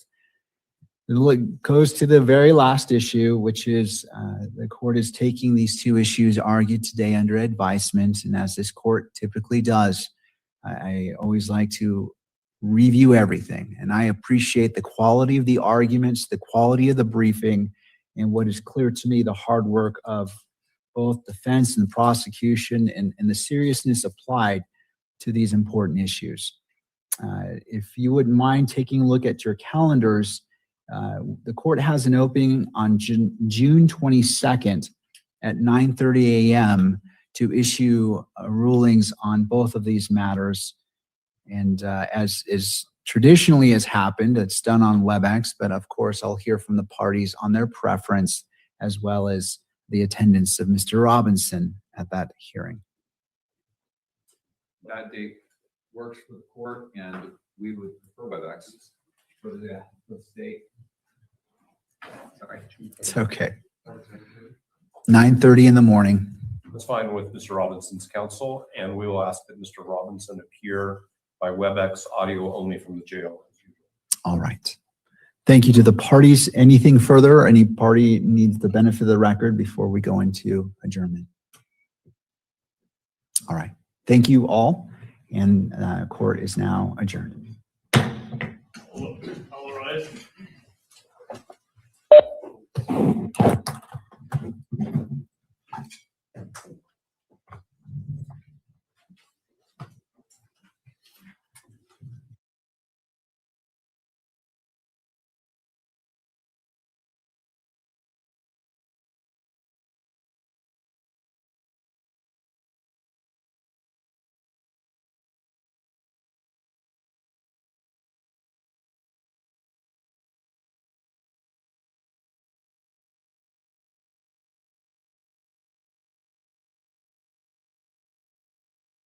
The photographs of Lucy Fernandez at the hospital.